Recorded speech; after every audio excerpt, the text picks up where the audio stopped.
Chapter 1801. Ah! Caught off guard, Alice couldn't react in time, and with a cry of surprise, she got pushed down by Wu Yen, who pounced on her and pinned her to the ground. As Alice fell to the ground, the blue sleeveless dress that is neither too thin nor too thick, draped over her body like a shawl, perfectly accentuated the curves of her body. Wu Yan's line of sight was snatched away by the sight of it. At this moment, Wu Yan realized that even though Alice's figure wasn't as voluptuous as Patrice's, her curves were extremely enchanting, as though they were specially drawn by an artist. Her curves had reached the point where any slight increase or decrease would destroy her beauty. If one were to use a word to describe it, that would be perfection. Moreover, even though Alice's figure wasn't as good as Patrice's, it wasn't bad either. At the very least, Wu Yan felt a soft object pressing against him the moment he pressed down on Alice. Just like what was mentioned in the Lost Bamboo Forest, Alice belonged to the type who appeared thin with clothes on. In fact, her figure was much better than it appeared from the outside. Wu Yan's eyes showed a trace of surprise, a trace of passion, and a trace of infatuation. Even his breathing became irregular. You! On the other side, Alice was stunned by this sudden situation. When she returned to her senses, she lifted her head and caught sight of the frenzied gaze in Wu Yan's eyes. Deep uneasiness surged in her heart, and she revealed a panicked expression. "What are you trying to do?" Wu Yan didn't answer. Instead, his eyes burned with burning passion, and Alice's mind was in a mess. Before Alice could say anything else, Wu Yan's hand suddenly reached out and grabbed the softness hidden under the dress. "Ah!" Alice screamed in shock. Her voice was filled with panic and uneasiness. However, it carried an undetectable gentleness that slowed down Wu Yan's hand and almost made his bones go soft. Alice finally understood what kind of situation she was in, and her mind instantly went blank. Apparently, Alice didn't expect this at all. It was just a moment.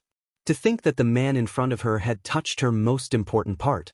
Her round and supple breasts entered Wu Yan's palms through her clothes. That soft sensation made Wu Yan's heart burn even hotter. Instinctively, he gripped the place where that wonderful sensation came from. He fondled and kneaded to his heart's content. Alice let out a muffled grunt. Her already blank mind had completely fallen into a state similar to that of a sluggish state.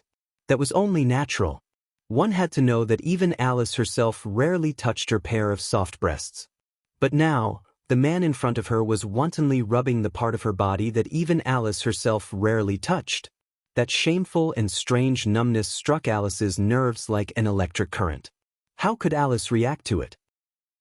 Alice could only stare blankly in a state of near panic. Then she began to struggle. "No, don't." Alice's panicked pleas for mercy didn't dissuade Wu Yan.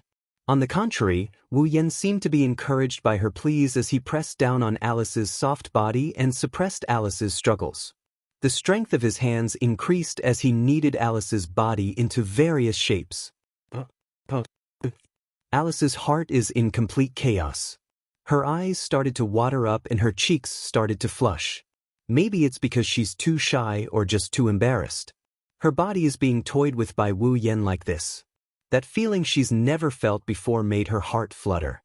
If it was another person, Alice would definitely not hesitate to kill the person who violated her. However, at this moment, even if Alice really had such thoughts in her heart, she couldn't really put it into action.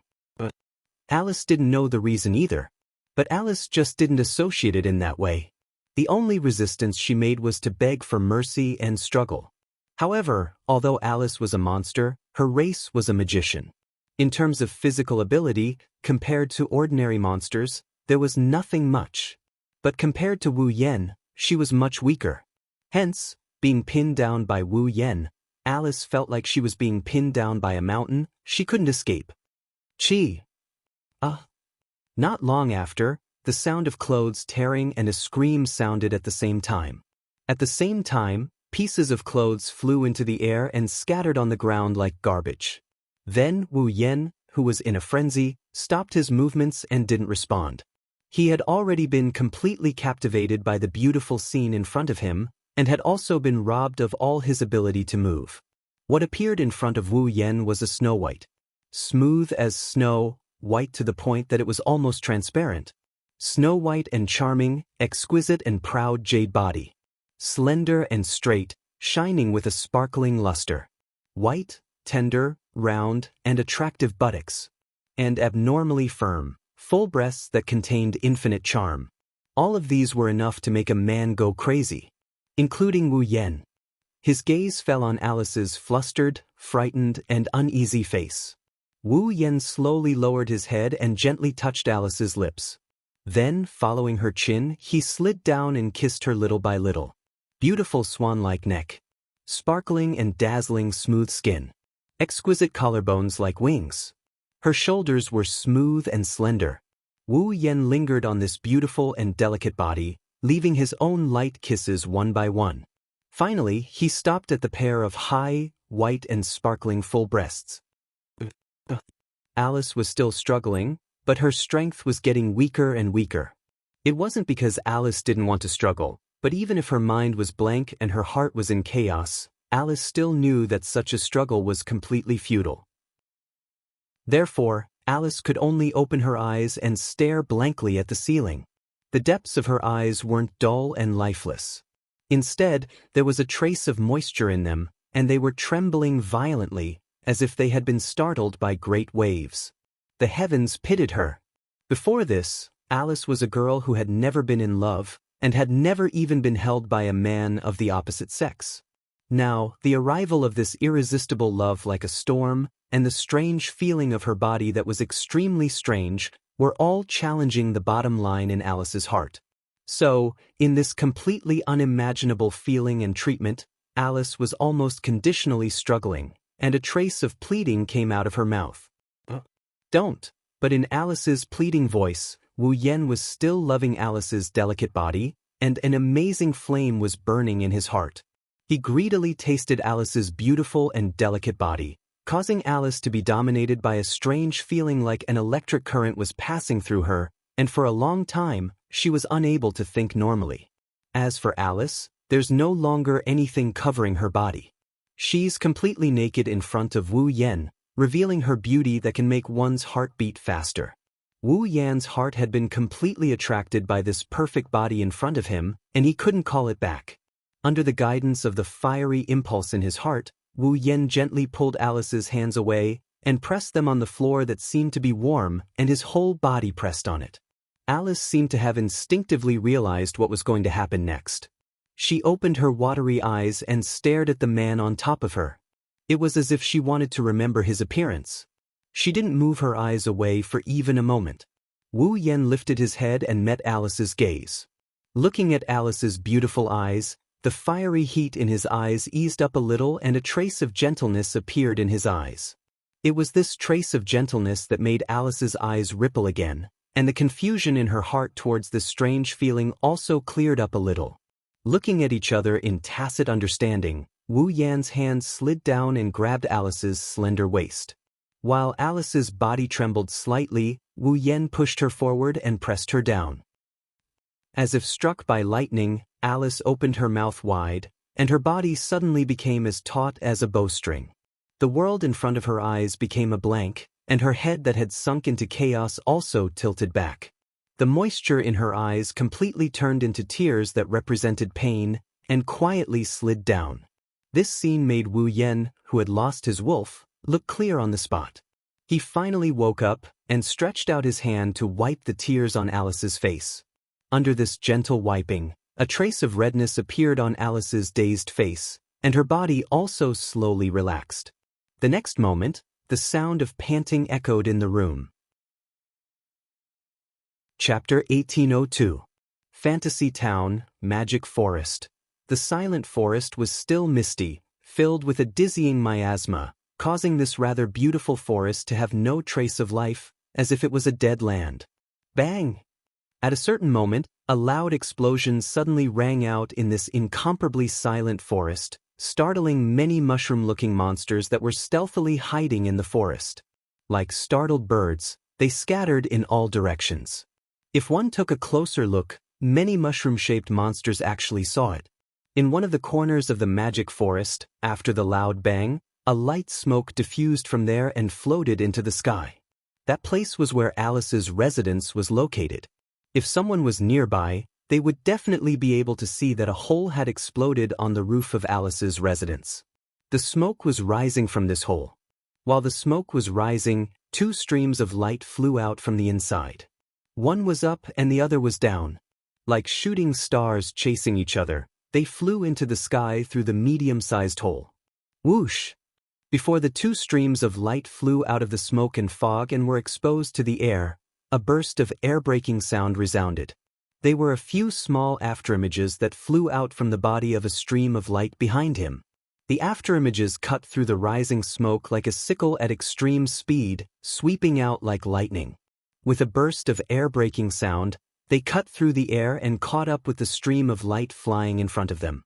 The next moment, the afterimages that caught up with the stream of light flashed with a rich magic light and suddenly exploded. Bang!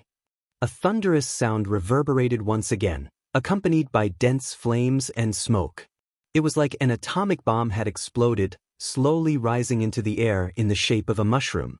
Immediately after, the stream of light that was covered in flames and dust flew out from within. It showed its original state. A figure in a sorry state. A figure that seemed to be very panicked.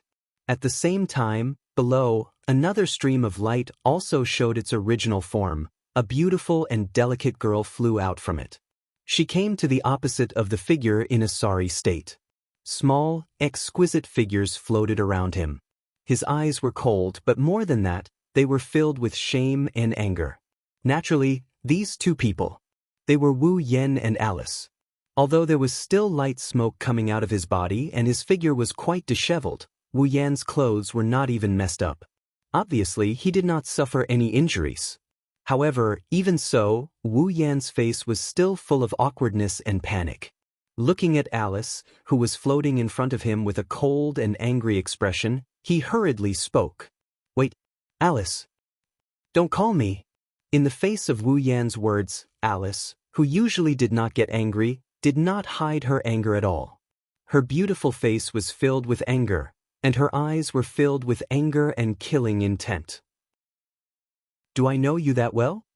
At first glance, such a sentence sounded like a willful child throwing a tantrum. However, Alice was a person who was cold to others and indifferent to people she was familiar with. Basically, she was not constrained by things and was a very casual person. How could such a person throw a tantrum casually? Therefore, those who were familiar with Alice would know that this time, Alice was really angry. Wu Yan did not really know Alice for long. Strictly speaking, it was not even 10 days, but he was quite familiar with Alice. Naturally, he also knew that Alice was really angry this time. Of course, if Alice was not angry, Wu Yan would find it strange. After all, as mentioned just now, Wu Yan and Alice really knew each other. Strictly speaking, it was not even 10 days. But even so, Wu Yan still ate up such a young girl who he had known for less than 10 days. If Alice was not angry, then there must be something wrong with her head. Knowing that he was in the wrong, Wu Yan could only smile bitterly and raise his hand as if surrendering. "I know you are very angry, but at least give me a chance to explain." "Explain?" Alice took a deep breath, as if she was trying to suppress the anger in her heart, said in a cold voice. "Is there anything else that can be explained? You obviously know." Wu Yan could not help but take a step forward. "I did not do that on purpose." Exclamation point. Alice clenched her teeth and stared at Wu Yan. "So, just because you did not do it on purpose, I have to let it go?" Wu Yan choked and was speechless. Indeed, no matter how you look at it, Alice is just a victim. Even though Wu Yan didn't do it on purpose, not only did he not lose out, he even took advantage of the situation. She even forced herself to calm down and listen to him. That's something worthy of burning incense and praying to Buddha. "I know you are very angry now, but it has already happened. Even if you really kill me, you can't erase what has already happened." Wu Yan's face was full of worry. "Give me a chance to make it up to you. I will take responsibility, okay?" Hearing this, Alice was not happy at all. Instead, she was very angry. "Who wants you to take responsibility?" After saying that, Alice spread out her hands like a young girl in the middle of a dance. Threads of magic power danced from her 10 fingers. The exquisite little people hovering around Alice immediately raised the long spears in their hands. Like soldiers in a battle formation, they got into a formation and charged forward. However, the little people did not directly charge in front of Wu Yan, but as if they were running, they charged out a distance and then stabbed forward with the long spears in their hands. Dong! Suddenly, a shockwave burst out from the little people who were in formation and stabbed forward with the long spears in their hands. Like a huge cannonball, it shook the air and blasted forward. Seeing this, Wu Yan waved his hand as if he had a headache. With a wave of his hand, a pure white flame flashed by like a beam of light, cutting through space. Amidst the turbulence in the air and the turbulence in the air, the flame silently swept out. In the blink of an eye, the pure white flame collided head-on with the invisible shockwave. The invisible shockwave immediately collapsed like a collapsing rock, turning into wind waves and dissipating into nothingness. Seeing this scene, Alice's pretty face slightly changed. Alice had also heard from Marissa that Wu Yan had challenged Remilia and Black Knight repeatedly by himself, beating them until they had no power to fight back. He had also suppressed Marissa in an overwhelming manner. In terms of strength, Alice was quite powerful. Even Marissa did not dare to say that she could completely defeat Alice. It could be assumed that Black Knight was the same. Only Remilia dared to say that she was stronger than Alice. But, compared to Wu Yan, he's still a far cry. In addition, even with Alice's eyesight, she was unable to see the origin of the white flame Wu Yan had just used. It had actually silently disintegrated her attack. Alice finally understood the tip of the iceberg of Wu Yan's strength. It was impossible for her to win against him. Alice's expression became somewhat uncertain, but she did not continue to attack forcefully. This undoubtedly made Wu Yan breathe a sigh of relief, secretly praising himself for his luck. In the face of this attack, Wu Yan did not need to use the white dragon's burning flame to resist. The reason why he used this move was to intimidate Alice, to make her calm down and listen to him. Now it seemed that this move was the right one. No matter what, can you calm down first? Wu Yan cautiously tried to persuade her. You didn't follow the rules of the rune card at all.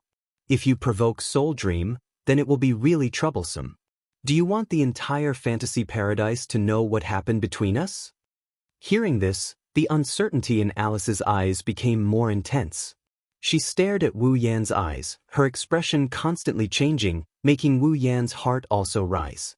There was no other way who told him to be in the wrong. Although he said that he did not do it on purpose, the matter was still done by him. Moreover, the factor that caused him to not do it on purpose, that is, the medicine of the 8 Will Yonglin, was also something that Wu Yan willingly drank. He had no way to convince himself that he was innocent. That's why, if possible, Wu Yan really hopes that Alice can forgive him. That would be for the best.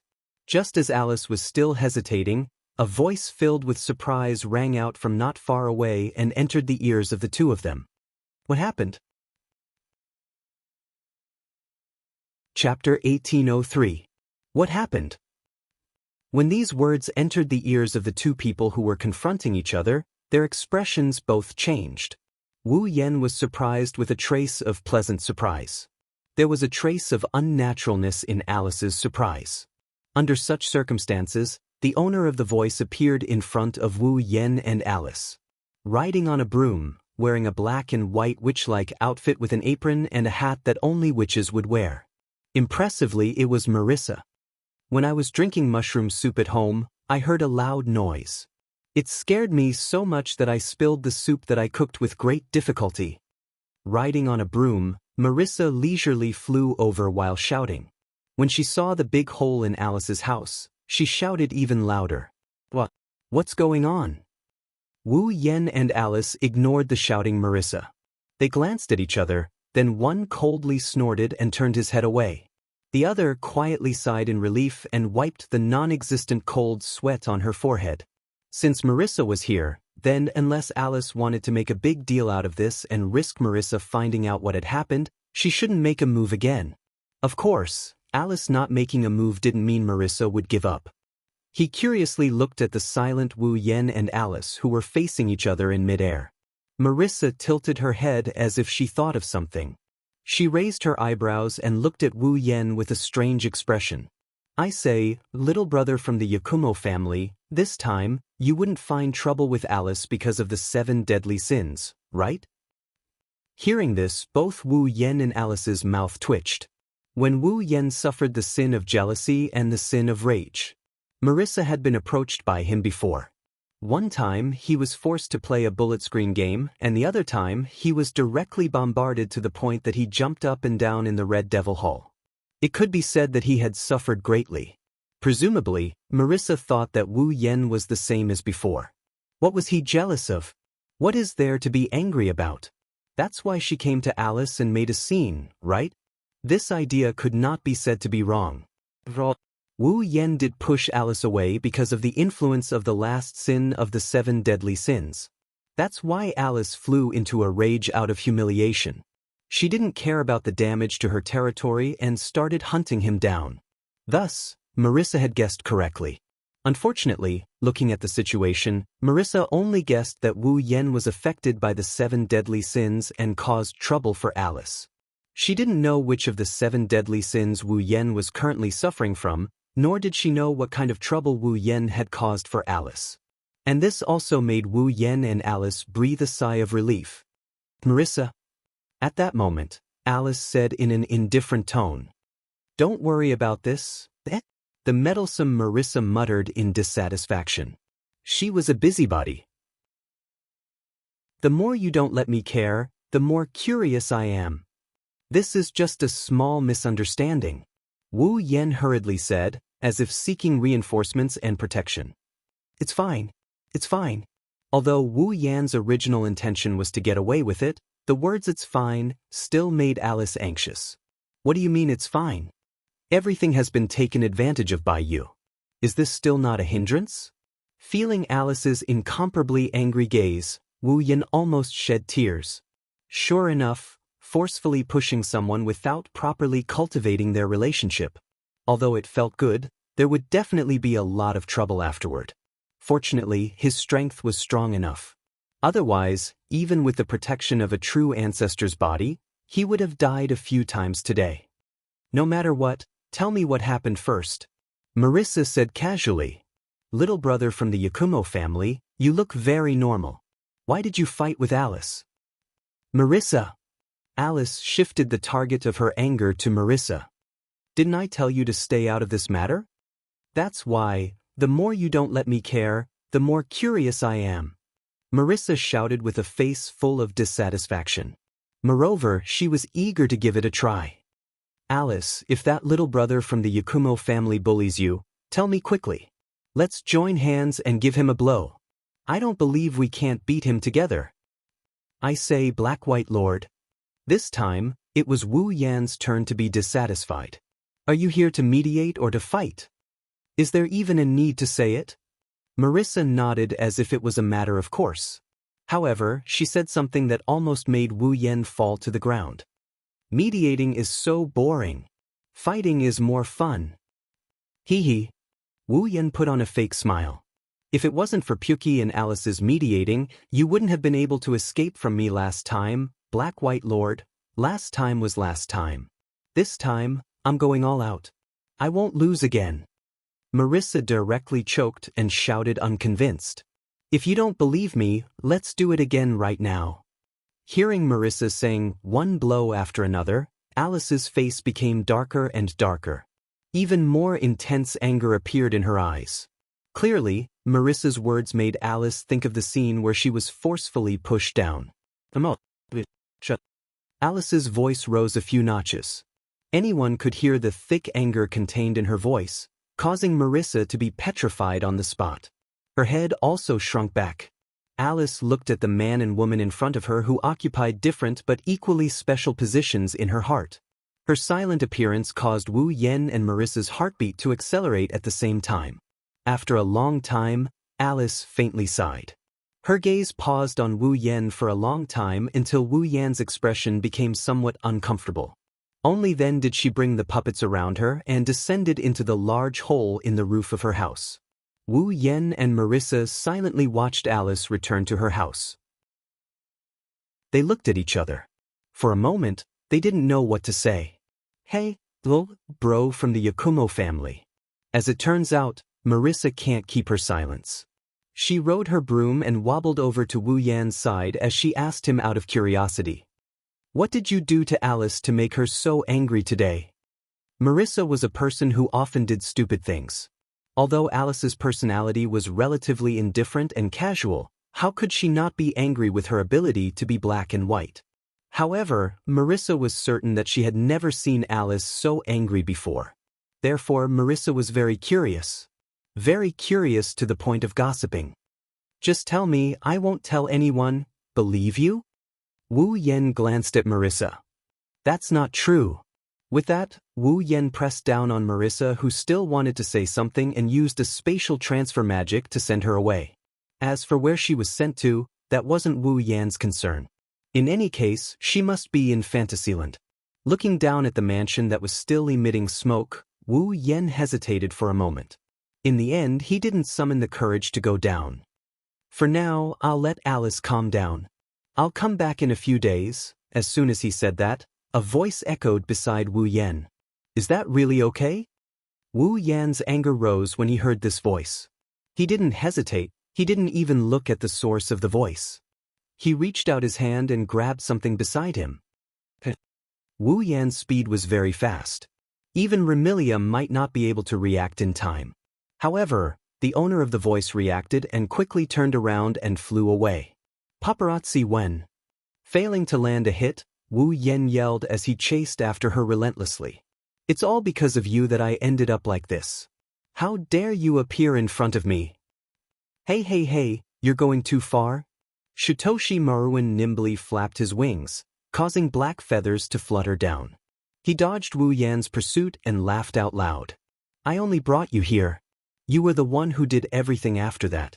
Also, if I hadn't called Marissa over, you would have been chased around by Alice already. Hearing this, Wu Yan's anger flared up even more. Sure enough, not only did this paparazzi cause my tragedy, he was also peeping from the side. Could it be that he was also there when I did that with Alice? And he even took pictures? Thinking of this, Wu Yen couldn't remain calm. Stop right there. Hee. Immediately, a chase unfolded in the sky above the magic forest. Chapter 1804. Fantasy Village, Red Devil Mansion. After night fell, the fairy maids in the Red Devil Mansion all went to rest. Originally, because Remilia was a vampire and a nocturnal creature, even though there were fairy maids working in the Red Devil Mansion during the day, there were even more fairy maids working at night. It was impossible for the entire Red Devil Mansion to be quiet at night. However, today was an exception. Due to a certain housekeeper who had been out of control recently, the fairy maids in the Red Devil Mansion were rather tired. On the second day, when the crime of jealousy occurred, Remilia sent out all the fairy maids in the Red Devil Mansion to search for Wu Yen, who had escaped from the crime of jealousy. They searched for him for an entire day. On the third day, when the crime of wrath occurred, Wu Yen had ignited the flames of anger in his heart because of Marissa. He chased Marissa around the Red Devil Mansion and left behind quite a bit of damage during the chase. These had to be repaired by the fairy maids. On the fifth day, when the crime of greed occurred, Wu Yen had provoked the people of Earth Spirit Hall. As a result, Remilia sent all the fairy maids in the Red Devil Mansion to set up a formation and put on an act for quite a while. But that was nothing. What really made these fairy maids so tired was when the crime of gluttony happened yesterday. On that day, these fairy maids were really exhausted. And then there was the next day. They still had to clean up the mess today. Tonight, they were all kneeling. Fortunately, Remilia was also extremely tired and had yet to wake up. It seemed that she would have to rest until tomorrow morning. Therefore, the fairy maids on duty at night were given leave to rest. Of course, there was definitely no time for rest in a certain sect. If one were to ask why, the reason was very simple. There were many fairy maids in the Red Devil Mansion, but there was only one door. If Hong Miling was allowed to rest, who would guard the door? And this It was also because Hong Meiling had never had a holiday. She worked hard at the door of the Red Devil Mansion without complaint. Without time to rest, she could only slack off and sleep. I have to say, China is really miserable at this moment. In the hall of the Red Devil Mansion, only Zui Yi was there. Just like in the morning, he was still holding a broom in his hand and sweeping the stairs. However, on the platform, the mess that could still be seen in the morning had disappeared.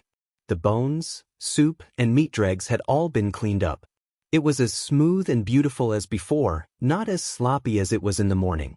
However, even so, Bu Yi still held the broom and swept every corner of the platform over and over again.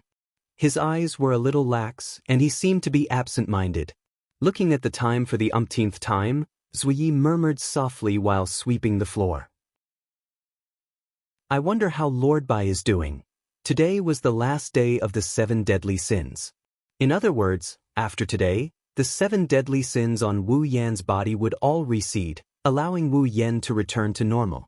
However, Zui didn't seem too happy. Instead, his face was full of worry. After all, today was the last sin of the 7 deadly sins. To others, it was really the most dangerous sin. If arrogance made Wu Yan's attitude bad, jealousy made Wu Yan narrow-minded, anger made Wu Yan restless, laziness made Wu Yan let go of everything, greed made Wu Yan insidious, gluttony made Wu Yan suffer. Then, lust made the people around Wu Yan suffer. Therefore, Zui Yi was really worried about Wu Yan going to the magic forest alone without anyone accompanying him. He was worried that Wu Yan would be impulsive and commit an unforgivable crime. There was no other way. There was nothing much in Fantasy Village except for cute and beautiful girls. If Wu Yan couldn't control himself well, then it was very likely that he would cause more trouble than the previous 6 deadly sins, or even cause a fatal disaster. Zui Yi couldn't help but worry. And the facts proved that Zui Yi's worries weren't superfluous. Although Wu Yan could use the hallucinogenic spores and miasma to alleviate the root of the sin in his heart due to Patrice's suggestion, he didn't become a real bulldozer that would incur the wrath of the heavens. Wu Yan got himself into a bit of trouble with the appearance of the kamikaze Maru. Zui Yi, who didn't know about all this, could only suppress the worry in his heart and continue to scan the platform to waste time. There wasn't much time left before midnight arrived, and the day was over. It seemed that Zui Yi planned to wait here until Wu Yan returned. To Sakuya's surprise, before the wee hours of the morning, the door of Scarlet Devil Mansion was opened. Wu Yan shrugged his shoulders as he walked in from the outside looking very tired. Lord Bai? Zui Yi was slightly surprised. He placed the broom in his hand to the side and disappeared in a flash. When he reappeared, he was already in front of Wu Yan. Hi, Sama. Zui Yi looked at Wu Yan. She asked with a concerned tone. You look very tired. Also, why did you come back early? Wu Yan lifted his head and looked at Sakuya. He took in Sakuya's concerned expression into his field of vision. He suddenly reached out and hugged Sakuya, who was standing in front of him. Ruo Ye's body clearly stiffened. Her soft body instantly became stiffer than a rock, and a rare blush appeared on her pretty face. She looked around in a panic, and only when she saw that no one was present did she involuntarily let out a sigh of relief. Lord Bai, don't talk. Wu Yan leaned his chin on Zui Yi's shoulder and closed his eyes. Don't worry. Although it's not midnight yet, I'm too tired to move my hands. So, can you stay like this and not move? Hearing this, Zui Yi's eyes showed a trace of hesitation. However, this trace of hesitation didn't last long. After a few seconds, she became calm again. Zui Yi also calmed down. She reached out and gently hugged Wu Yan. This wasn't the first time Zui Yi did this. On the first day of Wu Yan's 7 deadly sins, when he suffered the sin of pride, Zui Yi also hugged Wu Yan in the same posture. He resisted the sin of pride and almost fainted because of the mental burden. Now Wu Yan's 7 deadly sins was on the last day. Seeing that dawn was about to arrive, Zui Yi hugged Wu Yan in the same posture again. Zui Yi couldn't help but wonder if fate was trying to pull the strings between him and Yakumo Bai.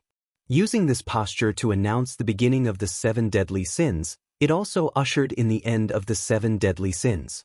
It had to be said that even if it was a coincidence, Zui Yi felt that it was very meaningful. With this thought in mind, Zuyi hugged Wu Yen tighter and tighter. It was as if she was worried that the warm embrace would disappear. Feeling Zuyi's strength, Wu Yen took a deep breath and said in a voice as soft as a mosquito, "The smell on Zuyi's body is really nice." Zuyi's beautiful face was inevitably dotted with a little blush. It was very cute. However, in the next moment, Wu Yan's other words made Zuyi's heart tremble. "I realize that I seem to like you a little. Tell me, what should I do?" Zuyi's heart suddenly trembled. Her pair of eyes slightly widened. "What does this mean? Is this a confession?" But. Zuyi's expression changed frequently. Sometimes it was shy, sometimes it was angry, sometimes it was ashamed, and sometimes it was timid. The emotions she revealed were almost as rich as her previous life. In the end, there was only the usual calmness on Zuyi's face. She sighed and said blankly, "Actually, Zuyi doesn't know what kind of feelings I have for Lord Bai." Hearing this, Wu Yen smiled. His smile was very joyful. Zuyi, who thought that Wu Yen was laughing out of anger because she did not respond, actually felt timid. The Lord Bai, to be able to make the perfect and elegant head-maid go from being enemies when they first met to not even knowing if she likes me in less than 10 days. Before Zuyi could say anything, Wu Yen interrupted her with a smile. "I should be honored, right?" With one sentence, the timidity and confusion in Zuyi's heart were swept away. A gentle expression appeared on her face. "There is a secret that I have never told anyone after coming to Fantasy Village," Wu Yen said in a very gentle voice in Zuyi's ear. "My real name is Wu Yen." Yen. Zuyi repeated this name over and over again. She engraved it deeply into her memory and heart. In the vast hall, a man and a woman hugged each other. They did not separate until the clock struck midnight. Chapter 1805. Oh, today, it was rare for Wu Yen to wake up early. Not only was he neatly dressed, but he was also stretching with a satisfied expression on his face. This was not only because he had a good sleep last night, but also because he was very relaxed mentally. 7 days ago, on the morning when the 7 sins first started to take effect, Wu Yen did not notice any changes in his body. However, when he noticed that the sin of pride was affecting him, his own nature clashed with the sin of pride. As a result, Wu Yen had a splitting headache. Since then, Wu Yen could feel that his head was very heavy almost every day, as if something was constantly pressing on it. It was very uncomfortable. Of course, this was not because of the sin of the 7 sins, but because he knew his own situation. It was somewhat similar to a psychological effect. Now that 7 days have passed, the 7 deadly sins is officially over. Whether it's a psychological effect or the influence of the root of the 7 deadly sins, Wu Yen felt very relaxed. Well, after stretching, Wu Yen smiled bitterly. "Although I felt very tired playing hide and seek with the paparazzi yesterday, Sensei Maru had the fastest speed in the entire Fantasy Village. Even though there were many bosses in the Fantasy Village, there were not many of them. However, there were still many demigod experts. In terms of speed, Sensei Maru was much faster than these demigod experts. If it was purely a competition of speed, Wu Yen could not compare to Sensei Maru, nor could he catch up to him. However, that was purely a competition of speed. Don't forget, Wu Yen had the magic of space teleportation. In the hands of Wu Yen, no matter how fast Sensei Maru was, there would be a time when he would be caught up. Yesterday, Sensei Maru was tragically caught by Wu Yen. After catching Sensei Maru, Wu Yen wanted to directly get rid of this scourge. However, compared to this, he was more concerned about whether this paparazzi had watched the whole process when he and Alice were having sex. As a result, after a round of interrogation, Sensei Maru told the truth. Basically, before Wu Yen arrived at Alice's mansion, Akamaru had been hiding outside Alice's mansion and peeking at her. However, after Wu Yen pounced on Alice, Sensei Maru took a picture of this crucial moment. Then he was embarrassed and left. In other words, although Sensei Maru did not watch the whole process, he did not save Alice, who was being forcefully pushed, causing Alice to lose her first time in broad daylight.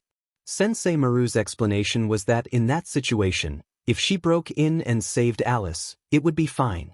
But if she could not save Alice, it was very likely that she would even herself. This idea could not be said to be incorrect. But don't forget, the reason why Alice ended up like that was because Sensei Maru brought Wu Yen to her house. Otherwise, Alice would not have been forcefully pushed. Wu Yen is infuriated by the fact that Akamaru chose to save his own skin and even managed to take a photo of the most important part of the situation. Then, Wu Yen tied Sensei Maru to one of the trees in the magic forest. Ignoring Sensei Maru's miserable cries, he confiscated the film again. As for the fatigue, it was because he had played hide-and-seek with Sensei Maru for the whole day. Anyway, the 7 sins are finally over. Wu Yen patted his cheeks and cheered himself up. Later, I will go to Yongyong Pavilion and ask Yonglin to fulfill her promise. After that, Wu Yen took the coat hanging on the hanger and slowly put it on as he walked out of the room. Arriving at the Red Devil Mansion's main hall, Wu Yen saw an unbelievable scene. Remilia was not sitting at the head of the round table. Instead, she sat to the side and looked at him with an unfriendly expression. Across from Remilia, Guming Diju sat there. He did not seem to be doing anything wrong. It was not elegant, but it was not rude either. He raised his teacup and sipped his black tea. Ling Wu Lu Kong and Flaming Mao Lin were standing side by side behind Guming Diju. A cart had appeared in front of Flaming Mao Lin. On the cart, Guming Diju was sleeping soundly with her fingers sucked in her mouth. She looked very cute. The 4 from Earth Spirit Hall were all present. As for the members of the Red Devil Hall, other than Remilia, who was looking at Guming with an unfriendly expression, there was only Sanyi, who was standing at the side with a tray in his hand, standing there in an awe-inspiring manner. Thinking about it, Fran should be the same as Guming Diju as love. As for Patrice, she should still be recuperating. After all, Patrice's stamina was not very good. This was the first time she had been tormented by Wu Yen for an entire night. It was already a good result that she did not suffer from asthma. Thus, the scene was unbelievable. It was unknown if Wu Yan's arrival had attracted the attention of the people present. Almost at the same time when Wu Yen appeared, many girls who were silently confronting each other turned their heads and looked at Wu Yen with different emotions in their eyes. Remilia first sized up Wu Yen. When she saw that there was nothing wrong with Wu Yen, her expression relaxed. Guming Dijue was purely pleasantly surprised.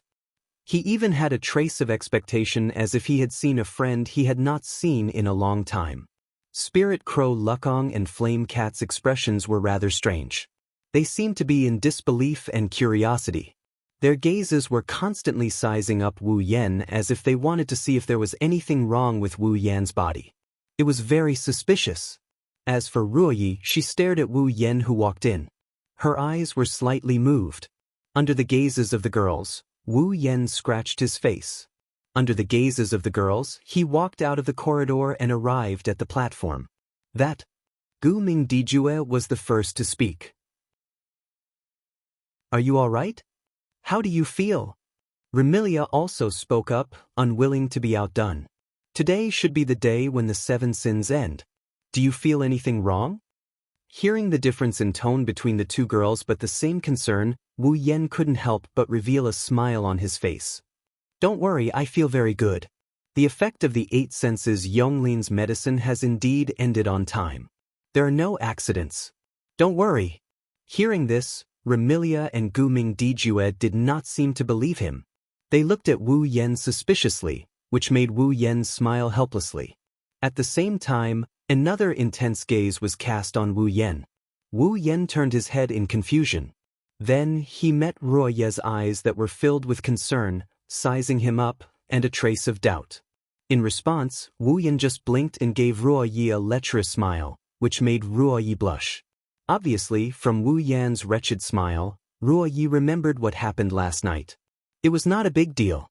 The two of them had been hugging each other for more than an hour. Zuoyi had never had such intimate contact with a member of the opposite sex before, nor had he encountered such a thing. Naturally, Zuoyi felt that it was inconceivable for him to hug a member of the opposite sex in the hall for over an hour without saying a word. It also made Zuoyi feel rather ashamed. Remilia, who did not know all this, but observed Wu Yen and Ruo Yi flirting with each other. She frowned. Sure enough, there is still something strange. It seems that even Ruo Yi was affected. Hearing Remilia's words, Ruo Yi was embarrassed. Only Wu Yen shrugged at Remilia. Okay, there is nothing strange about me. Ruo Yi is not. Remilia's face was still full of doubt, but she didn't continue asking. She nodded nonchalantly and fell silent. Seeing this, Wu Yen turned his head and looked at Guming Dijue, who was looking at him. He smiled apologetically. I'm sorry to have caused you trouble these 2 days. No, it's nothing. Guming Dijue seemed to be slowly letting go of his restraint. His body was like that of a teenage girl, but a mature smile bloomed on his delicate face. Actually, I think it's quite interesting. Really? Wu Yen shook his head, not knowing whether to laugh or cry. Guming Dijue also smiled and looked at Wu Yen closely. By June, the battle that day did not seem to have a winner. Chapter 1806. By June, the outcome of the battle that day didn't seem to have been decided. With just a few words, the atmosphere at the scene changed fundamentally. If the atmosphere earlier was rather silent, then it was rather heavy now. Just like Wu Yen, Remilia, Wu Yi, Wu Lukong, Flaming Cat Phosphor, and the other girls all stared at Wu Yen, causing the heavy atmosphere to become a little tense. Gu Ming's meaning was very clear. He wanted Wu Yen to give a list of the winners of the battle that day. When the 7 deadly sins were still in effect, Gu Ming did not have the chance to raise this question. However, now that the effects of the 7 deadly sins were over, Gu Ming could not wait to raise it. Needless to say, Gu Ming was definitely looking forward to it. He was looking forward to Wu Yen choosing Earth Spirit Hall and living there with him. Other than Gu Ming, Wu Lukong and Flaming Cat Phosphor were also looking forward to it. This was not because Wu Lukong and Flaming Cat Phosphor were looking forward to Wu Yen living in Earth Spirit Hall. They were just thinking for their master. Gu Ming was lonely. And this loneliness, other than Gu Ming's love that was sealed in his heart and could not feel, Wu Lukong and Flaming Cat Phosphor were Gu Ming's 2 personal pets who understood it the best. Wu Lukong and Flaming Cat Phosphor could clearly feel that ever since they met Wu Yen. Gu Ming was very happy when he came to the Red Fiend Mansion and went through the process of the so-called battle. Indeed, these 2 days, Guming Diju was indeed very happy. On the first day at the Red Fiend Mansion, Gu Ming only kept changing his clothes in an attempt to win Wu Yan's favor. On the second day, because of the original sin of gluttony, he took care of Wu Yen for an entire day. It looked very tiring. However, Wu Lukong and Flaming Cat Phosphor understood. Gu Ming's Diju had actually been enjoying himself. In the past, he could only stay in Earth Spirit Hall. Compared to the days of reading books alone, Gu Ming was very happy even though these 2 days were very tiring. Gu Ming Diju was also looking forward to inviting Wu Yen to stay in Earth Spirit Hall.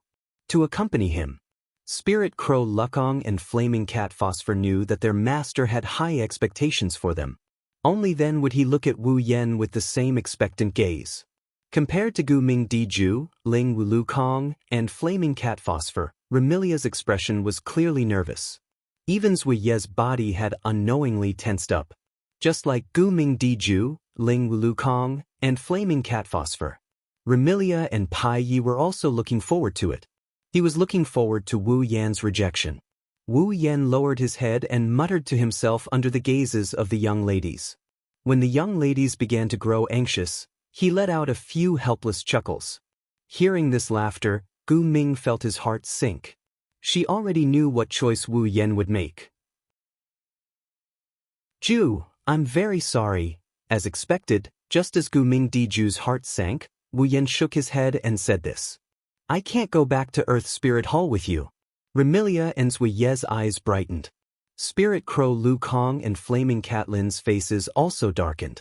Gu Ming Diju felt as if a large piece of his heart had been dug out by something. It was empty, and a trace of unwillingness appeared on his face. But, these 3 simple words expressed all the emotions in Gu Ming Diju's heart at this moment. Wu Yan only looked at Gu Ming Diju as if he could see through him. He sighed. Actually, Ju, you already guessed that I wouldn't go back to Earth Spirit Hall with you, right? Remilia, Zui, Spirit Crow Lu Kong, and Flaming Cat Lin were all stunned. Intense ripples appeared in Gu Mingdiju's eyes, and he fell silent. You are a rare monster with the ability to read minds. Although you can't read my thoughts, I believe that even the monster sage Yakumo Yukari can't compare to you in terms of understanding the human heart. Wu Yan's voice was powerful and resonated into everyone's ears. Therefore, Ju, even if you can't read my heart, I don't believe that you can't see who my heart is with. Hearing this, Remilia and the other young ladies more or less understood the situation. That's right. With Gu Mingdiju's understanding of the human heart, how could he not see that Wu Yan already had all sorts of unforgettable feelings for the girls in the Red Devil Hall? Therefore, even if this so-called battle was to take place, Gu Mingdiju would definitely understand. No matter what, Wu Yan wouldn't choose to abandon the Red Devil Hall and go back to Earth Spirit Hall with him. Since that was the case, why did Gu Mingdiju come all the way to the Red Devil Hall and engage in a battle that he was bound to lose? Gu Mingdiju, who was silent, seemed to have sensed this question and replied with a bitter expression. Understanding is one thing, anticipating is another. Even if I understand this reality, I still want to try and see if I can make you choose Earth Spirit Hall. This time, it was Remilia and the others' turn to be silent. Ju. At this time, Wu Yan spoke. I remember you said that you did all this just to be friends with me, right? Gu Mingdiju nodded heavily. He nodded without a trace of confusion. He was very determined. Yes, I just want to be friends with you. I also want to be friends with you. Wu Yan met Gu Mingdiju's gaze and said with a smile. Although I can't go back to Earth Spirit Hall with you, I recognize you as my friend. Hearing this, Gu Mingdiju's face was first stunned before a joyful expression appeared. Really? Of course. Wu Yan replied without a trace of confusion. He was very determined. Even if I can't go back to Earth Spirit Hall with you, how can I not see the care you have taken for me these days? Then, Gu Mingdiju asked with a bit of unease. What do you mean? The winner of this battle has been decided from the beginning. There is no loser. Wu Yan smiled gently. If you welcome me, I will go to Earth Spirit Hall as a guest when I have time. At this moment, Gu Mingdiju's heart was filled with warmth and joy. A joyful smile hung on her face. Really? You don't believe me? Wu Yan blinked. Do you want me to remove my electromagnetic barrier and let you read my heart? No need. Gu Mingdiju slumped in his seat as if a heavy burden had been lifted off his shoulders. He stared at Wu Yan. There was only one feeling left in his eyes, face, and heart. Joy. I believe in you.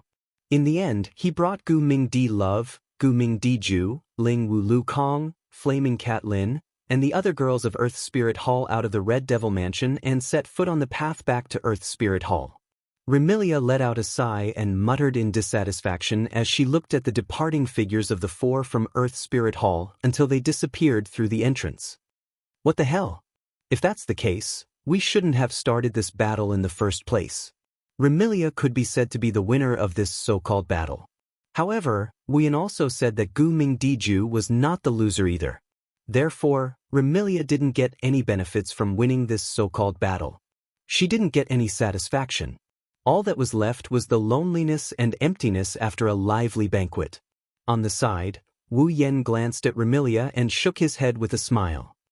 Weren't you the one who wanted to fight with Diju? Now you're unhappy?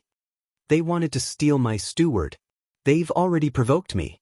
If I don't teach them a lesson, they'll think that my Red Devil Mansion is easy to bully.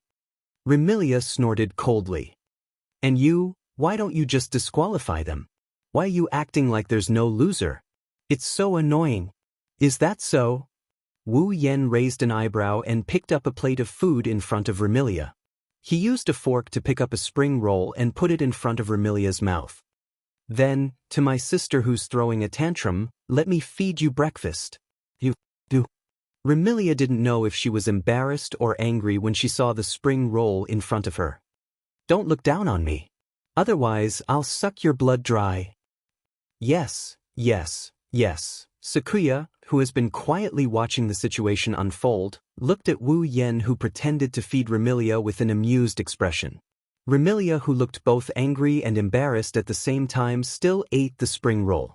Sakuya's expression softened a little. Chapter 1807. Fantasy Village, Lost Bamboo Forest. In the misty bamboo forest, it was as if there was no way for life to spread within it, giving people a lifeless feeling. Once one entered this bamboo forest, it was very likely that one would never be able to come out again, and it was extremely easy to get lost in it. Presumably, no one would come to visit on a normal day. It also seemed that there were no animals in the lost bamboo forest. At least, other than the whistling of the wind and the rustling of the bamboo trees, no other sounds could be heard in the lost bamboo forest. Wasn't this still lifeless? Compared to the lost bamboo forest, the magic forest that was full of miasma and spores at least had mushroom monsters and magic users who cultivated and lived in it. It was not as lifeless as the lost bamboo forest. At a certain moment, in an empty space outside the lost bamboo forest, a figure silently appeared here, raised his head, and looked at the lost bamboo forest in front of him.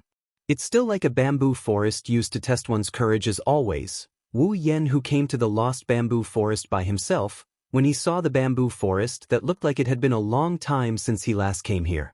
That was the first thing he said. Fortunately, I've been to the Forever Pavilion before, otherwise I can't guarantee that I can find the way inside again.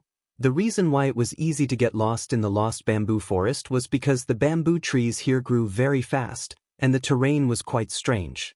The two complemented each other, causing the environment of the lost bamboo forest to change almost every day. Even people who had been there many times could not guarantee that they would not get lost. However, the only thing that changed in the lost bamboo forest was the bamboo trees and the environment. The terrain would not change every day, and the bamboo trees would not move, but it was easy to get lost. Even if the path in the lost bamboo forest was changed, the Forever Pavilion would always be in the same place. It would not run or jump. Wu Yen, who had been to the Forever Pavilion once, could use the coordinates in his memory to use spatial magic to teleport to the Forever Pavilion in one go. Let's hope that Yonglin will keep her promise. After saying that, strands of mana flowed out from Wu Yan's body as he activated spatial teleportation once more. His body then merged with space and disappeared. When it appeared again, the place Wu Yen came to was the same mountain path that he had taken with Patrice and Alice 7 days ago when they were searching for the Forever Pavilion. On the narrow mountain path surrounded by a bamboo fence, Wu Yen stood at the same place he had been 7 days ago and looked ahead. Wu Yen saw a strange house built in the style of an ancient Japanese house. It was built with bamboo, wood, and thatch. There was not the slightest trace of history. Forever Pavilion. The destination was clearly right in front of him, but Wu Yen only glanced at the Forever Pavilion before turning his gaze to the front. That was the end of the mountain path. After that, even if they entered the Forever Pavilion. However, at this very moment, at the end of the mountain path, a figure that seemed to have been standing there since the beginning occupied a corner. She was wearing a nurse's cap on her head and a cheongsam dress that was half purple and half red on her upper body. Her lower body was also the same color, but the colors on both sides were switched. The dress was embroidered with various patterns, which looked very strange. Her long silver hair was tied into a braid, hanging behind her back, and the ends were scattered casually. There was a hairband tied around it, looking very casual. It also looked like she was carefully dressed up. Such a young girl occupied a corner at the end of the mountain path. Standing in front of him, Yonglin. After 7 days, they met again. Yonglin was still the same as 7 days ago. She gave people a feeling of unfathomable, capable, and dangerous with a hint of awe-inspiring feeling. However, this time, Yonglin only stared at Wu Yen, who was standing in the middle of the mountain path. There was no hostility, malice, or kindness in her eyes. There was only calmness. Wu Yen didn't speak either. He fearlessly looked at Yonglin's eyes that were so calm that it was frightening. He didn't say a word. For a moment, neither of them said anything. Neither of them did anything. It was as if they were very arrogant. Or rather, They only had eyes for each other. They didn't speak for a long time, which made the scene quite strange. After a while, Yonglin finally spoke. Looking at you, it seems like you've been living a good life recently. Living a good life? Wu Yen pursed his lips. That's all thanks to you. You're calmer than I thought. Yonglin said with surprise and admiration. I thought you would hate me. Should? Wu Yen raised his eyebrows and said with a half-smile. It turns out that our moon mind also has times when it uses words like should that are uncertain. I've told you that I'm not the moon brain anymore. I'm just a doctor now. Yonglin replied faintly and glanced at Wu Yen. 7 days have passed. The effect of the medicine you took has disappeared. According to our agreement, I'll not only let you enter Yonglin Pavilion, but I'll also do my best to help you with one thing. Wu Yen furrowed his brows. Aren't you worried that I'll find a way to detoxify the medicine you gave me after I go back? Aren't you worried that I won't suffer the root of the 7 deadly sins in these 7 days? Oh. Yonglin looked at Wu Yen with interest. Then will you do it? What do you mean? Wu Yan's frown deepened as he mocked her. Will you believe me if I say I won't? Yonglin nodded in the face of this question. I believe you. Wu Yen was stunned and didn't respond. The best way to judge a person's character is not to analyze, but to understand. Yonglin said slowly. When it comes to you, I admit that I know a little about you. Understand? A little? But am I familiar with you? Yonglin shook her head as if she saw Wu Yan's confusion. Don't think so highly of me just because of the title Moon Brain. I've told you that many things are not as complicated as you think. I just don't feel that you're a treacherous villain. Yonglin turned around. Come in with me. Seeing Yonglin leave behind a sentence and walk towards the Forever Pavilion without looking back, Wu Yen pondered for a while, lifted his feet and followed her resolutely. After passing through the long mountain path and entering the courtyard of the Forever Pavilion, Wu Yen realized that the interior of the Forever Pavilion was not as tranquil as it had been on the mountain path. In the simple and crude courtyard, plump rabbits were scattered like a flock of sheep, coming from all directions. Furthermore, the rabbits were squatting in the courtyard, staring curiously at Wu Yen with their red eyes. The eyes of these rabbits were filled with curiosity. This also proved that the rabbit in the Forever Pavilion was definitely not an ordinary rabbit. At the very least, it had not reached the condition to take on a human form.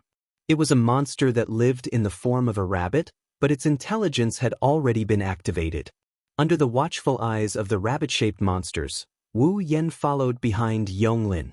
They passed through the rabbit-shaped monsters and entered the corridor of the Forever Gazebo. Yonglin didn't stop.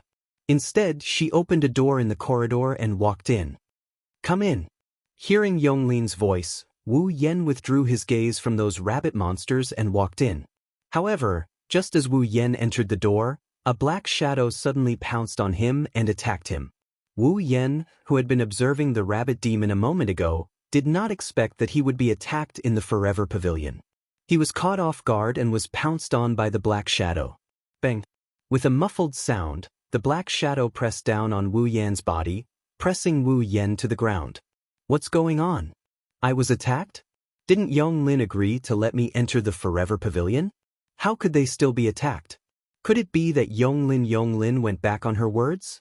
As Wu Yen fell to the ground with his arms and legs spread out, such questions emerged in his heart.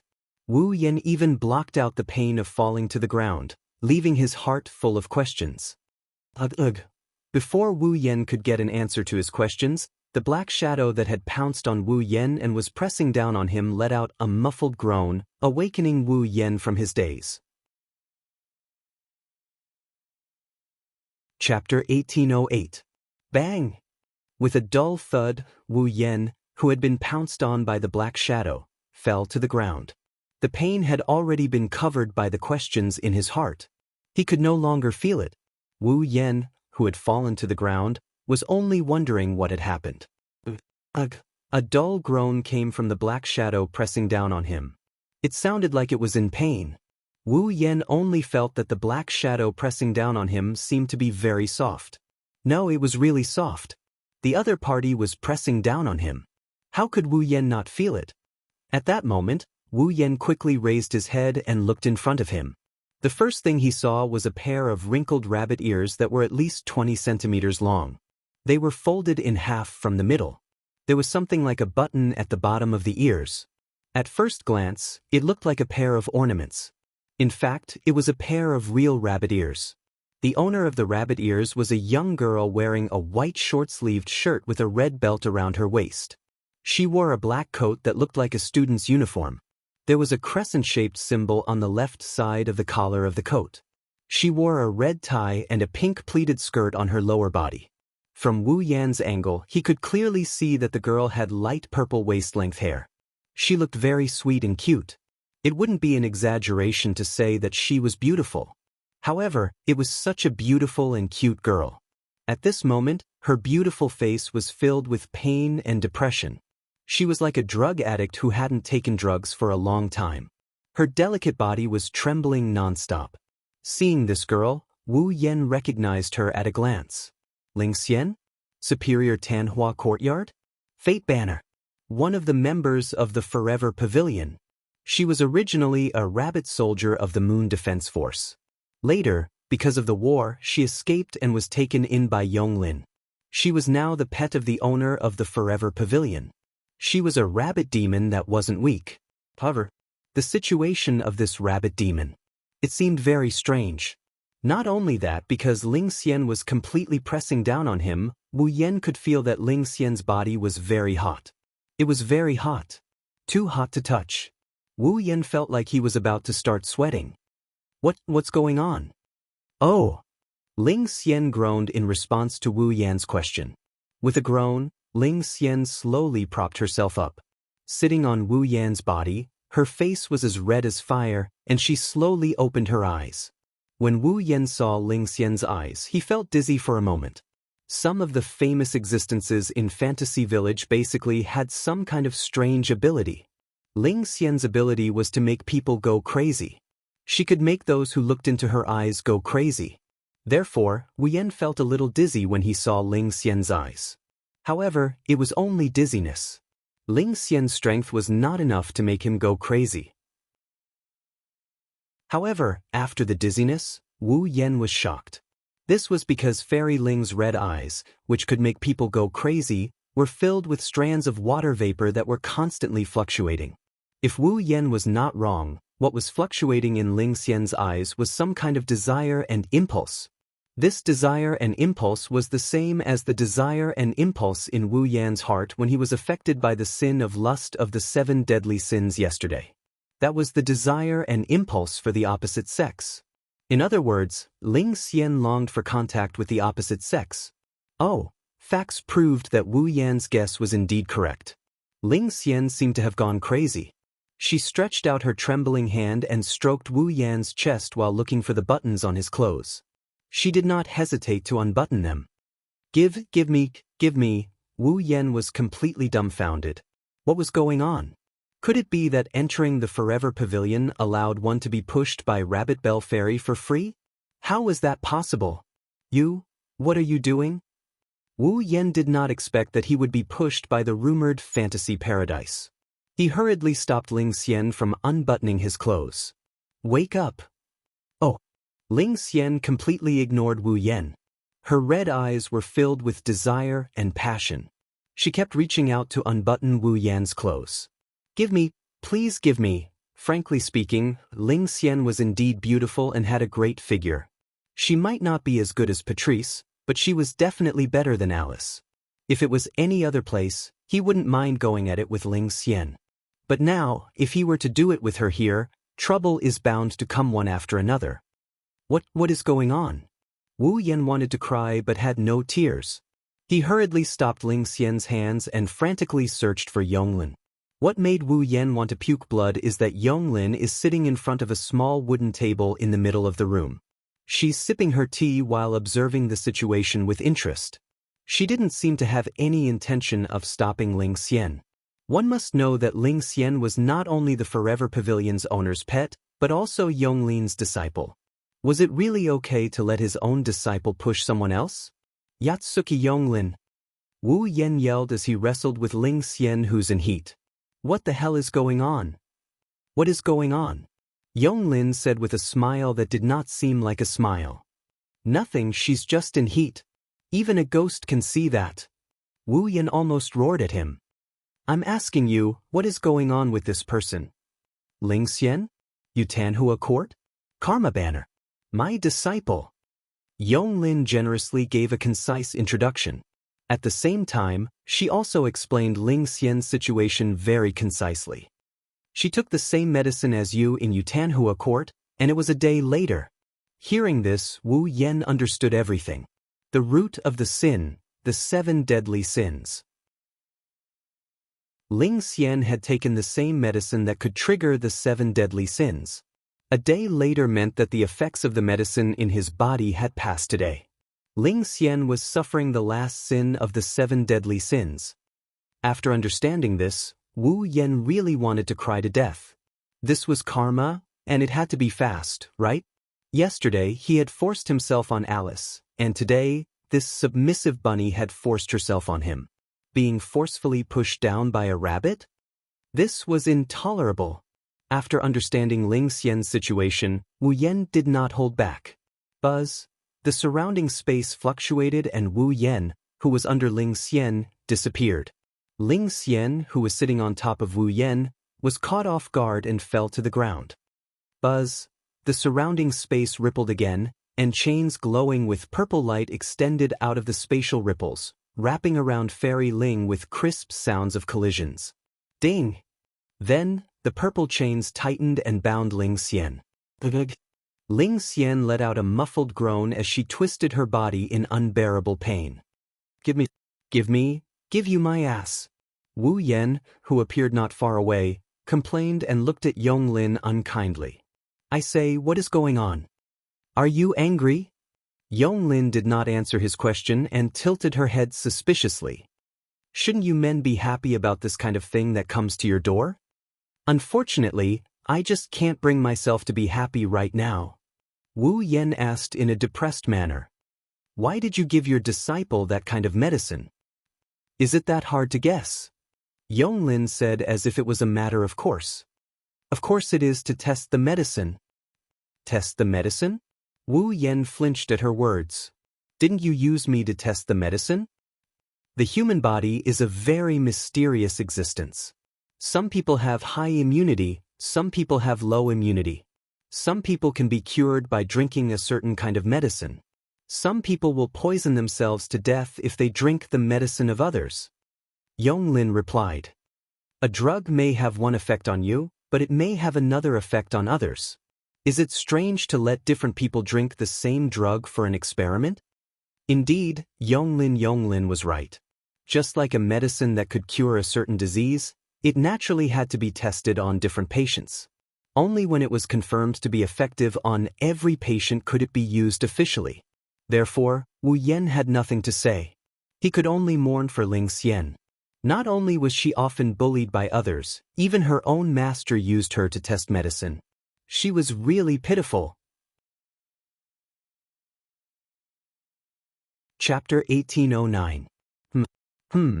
In the typical Japanese-style room, Ling Xian's muffled groans echoed in the air, indicating her inner struggle. Yonglin obviously used Ling Xian as a guinea pig for her concoctions. She only glanced at Ling Xian and ignored her. Wu Yan couldn't help but sigh at how shameless the people in Gensokyo are.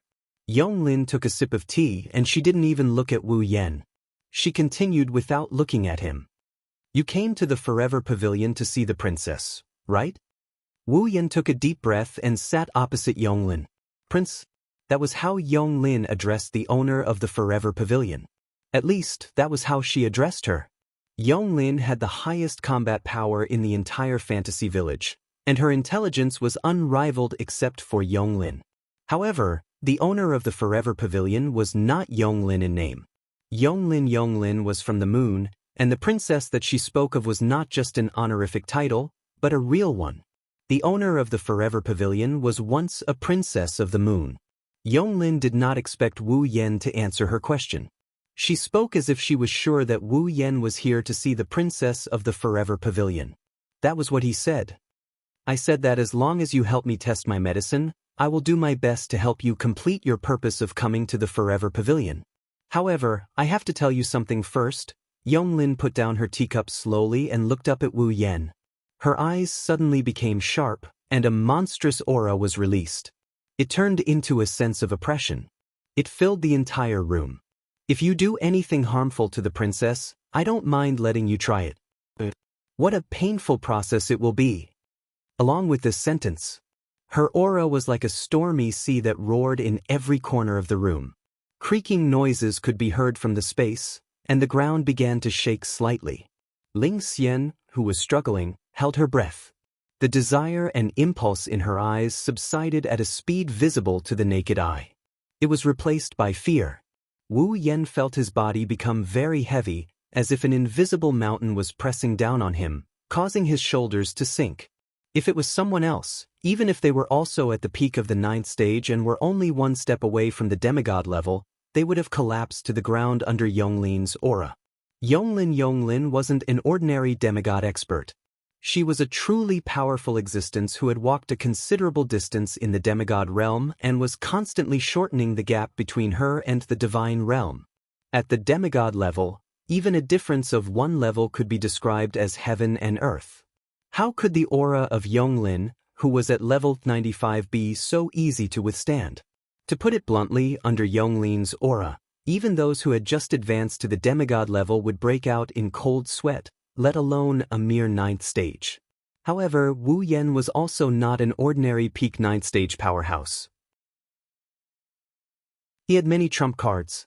It might be difficult for the current Wu Yen to challenge a demigod, but it was not an exaggeration to say that he was invincible except for the demigod level and the demigod level. In addition, Wu Yen also had Violet's Red Jade mode, which was his final trump card. He could transform into a powerhouse at the same level as Yonglin at any time and compete with her. Therefore, this aura that should have been impossible for a 9th stage powerhouse to withstand was forcibly withstood by Wu Yen. Raising his head, his wine-red eyes didn't show any fear towards Yuren's words. He also didn't show any anger towards Yuren's sudden outburst. Instead, he used an unusually calm expression to look at Yuren's sharp eyes. He didn't look calm, but he didn't seem affected by her words either. This surprised Yonglin a little, and her mind started to think quickly. This person was not as simple as his appearance suggested. Moreover, Yonglin vaguely felt that if she attacked this man who didn't seem to be a threat to her, she would have to pay a certain price. Yonglin's impression of Wu Yen increased by a few levels. She looked at Wu Yen from a sharp gaze to one full of meaning. I almost forgot. You have a close relationship with Yakumo Yukari. You can't be a simple person. Yonglin withdrew her aura bit by bit. She only stood up when all of her aura was withdrawn into her body. Remember what I just told you. Yonglin emphasized this point. She turned around and walked to the corridor. I'll take you to the princess.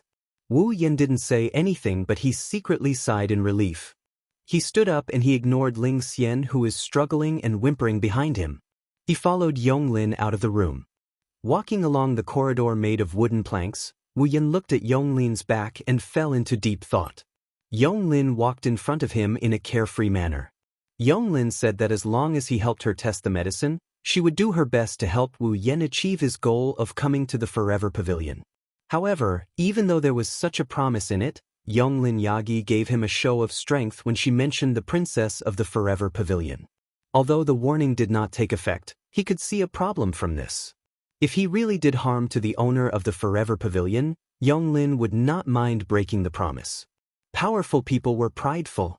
Yonglin was the same. Otherwise, during the Second War on the Moon, Yukari would not have used a trick to steal a bottle of wine from the moon to attack Yonglin. She used it to mock Yonglin and the people of the moon for their miscalculation. This caused Yonglin and Yukari to have a feud. Thus, according to the situation, since Yonglin had made a promise, even if it was for the sake of face, Yonglin shouldn't go back on her word. Unfortunately, this was the truth. What did this mean? It meant that Yonglin cared more about the owner of the Forever Pavilion than her reputation and integrity. According to Wu Yan's understanding, in terms of strength, the owner of Yongyuan Pavilion is strong, but Yongyuan Yonglin is more than capable of crushing the owner. However, Yonglin treated such a person as if she was loyal to the owner of the Forever Pavilion. She took good care of her. Wu Yan felt that he really needs to think things through. He shouldn't be too impulsive. While Wu Yan was deep in thought, Yonglin stopped in front of a door. Unlike before, this time, Yonglin didn't directly open the door in front of her. Instead, she stretched out her hand and knocked a few times. "Princess, I'm coming in." After greeting her, Yonglin opened the door in front of her. Standing behind Yonglin, Wu Yan's eyes followed Yonglin's action of opening the door and looked into the room. The next moment, Wu Yan's expression became strange. Because what Wu Yan saw was not a Japanese-style room like the hall just now. No, it should be said that the style of the room was indeed Japanese style, and the floor was covered with tatami mats. It was a typical Japanese-style room. However, in such a Japanese-style room, there were all kinds of things that were extremely incompatible with the room. First of all, on the tatami mats, there were comics with old and new covers. That's right, they were comics. In addition to the comics, there were also boxes with discs on the floor. Looking at the surface of the boxes, the discs in the boxes should be game discs. Secondly, there was a computer in the corner of the room. It was a computer. The design is a bit old, it's not the latest model, and it's a desktop model instead of a laptop. However, there's not a single trace of age on it. The screen is still lit up, and if he's not mistaken, it's a game interface. In the interface, a character was automatically killing monsters and leveling up little by little. It was a proper AFK. How could such a scene not be out of place in this ancient Japanese-style tatami room? However, the scene in the middle of the room was the most incompatible. There was a kotatsu there. What attracted Wu Yan's attention was a girl lying on one side of the kotatsu. Only her head and hands were exposed. Chapter 1810. She was an extremely beautiful young girl. She was wearing a pink top with a white shirt underneath. There was a big white bow tie tied up with a ribbon on her chest. The buttons on the shirt were a row of small white bow ties. The sleeves were very long and could easily cover the young girl's hands inside. On the two long sleeves, there was some kind of orange-yellow pattern. The left sleeve was embroidered with the moon and clouds, while the right sleeve was embroidered with the moon and mountains. The young girl's lower body was wearing a dark red skirt. The skirt was embroidered with the moon, cherry blossoms, bamboo, red leaves, plum blossoms, and other golden patterns. Inside the skirt, there seemed to be a white inner skirt. From the outside, one could see a little bit of the white inner skirt peeking out from the edge of the dark red skirt. Moreover, the inner skirt seemed to be decorated with translucent parts, making the whole skirt very long. It was so long that even if it was dragged on the ground, part of it could be unfolded. He was dressed in a Japanese style. However, on this Japanese style dress, there were also lotus leaves, bow ties, and other elements of the Western style dress. In addition to the dress, the young girl also had long straight black hair that was over her waist. It was extremely soft and even flashed with arcs of light. There was a hairpin on the side of the long straight bangs.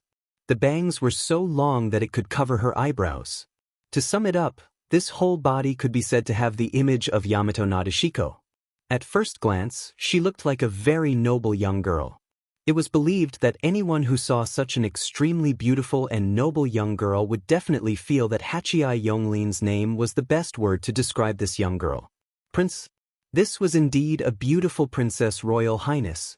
However, looking at this beautiful Princess Royal Highness, the corner of Wu Yan's mouth was twitching. There was no other reason. This noble Princess Royal Highness, at this moment, was nestled in the quilt, lying on her side like an abandoned house. Her soft long hair was spread on the tatami without the slightest bit of tidying. She looked like she couldn't wake up. Not only that, part of the bright clothes on this noble Princess Royal Highness was messy, exposing her entire abdomen. Her sleeping posture was a bit sloppy. If it wasn't for this young girl's faint noble temperament and dazzling exquisite face that could make people dazzled, this scene, it would definitely break the hearts of those who had a vision of the word princess. not to mention Wu Yan. Even Hachii Yonglin's eyes twitched slightly. The enigmatic expression on her face suddenly disappeared. It was replaced with an angry and headache like a mother who saw a disobedient child. He didn't know if Yonglin ignored him or not, but she walked into the room. She walked past the manga and game discs on the floor. She stopped in front of the beautiful girl and she squatted down. Princess! Prince! Yonglin reached out her hand and patted the face of the girl she called Princess. Wake up, Princess Royal Highness. Oh. The young girl frowned slightly. Then she slowly opened her eyes, revealing a pair of beautiful eyes that were as deep as gemstones. She stared blankly at Yonglin in front of her for a while. Only after a while did she regain her senses. Yonglin! The clear dewdrop-like sound reverberated clearly in the surroundings. It was very pleasant to the ears, and it was quite pleasing to the eyes. Whether it was appearance, temperament, or voice, this Princess Royal Highness was perfect. It was impossible to find someone more attractive than her. Unfortunately, even with such good hardware, this Princess Royal Highness software seemed to have some problems. She rubbed her eyes and yawned sloppily. Yonglin, is it dawn? Princess, you should know better than me whether it's dawn or not, right? Hachii Yonglin sighed. Princess, did you play games all night last night again? I didn't play all night. Yonglin retorted half-dead. This time, I went to bed before the sun rose. That means even if you didn't play all night, you still stayed up late? Hachii Yonglin said with an unfriendly expression. Looks like I'll have to confiscate some of your games and comics to make you behave. Her words made the sleepy princess jolt awake. She woke up and threw herself onto Yonglin's body, letting out a tragic cry. No, you can't do this to me. Yonglin, I just want you to pay attention to your image. Don't forget you're the Princess of the Moon. I'm not the Princess Royal Highness anymore. Yonglin, you didn't object to me playing games back then, right? I don't object to you playing games, Princess, but you have to pay attention to your body. I didn't agree to you playing games all night. What does it matter? I'm not only an immortal from the moon, but I've also swallowed Penglai's medicine. I won't die even if I play all night. Looks like you're not going to repent, Princess. I'll have to confiscate your games and comics. Don't. Outside the door, the corner of Wu Yan's mouth twitched harder and harder as he watched the scene unfold. His expression kept changing until it turned into one of embarrassment. 7 days ago, Hachii Yonglin stopped him from entering the Forever Pavilion and made him a test subject for her new medicine. After that, she tried to intimidate him. She was also a mysterious being. Wu Yan almost forgot the true identity of the Princess Royal Highness of the Forever Pavilion. Mount Penglai Hui. That was the name of the Princess Royal Highness. She used to be a princess living in the Moon Palace. 1,000 years ago, she worked with Hachii Yonglin to create the forbidden medicine of immortality on the moon, Penglai's medicine. She violated the moon's taboo and was exiled to the earth. Because Yonglin was the head of the moon, she was very influential on the moon. Her status was much higher than Hui of Penglai Mountain. She was very important to the moon. Therefore, Yonglin was not judged by the moon. Only Hui of Penglai Mountain was punished and exiled to the ground. Therefore, Hachii Yonglin had always felt guilty toward Mount Penglai Hui. On the other hand, Mount Penglai Hui, who was exiled to the earth, was grateful and attached to the humans who had taken care of her. Because of her identity as a princess on the moon, she had been deeply involved in intrigue and yearned for life on the earth. Therefore, after her sentence was over, she chose to stay on the earth. Hachii Yonglin, who came to welcome Mount Penglai Hui, understood this. Plus, she felt guilty toward Mount Penglai Hui. She betrayed the moon on the spot, killed the moon messenger, and stayed on the earth with Mount Penglai Hui until now. Therefore, the Forever Pavilion was born. Wu Yan knew all of this. However, Wu Yan had forgotten that Mount Penglai Hui had another identity in addition to her identity as a princess of the moon. Princess Neat. She had lived in the Forever Pavilion for thousands of years. In these thousands of years, she had almost never left the Forever Pavilion. She had never stepped out of the house, causing Mount Penglai Hui to become a lazy, closed-door person who loved to surf the internet and play games. She liked to hide in the heater and sleep in bed. This was all that Mount Penglai Hui had now. Due to her guilt toward Mount Penglai Hui and having lived together for thousands of years, Hachii Yonglin's feelings for Mount Penglai Hui were no longer as simple as guilt. Instead, she was like a mother who loved her children, treating Mount Penglai Hui as her daughter. Wasn't this scene in front of her a mother who had a headache for her daughter who didn't want to make progress and played games all day? Unfortunately, this daughter of his was more difficult to educate than he had imagined. No matter what, princess, you should tidy up your image first. Looking at Mount Penglai Hui's pitiful appearance, her clothes were messy, and her hair was messy, as if she had just woken up. Hachii Yonglin sighed again as if she had given up. There are guests today. Mount Penglai Hui, who was pretending to be pitiful, was stunned. Guests? Only now did Mount Penglai Hui notice Wu Yan standing at the door with an embarrassed expression. That pitiful appearance suddenly froze on her face. Hee. Looking at Mount Penglai Hui's stiff expression, Wu Yan laughed dryly a few times. Hello? Mount Penglai's Hui finally reacted, sizing up his own sloppy appearance. Wah! The sorrowful cry of the squatting princess resounded through the sky. Chapter 1811. As a princess, Mount Penglai Hui could be said to be very spoiled. It wasn't until she lived on the ground for a period of time that she gradually became able to get along with others as equals.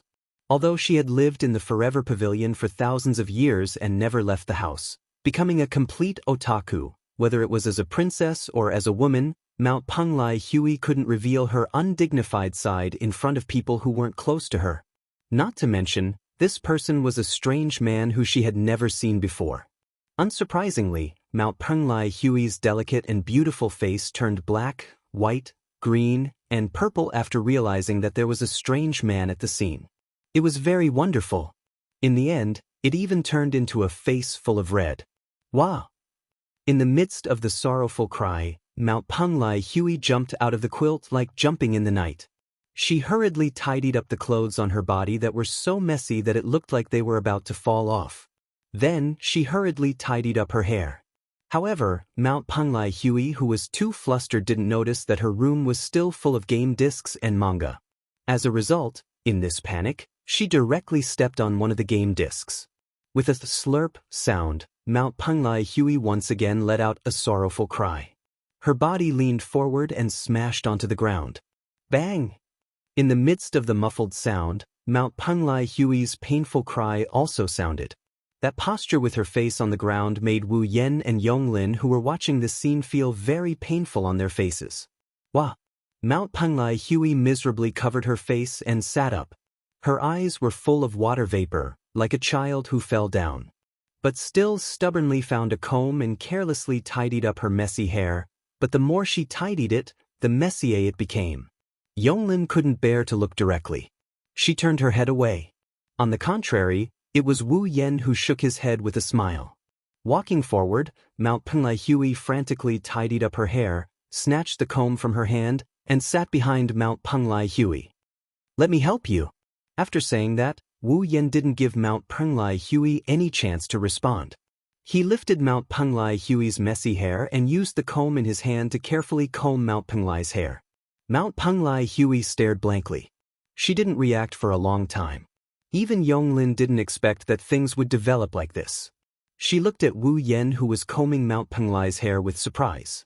In an instant, all the noises in the noisy room disappeared, leaving only silence. Under Wu Yan's skillful movements, Mount Penglai Hui's messy hair gradually recovered its smoothness. Some of the hair that was sticking up were smoothed out, making Mount Penglai Hui's originally bright and beautiful jet black hair even brighter and more moving. Penglai Mountain's Hui finally calmed down, feeling the strange man's hand constantly stroking his long hair. Her expression was slightly unnatural. Mount Penglai Hui, who had once committed a taboo and was exiled to the ground, actually didn't come to the ground naturally, but turned into a baby. She came to the heart of a bamboo tree. Coincidentally, When a bamboo cutter was cutting bamboo, he found Mount Penglai Hui in the heart of the bamboo and raised her. In a short 3 months, Mount Penglai Hui grew up. Her beauty shocked everyone in that era, and also attracted the proposal of 5 noble children. These suitors were all rich existences at that time, but these suitors were all defeated. Even the emperor at that time wanted to use his power to marry Mount Penglai Hui, but he was also rejected. He couldn't get close to her. This was the story in the famous Bamboo Monogatari. Mount Penglai Hui was the world's most beautiful bamboo monogatari in Bamboo Monogatari. What happened later? Presumably, those who knew about it knew that Mount Penglai Hui had ushered in the end of her sentence. Together with Zhonglin, she killed the moon emissary and lived in the Forever Pavilion. In other words, there had never been a member of the opposite sex who could get close to Mount Penglai Hui. Until now, Mount Penglai Hui hadn't let a member of the opposite sex touch her hand. Now, a strange man who she just met and didn't even know his name made an extremely intimate action like combing her hair. How could Mount Penglai Hui, who hadn't had intimate contact with the opposite sex for many years, be natural? From this point of view, Wu Yan was indeed very lucky. He did something that the royal family of the world couldn't do 1,000 years ago. Of course, compared to being unnatural, Mount Penglai Hui was more curious and puzzled. You are. Didn't Yonglin already say it? Wu Yan didn't even look at Mount Penglai Hui, and continued to comb Mount Penglai Hui's long black and soft hair. I'm just a guest. Hearing this, Mount Penglai Hui's heart was slightly surprised, and a trace of unwillingness emerged. One must know that back then, almost everyone who was lucky enough to see Mount Penglai Hui was captivated by her beauty, causing them to be unable to sleep at night, unable to drink tea, unable to eat, and even the emperor fell under Mount Penglai Hui's skirt. Now, a man was indifferent to her beauty. It's no wonder Mount Penglai Hui felt unconvinced. Mount Penglai Hui didn't know that although her appearance was indeed heaven-shaking, which of Wu Yan's female friends wasn't in existence with outstanding appearance? Without mentioning other things, just Ikaros's angelic appearance was enough to rival Mount Penglai Hui. Wanting to rely on appearance to make Wu Yan bow down to her was already an impossible task. Moreover, Mount Penglai Hui didn't think about it. No matter how outstanding her appearance was, no matter how extraordinary her temperament was, no matter how noble her identity was, after the farce just now, her image was almost shattered, enough to make the unreachable distance disappear completely. It's because of this that Wu Yan took the comb from Mount Penglai Hui's hand so naturally and helped her comb her hair. One has to say, Wu Yan's combing technique was indeed not bad. Not long after, Mount Penglai Hui's previously somewhat messy black hair became smooth, like a waterfall made of black silk, hanging straight down. Mount Penglai Hui also tidied up her clothes, the whole sloppy image was gone, and her noble and elegant temperament was revealed. This kind of Mount Penglai Hui is worthy of the title of princess. Using the hand hidden in her long sleeves to stroke her hair, Mount Penglai Hui praised. I didn't expect a man like you to be so good at combing hair. Practice makes perfect. Wu Yan casually put the comb in his hand on the side of the table and casually replied. I have a lot of headache-inducing girls by my side. I also help these girls comb their hair a lot, so I slowly became proficient. Although he said this, Wu Yan's expression didn't look like he was having a headache at all. Instead, it softened a lot, causing Mount Penglai Hui to come closer curiously. Girls? Which girls? Even if I tell you, you won't know. Wu Yan said snappily, and then glanced at Yonglin, who didn't say anything. Yonglin seemed to understand the meaning of Wu Yan's gaze, and also glanced at Wu Yan, her expression unexpectedly calm. Princess, this guest seems to have come here to look for you for some reason. Looking for me? Mount Penglai Hui was a little surprised. Why would someone want to look for me? Hui of Penglai Mountain had lived in seclusion in the Forever Pavilion for thousands of years. Not many people in the fantasy village knew her. Even many of the people from the moon who had hunted her down in the past had forgotten her. Generally speaking, it should be impossible for anyone to come looking for her. I have something to ask of you. Seeing Mount Penglai Hui's doubts, Wu Yan thought about what to say in his heart, but on second thought, he gave up. Don't look at Mount Penglai Hui's current appearance. In the past, Mount Penglai Hui was the princess of the moon and had experienced a lot of intrigue. If he hid it, it would easily arouse the suspicion of Mount Penglai Hui. Besides, there was the moon's brain next to her. Wu Yan didn't think he could hide anything from these two if he wanted to.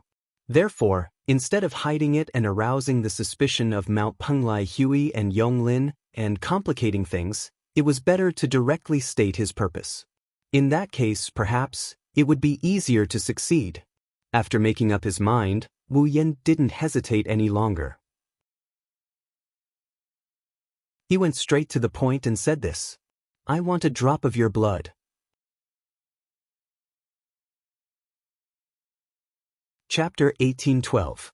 Blood. Mount Penglai's Hui was stunned. Blood. Yonglin frowned deeply and looked at Wu Yan as if she wanted to see through Wu Yan's heart. I know you're a vampire, and not an ordinary one at that. But you didn't take the princess's blood to satisfy your stomach, did you? Hearing this, Wu Yan secretly praised Yonglin. From the beginning to the end, Wu Yan never said that he was a vampire, nor did he reveal that he was the true ancestor of vampires. Only the people from the Red Devil Mansion knew that he was the true ancestor of vampires. Yonglin, on the other hand, had only seen him twice. She didn't even touch his body, but she already knew his identity. Should I say, as expected of the former brain of the moon? The reason I want to get a drop of Princess Kagaya's blood is simple. Wu Yan spilled out his reason while thinking about it. Princess Hui's blood can make me stronger. Stronger? This time, it was Mount Penglai's turn to frown. Indeed, vampires live on blood. The princess's blood not only contains the life essence of the moon people, but also the essence of the immortal Penglai medicine. The blood contains a lot of power. Yonglin stared at Wu Yan and sneered. However, weak vampires can't get power from the princess's blood at all. They might even explode. Powerful vampires don't need the princess's blood to increase their power, right? Vampires are also one of the immortal existences. In terms of immortality, it was the effect of the moon people's Mount Penglai Bright Night and the medicine of Penglai. Its immortality was comparable to the true ancestor of vampires. There weren't many people who could really kill Mount Penglai. However, wanting to use Mount Penglai's blood to increase their power, for vampires, it was a little redundant. As Yonglin said, weak vampires couldn't get power from Kagaya Penglai's blood. They might even explode because the power in the blood was too strong. Powerful vampires didn't need Kagaya Penglai's blood to strengthen themselves. Because for those vampires who had enough ability to absorb the power contained in Penglai Shan's blood, the power in Penglai Shan's blood was more or less insufficient. He couldn't compare. More than enough. If that was the case, what else could he do with the blood of Mount Penglai's Hui? In front of Mount Penglai Hui and Yonglin, Wu Yan shook his head. No, I want Princess Hui's blood, not because Princess Hui is from the moon, nor because Princess Hui's blood contains the essence of Penglai medicine, but because of Princess Hui's ability.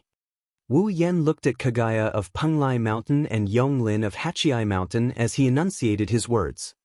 The ability to control the forever and the moment. The ability to control eternity and moment. This was the ability of Mount Penglai Hui.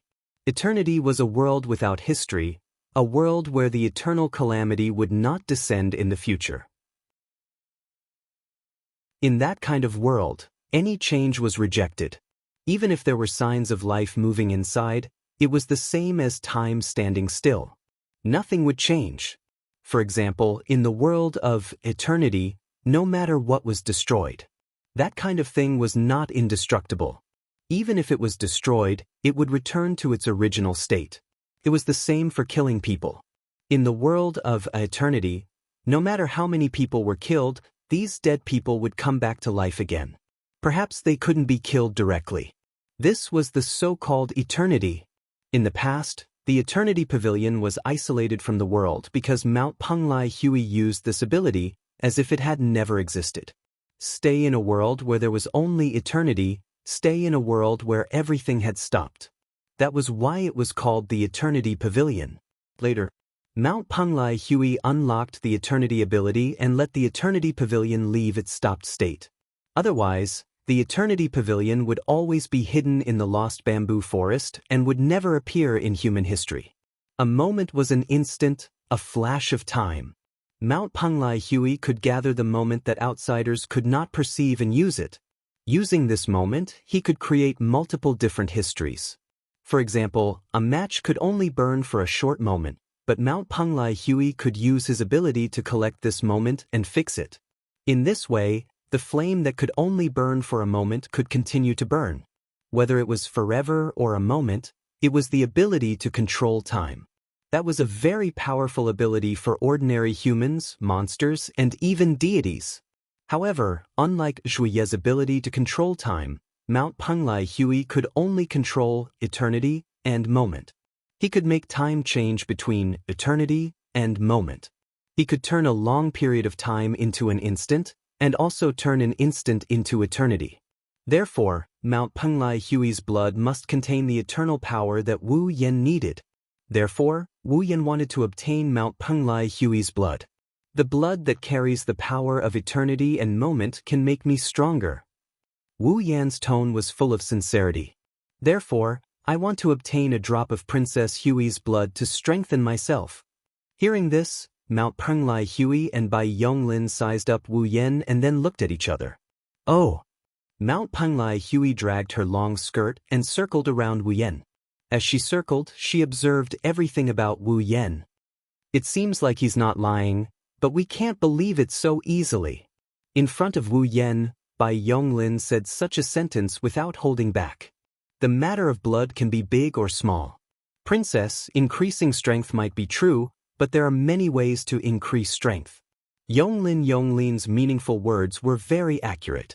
Disregarding other things, many evil curses have such methods to increase strength.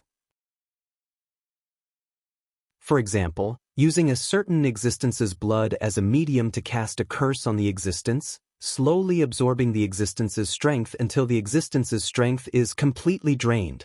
After living for so long, Bai Yonglin has seen such evil methods more than once.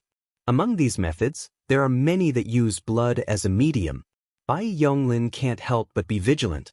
Mount Penglai Hui of course understood this point and stood in front of Wu Yan, looking at him. That's how it is. Mount Penglai Hui's beautiful eyes revealed a hint of craftiness. Although I'm grateful that you've combed my hair, you've also touched my hair. You know, my hair has never been touched by more than 3 people. Among the men, you're the only one. If you count it this way, you've really profited, ahaha. Wu Yan laughed awkwardly. How about I let you touch my hair? Who wants to touch your hair? Hui of Penglai rolled her eyes at Wu Yan. Then she rolled her eyes and she said this. Even if I want to touch it, I have to touch other places to offset it. Don't mention Wu Yan, even Yonglin's face fell when she heard this. Touch other places? Where do you want to touch? Seeing Wu Yan's embarrassed expression, Mount Penglai Hui raised an eyebrow. Era, I'm just joking with you, don't mind it, huh? Wu Yan could only laugh dryly. In the eyes of the otakus, in Fantasy Village, there are 2 girls who have received such a title. Alice is the most beautiful girl in Fantasy Village among the Western series of girls. Mount Penglai Hui is the most beautiful girl in Fantasy Village among the Eastern series of girls. One is the most beautiful girl in the Western world, the other is the most beautiful girl in Japan, but they both have elements that make people tremble in fear.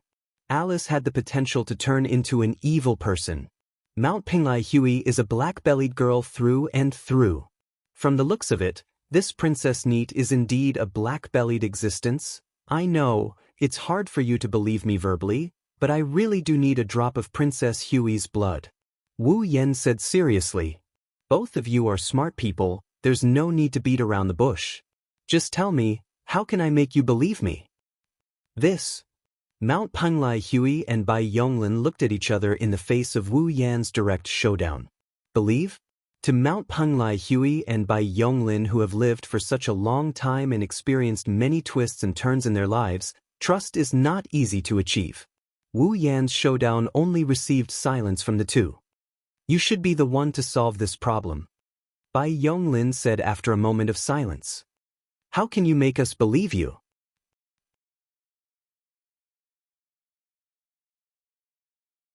Chapter 1813. How can I trust her? This problem was indeed a very troublesome one. Wu Yen could only rub his forehead and pretend to have a headache.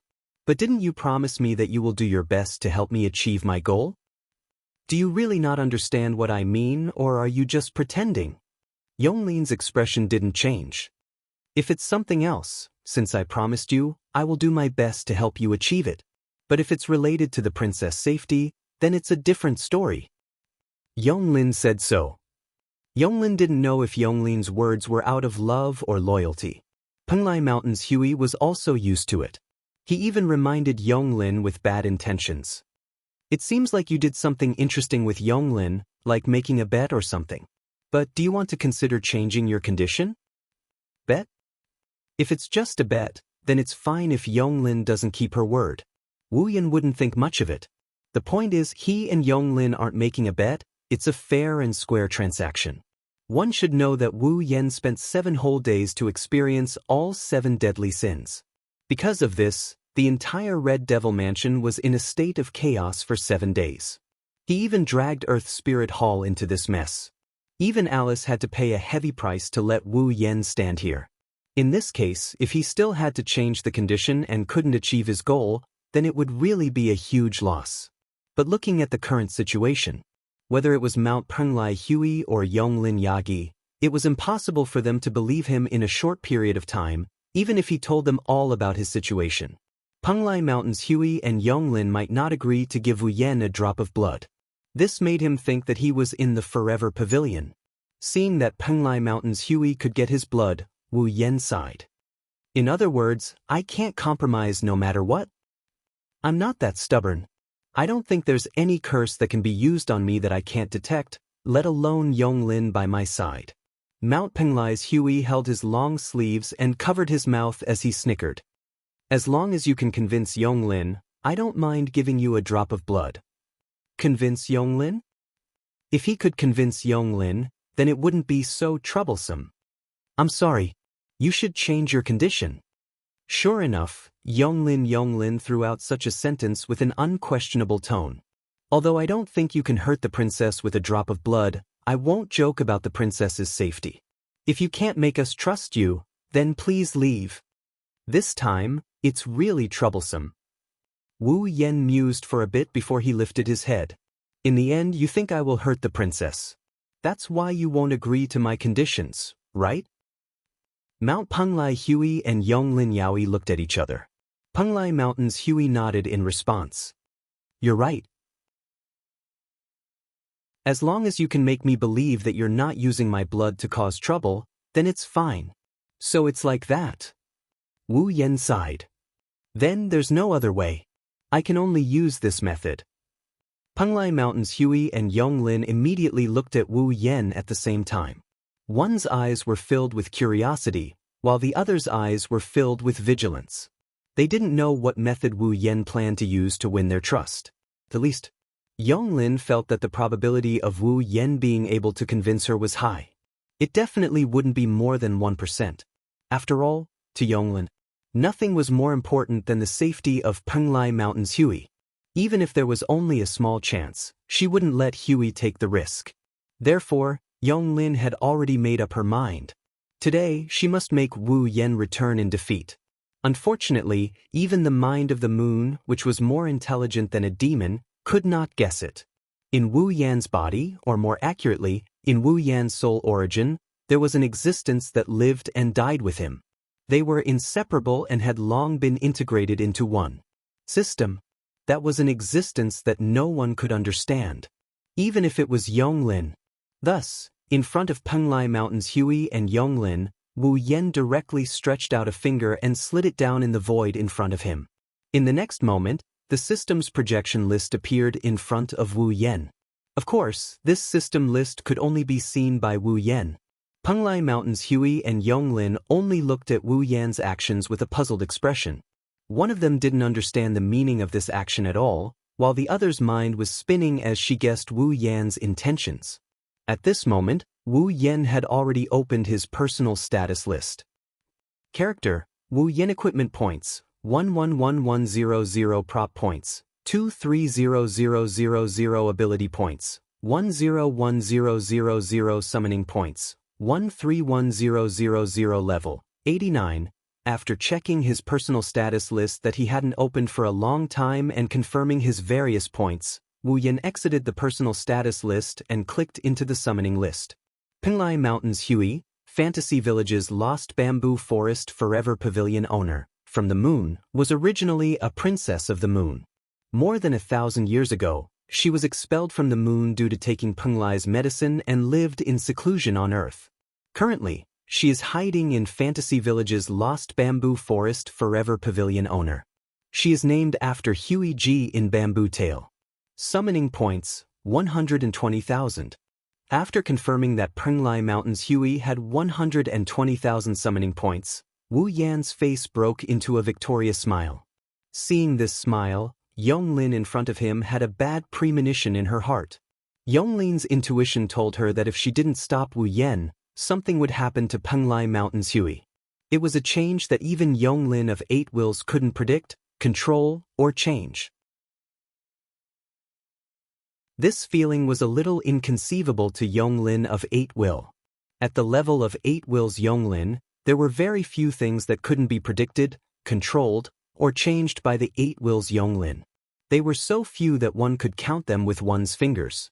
Yonglin couldn't see through Wu Yan's strength completely. After all, Wu Yan had many trump cards. Therefore, Yonglin could only vaguely feel that Wu Yan was a threat. When Wu Yan didn't enter the red jade mode, Yonglin could only feel that Wu Yan wasn't an ordinary person. His true strength was definitely much stronger than what she felt on the surface. However, if Wu Yan is capable of doing something that even Yagi Rin can't do, Yagi Rin doesn't have the confidence to do so. But now, Yonglin indeed had such a premonition. If she doesn't stop Wu Yan now, the situation is going to get out of Yagi Rin's control. Yagi Rin can't do anything about it. Yonglin chose to believe this premonition no matter how unbelievable it was. Because Yonglin wouldn't joke about Penglai Mountains Hui's safety. However, Wu Yan seemed to have seen through Yonglin's plan. When Yonglin was about to attack, he reached out his hand at the fastest speed and tapped on the summon option on Penglai Mountains Hui resolutely. Buzz! An intense white light instantly shrouded every corner of the surrounding space. And the source of this intense white light was none other than Penglai Mountains Hui, who was glaring at Yonglin in astonishment. Oh no! Yonglin's heart trembled, and the murderous intent in her eyes erupted without restraint. Her demigod-level strength erupted in an instant, causing Yonglin's body to emit a shocking aura that could change the color of heaven and earth. Without any hesitation, Yonglin appeared in front of Wu Yan in a flash. Her expression was as cold as a glacier. She raised her hand and a violent airflow swirled in her palm, transforming into a deadly attack. Then, Yonglin pressed her palm that was swirling with the violent airflow softly toward Wu Yan's head. It looked like a soft palm, but Wu Yan believed that if he let it land on his head, his brain would be smashed into pieces like a watermelon. It was just that this palm of Yonglin's was destined to not obtain a good result. During the period when the user and the summoner's life were fused, how could the system allow an outsider to interfere? Only Wu Yan and his summoners knew that during the process of Wu Yan's summoner's life being fused, the system would protect him and his summoner until the end of the fusion. In other words, during the process of the fusion, the system would automatically protect them. Therefore, in the next second, a circle of faint light appeared around Wu Yan. Chapter 1814. It's as if the lines of his chakra were clearly drawn out, the rest of his body became transparent. A circle of light flashed around him and covered his entire body in an instant. At the same time, Yonglin's determined attack arrived. The palm strike that contained enough power to shatter the earth struck at Wu Yan's head. Just like that, in the next moment, something that Yonglin didn't expect happened. Whoosh! The violent palm strike landed on Wu Yan's head. However, Yonglin felt as though she had hit air. Her palm passed through Wu Yan's body along with Yonglin's body. She didn't feel like she had hit him at all. All she felt was the whistling sound of the powerful strike in the air. What? Yonglin's pupils shrunk as she passed through Wu Yan and arrived behind Wu Yan. Yonglin could sense that Wu Yan didn't really turn transparent. Instead, it was as though he was in another dimension that was higher than the one she was in. She couldn't touch him as she was in a lower dimension. Why couldn't she touch him even though he wasn't transparent? In fact, this wasn't the first time that Yonglin had seen such a situation. This kind of external interference had no effect at all. It was like an invincible, transparent person state. Wasn't this the method used by Bori Shrine Sorceress, Bori Soul Dream, to become the manager of Fantasy Village and the Bori Great Barrier? It was because of this invincible method that Bori Spirit Dream, who was merely at the peak of rank 8, could stand at the peak in Fantasy Town where powerful beings were as common as clouds. Could it be that this person had the same method as Bori Spirit Dream? At this thought, Yonglin's face instantly turned ugly. Ah! At this moment, Kagaya of Penglai Mountain let out a cry of surprise, waking Yonglin up from her daze. Prince? Yonglin turned around quickly. She looked in the direction of Kagaya of Penglai Mountain. Then Yonglin saw it. From the heart of Mount Penglai Hui, a ray of light with dazzling brilliance suddenly shot out. With a speed that Yonglin could only feel a blur before her eyes, it suddenly connected to the heart of Wu Yan, who was standing in front of Mount Penglai Hui. Your Highness! Yonglin finally panicked when she saw this. Yonglin couldn't even remember how many years it had been since she was as flustered as she was now. Back then, when Mount Penglai's Hui was executed by Yuedu and exiled to the surface. When he killed all the emissaries from the moon and betrayed the moon. Or was it during the 2 lunar wars, when she was scheming against Yakumo Yukari? Well, even in the above 3 situations, he had never made Yonglin panic. However, at this very moment, Yonglin of 8 wills was indeed feeling flustered after so many years. Under such circumstances, on the other side, Wu Yan and Mount Penglai's Bright Knight had a different feeling from Yonglin. The two of them could clearly hear that an outsider couldn't hear. 2 completely different heartbeats were lingering in their ears bit by bit. That was the heartbeat of Wu Yan and Mount Penglai's Bright Knight. The 2 different heartbeats seemed to compete with each other, vibrating frequently, and as time passed, the frequency of the vibrations was getting closer and closer, until a certain moment, the frequency of the 2 heartbeats was exactly the same. Only then did the sound suddenly disappear. Then, the light connecting Wu Yan and Mount Penglai's Bright Knight's heart was also cut off from the 2 of them. With a slight twist, they gathered together, forming a small light bead the size of a glass bead. With a spin, they shot in the direction of Wu Yan and merged into Wu Yan's body. Feeling a sense of fullness in his body, Wu Yan knew. Mount Penglai's Bright Knight.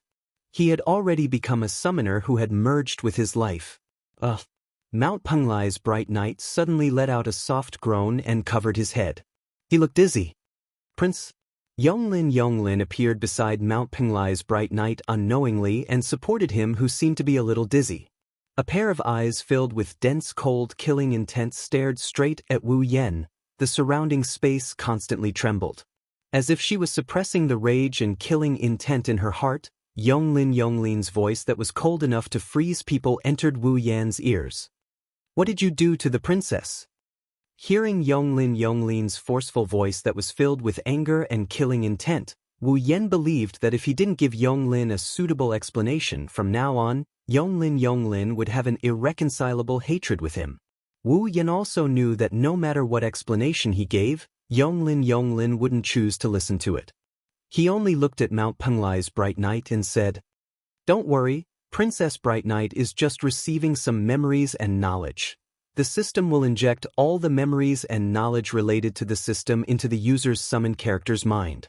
Therefore, Mount Penglai's Bright Knight should be receiving all the memories and knowledge related to the system. Because he received the memories and knowledge that didn't belong to him, he would feel a little dizzy and would recover quickly."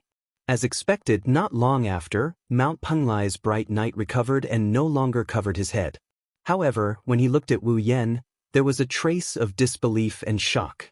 "Princess?" Yonglin hurriedly asked. "Are you all right?" Unfortunately, Mount Penglai's bright knight didn't pay any attention to Yonglin. It was as if he didn't dare to believe the memories and knowledge he received. He hesitated for a moment and asked with an uncertain tone. Is this all real? Whether it's real or not, it's hard for me to prove it to you. Wu Yan spread his hands. However, you should be clearer than anyone about your own situation, right? Mount Penglai's bright knight was also a strong person who was at least level 80. At this level, Mount Penglai's bright knight couldn't have not noticed that his life was no longer in his body but in the body of the man in front of him who he had just met for less than half an hour. His life was fused with the man in front of him and there was no way to separate them anymore. In other words, Mount Penglai's bright knight's life was no longer under her control. Mount Penglai Huiyi knew that even if someone had the means to kill him, he wouldn't die no matter what. Even if he died, he would be resurrected in another form. However, if the man in front of him died, then even if he was fine, he would die with him. In addition to the memories of the system, summon character, and the dungeon world, Mount Penglai's bright knight fell silent. Princess? Yonglin called out, but her gaze fell on Wu Yan. She slowly raised her aura. Yonglin, stop. Before Yonglin could do anything, Mount Penglai's bright knight laughed bitterly. You can't kill him. Otherwise, I won't be able to live either. If we kill him, the princess won't be able to live? Yonglin's face darkened once more as she understood what was going on. What kind of life-sharing contract was that? It's not as simple as you think, Yonglin. For a moment, Mount Penglai Huey didn't know how to explain it to Yonglin. He could only sullenly look at Wu Yan. You really made a fool out of me. I don't want to do that. Wu Yan quickly shook his head. If it weren't for the fact that you guys are so difficult to deal with, I definitely wouldn't have used such a method. What do you mean? Mount Penglai's Huey's expression became displeased. Are you saying that I'm not qualified to be your summoner? Wu Yan laughed bitterly. I didn't say that, summoner. Yonglin frowned deeply. She stared at Wu Yan as if she wanted to see through him. In addition, Mount Penglai's bright knight seemed to be unhappy and reproachful. Wu Yan felt like he was sitting on pins and needles. Forget it. After an unknown amount of time, Mount Penglai Huey turned around. Yonglin, I'm hungry. Yonglin didn't say anything. She just silently led Mount Penglai out of the room. Seeing this, Wu Yan panicked. Just as he was about to say something, a dark red light shot in from outside and imprinted into Wu Yan's eyes. Wu Yan was startled. When he reacted, he immediately reached out and grabbed the dark red light. He looked at his hand and sighed in relief. Looking closely, on top of Wu Yan's hand, there was a drop of gem-like blood moving up and down.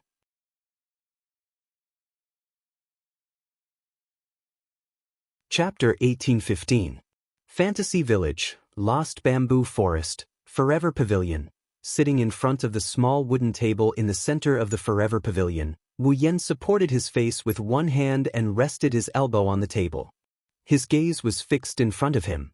Opposite him, Kagaya of Penglai Mountain is holding a small bowl filled with white rice. In front of her is a wooden tray with a few small dishes. She is eating the rice in her bowl as she stared at Wu Yan, who is sitting in front of her. She is sizing up Wu Yan, who is sitting in front of her. Not only Mount Penglai, but Yonglin was also sitting beside Wu Yan and Mount Penglai. She was also looking at Wu Yan without saying a word. However, compared to Mount Penglai, Yonglin's gaze was not scrutinizing. Instead, it was cold and hostile. In addition to Mount Penglai and Yonglin, in the corner of the hall, there was also Ling Xian, who was being restrained by the lock of discipline and was enduring the last sin of the 7 deadly sins. She was moaning bitterly as she twisted and struggled. She looked as pitiful as she could be. Under such a strange situation, Wu Yan could only bear the scrutinizing gaze from Mount Penglai, Yonglin's hostile gaze, and Ling Xian's aggressive gaze as he sighed. Who could he blame? Should he blame Mount Penglai and Yonglin? Mount Penglai was just feeling indignant that his life was forcefully taken away and merged with Wu Yan. Yonglin also thought that Wu Yan had done something to Mount Penglai. That was why she was like this, wasn't it? he could only blame Wu Yan for using such a method to provoke the two of them.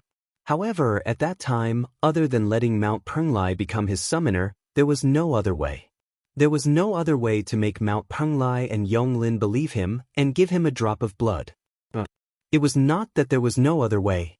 If he thought about it carefully, as long as he could come up with evidence that could convince Mount Penglai Kagaya and Yonglin Yagi, the two of them should not refuse to give him a drop of blood. After all, it was said that there were many evil methods that could use blood as a medium to do something harmful to the owner of the blood. But who was Penglai Mountain's Huey? Who was Yonglin Yongi?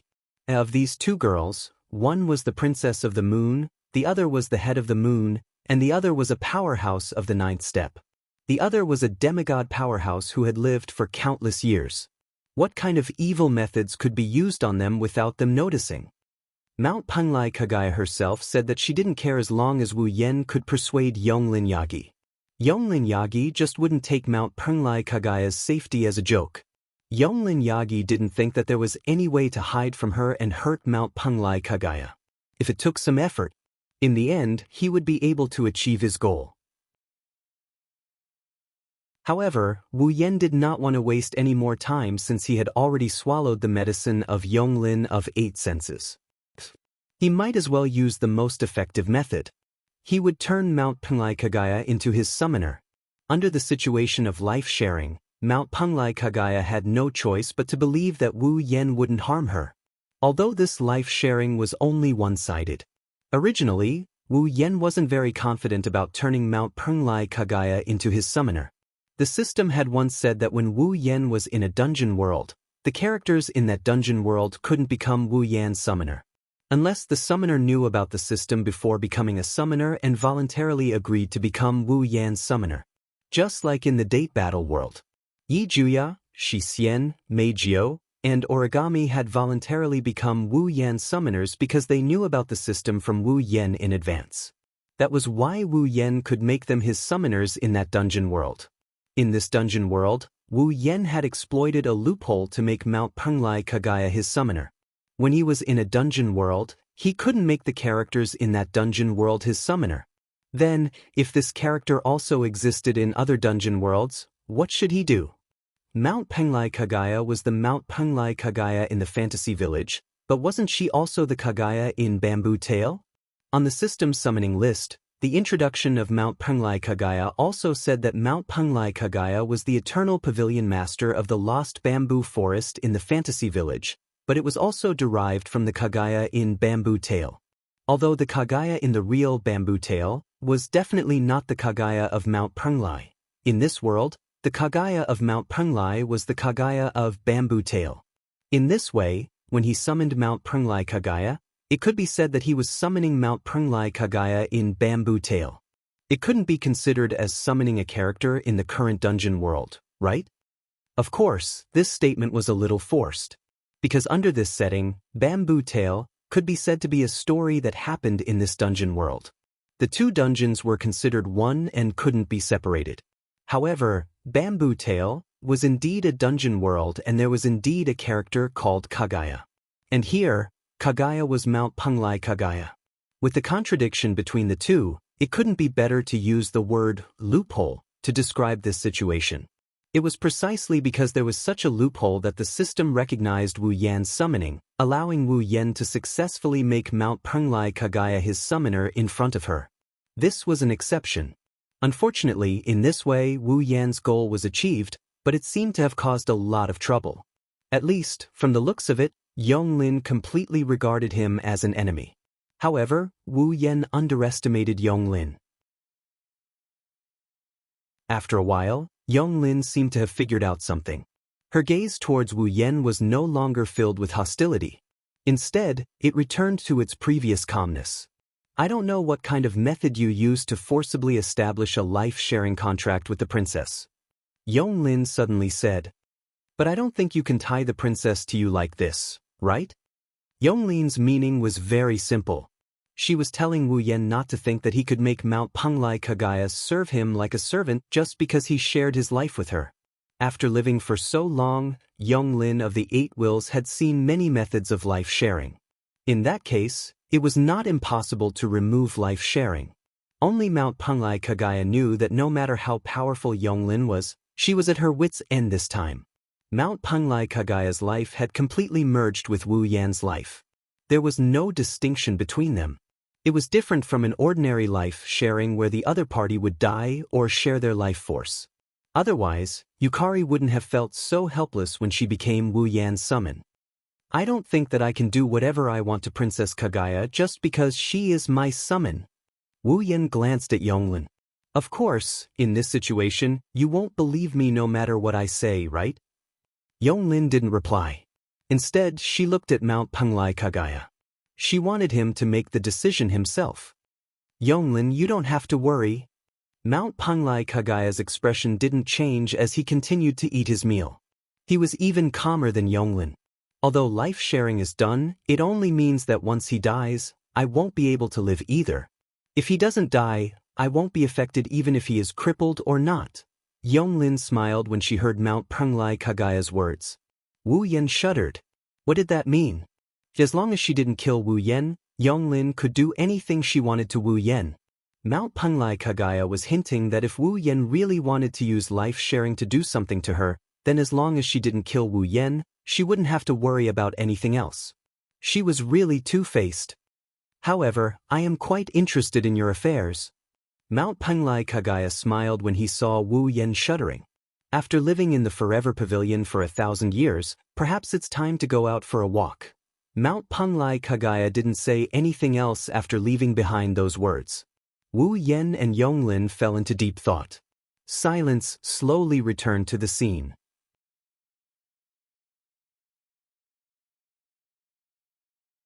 Chapter 1816. Fantasy Village, Lost Bamboo Forest. Standing outside the Lost Bamboo Forest, Wu Yan turned his head and looked at the misty green bamboo forest.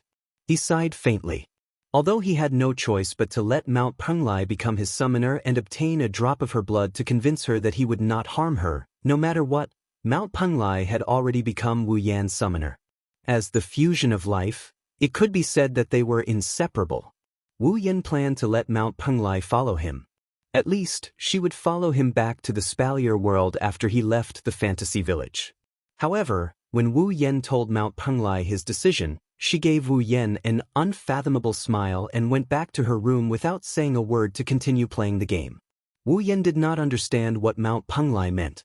When he was about to chase after her, he was stopped by Yonglin with a cold expression. She ordered him to leave with an unquestionable attitude. Wu Yan was not surprised by Yonglin's attitude. After all, when he asked Mount Penglai to follow him, Wu Yan did not hide it and directly said it in front of Yonglin. With how much Yonglin doted on Mount Penglai, it would be strange if she was nice to Wu Yan. Wu Yan even started suspecting if Yonglin is one of those idiotic moms who would guard against foreign stinky men getting close to her own daughter. No matter what, he did not know how Mount Penglai would develop. He could only take one step at a time. Fortunately, he got the essence blood with eternal power.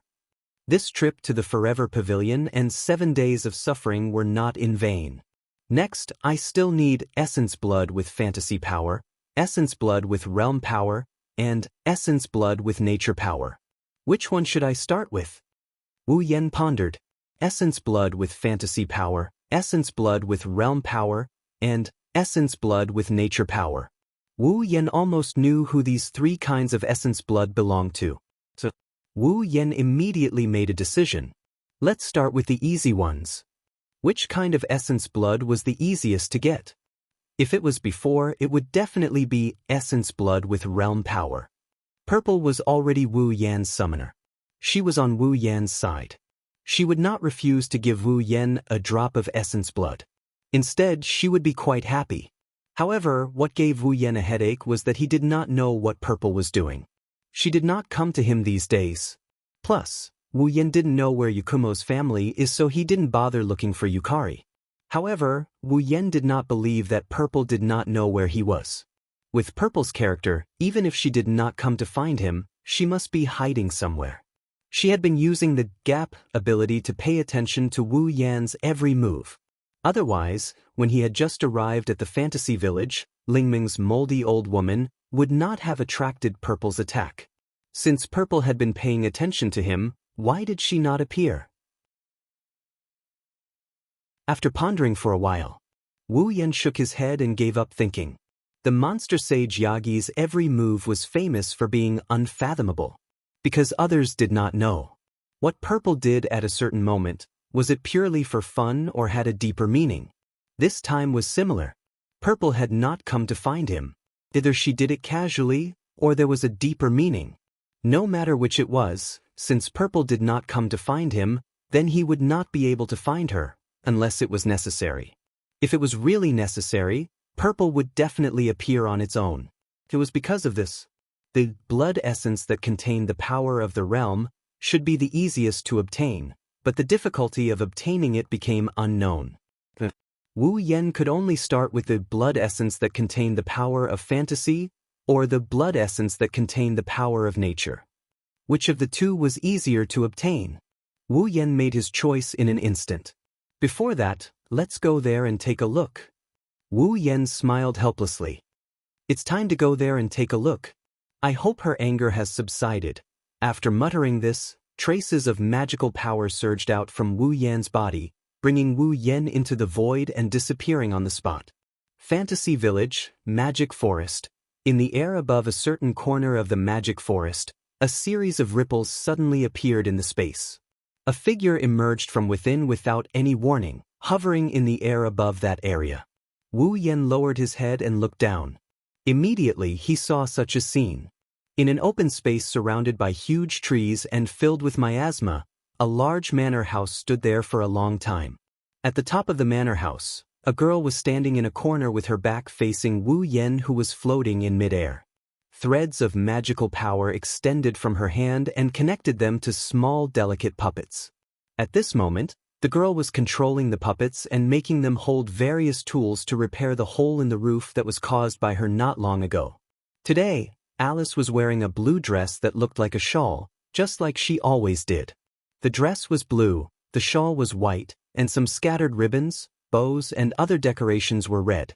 Her skirt reached her ankles, and her soft golden shoulder-length hair hung down clearly. A red belt was tied around her waist, revealing her slender waist.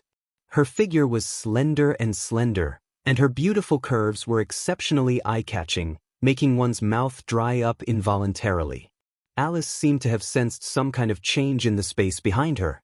She paused for a moment, turned around, and raised her head to look at the sky. It was only at this moment that Wu Yen noticed the change in Alice.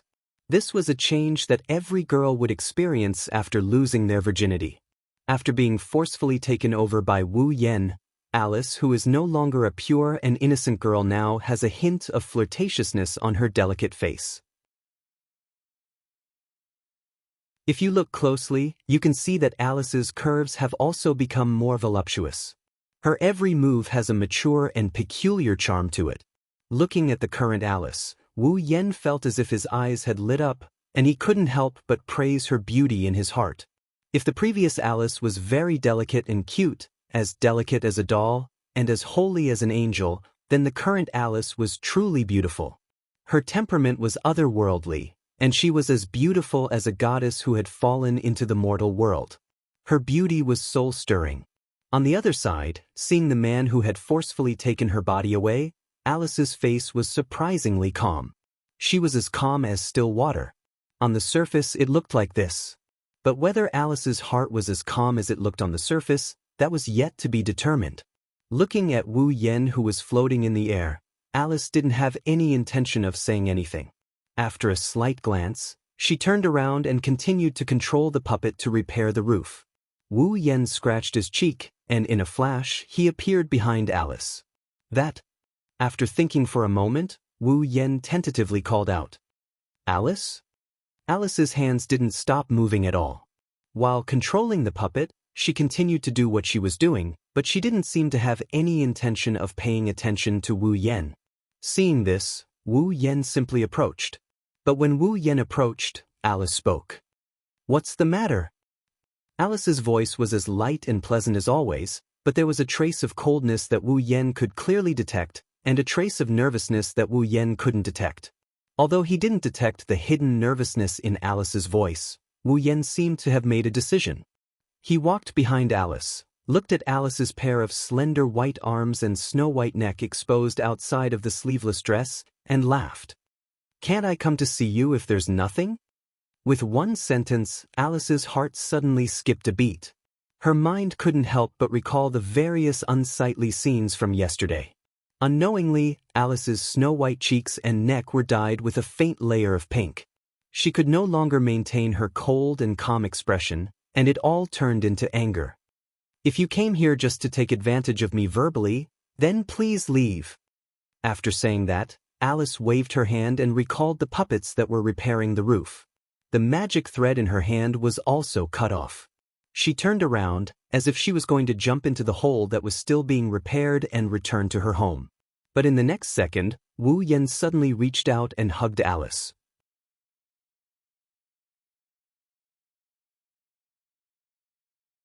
Chapter 1817. Thump. This was the sound of a huge heartbeat. When Wu Yen reached out and hugged Alice, the heartbeat was so loud that it could be heard from 4 to 5 meters away. Alice's delicate body suddenly stiffened. Originally, Alice's heart wouldn't be in such a mess so easily. But now, Alice was no longer the Alice of the past. Her body already belonged to the man who hugged her from behind. What happened that day was too unbearable for Alice, so she couldn't keep calm in front of Wu Yen. "What are you doing?" Alice's voice started to tremble. She started to struggle with all her might. "Do you want to die?"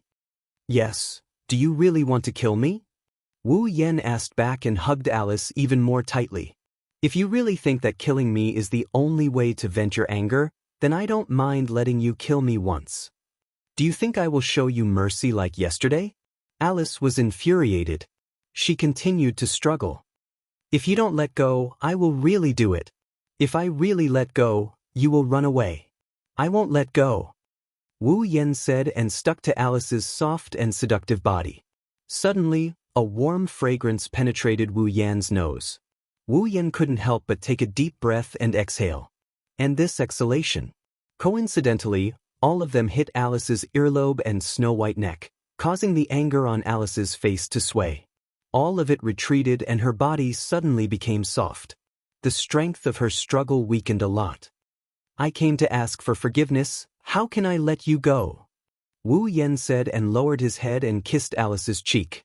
His hands moved up and stroked Alice's graceful waist. "If you don't forgive me, I will continue to hug you like this. With your charm, I can't guarantee that I won't be able to control myself and enjoy some fun things with you." "Something fun? What is it?" This question didn't need to be asked at all. Alice's delicate body trembled, and her voice sounded like she was about to cry. "Didn't you bully me enough yesterday? Are you going to bully me again today?" "I'm not bullying you, I'm just loving you." Wu Yen thickened his skin and hugged Alice's slender waist so that Alice's entire body is stuck in front of him. He held Alice's face in his hands and kissed her on the lips. "I didn't do it on purpose yesterday, but that doesn't mean I don't want to admit it. Alice, my dear wife, please forgive me this time." Caught off guard by Wu Yan's kisses on the lips, Alice panicked and turned her head away. Not sure if it was out of embarrassment or anger, but she started yelling. "Who would beg for forgiveness like you?" Hearing this, Wu Yen didn't show anything on the surface, but he couldn't deny it in his heart. Indeed, this method, it was a bit like he was forcing Alice to submit. It was a bit shameless. But other than this, what else could he do to make Alice forgive Wu Yen? Wu Yen didn't have much interaction with Alice to begin with. Putting aside the matter of him forcefully taking Alice's body, Wu Yen and Alice were not strangers, but they couldn't be considered friends, let alone lovers. In such a situation, with Alice's unrestrained and casual personality, it was very likely that she would treat the matter of her having sex with Wu Yen as an interlude and distance herself from Wu Yen, slowly breaking off their relationship and no longer interacting with each other. Alice was definitely capable of doing such a thing. Therefore, even if it was a bit of a forced abdication or even a bit of a rascal, as the saying goes, only shameless people can get girls. Thinking of this, Wu Yen simply hugged Alice tighter. Without waiting for Alice to struggle, he took Alice's lips in his mouth and gently sucked on them. Oh, don't. Under Wu Yan's unusually presumptuous kiss, Alice, who gradually couldn't bear it, could only give up her tough attitude and involuntarily beg for mercy. Of course, such begging would only add to Wu Yan's pleasure and wouldn't have any effect at all. For a moment, on the roof of the manor house, Alice's helpless whimpers gradually echoed and gradually turned into the sound of panting. After an unknown amount of time, when Wu Yan was satisfied and Alice was almost suffocating, Wu Yan let go of Alice's lovely lips. Alice couldn't help but gasp for breath, her cheeks covered with a red color. Forgive me. Wu Yan seemed to be addicted to this way of asking for forgiveness, which could take advantage and gain the upper hand at the same time. He bit Alice's earlobe and whispered softly, "Otherwise, I won't stop." "You despicable bastard." Alice lost all her strength as she leaned against Wu Yan's body. She couldn't even struggle. She gasped for air as her body trembled. She used her soft voice to shout at Wu Yan. "I will really kill you. I told you, I don't mind letting you kill me once. I won't die." Wu Yan let his hands slowly move to Alice's important parts of her body. "If you don't give me an answer, I will do something naughty." Feeling the scorching hot hands slowly moving up and down towards the important parts of her body, Alice's heart was in her throat. Just as Wu Yan guessed, Alice originally planned to cut off all contact with Wu Yan and not have any more interactions with him. Yesterday's entanglement is nothing more than a wonderful dream. However, Alice hadn't thought that her idea would be seen through in advance, which led to Wu Yan using such a method. It had to be said that this method was indeed the best way to control Alice.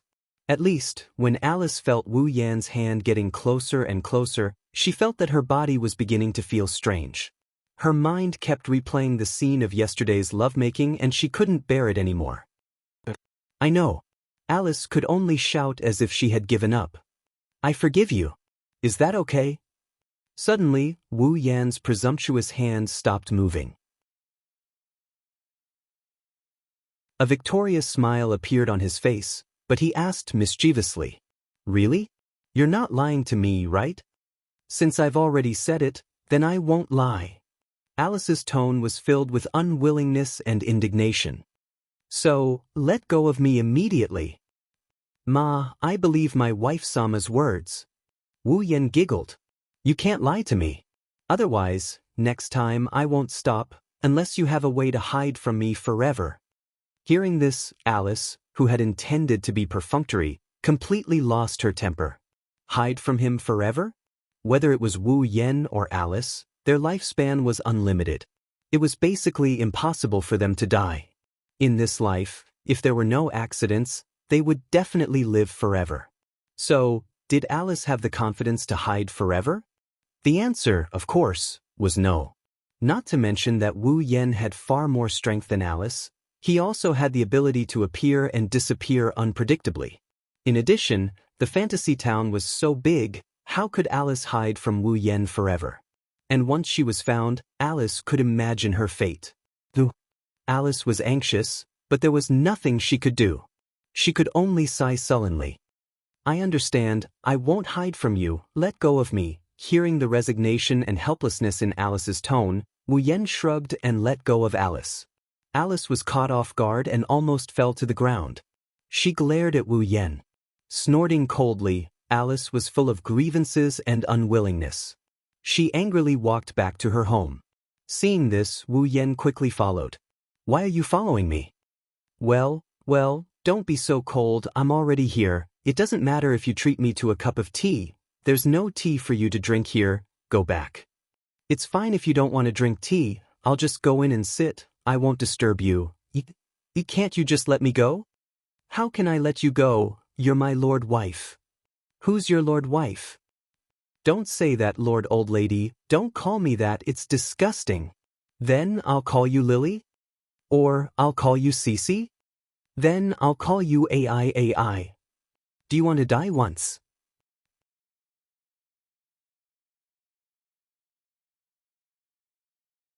Chapter 1818. Fantasy Village, Red Devil Mansion. Holding a wrapped cake in his hand, Wu Yen hummed a song as he descended from the sky. He landed in front of the Red Devil Mansion and walked in the direction of the Red Devil Mansion. That cake was made by Wu Yen at Alice's house. Due to the way he asked Alice to forgive him being a little too shameless, it caused Alice to be very angry. Wu Yen also used all kinds of methods to make Alice happy. In the end, he used his best cooking skills to soothe Alice's cold and angry face. And this cake was made by Wu Yen when he made Alice happy. He was going to let everyone in the Red Devil Mansion try it. Speaking of which, Wu Yen had also made an agreement with Sui Yi that if he had the chance, he would personally cook a meal for them to try his cooking.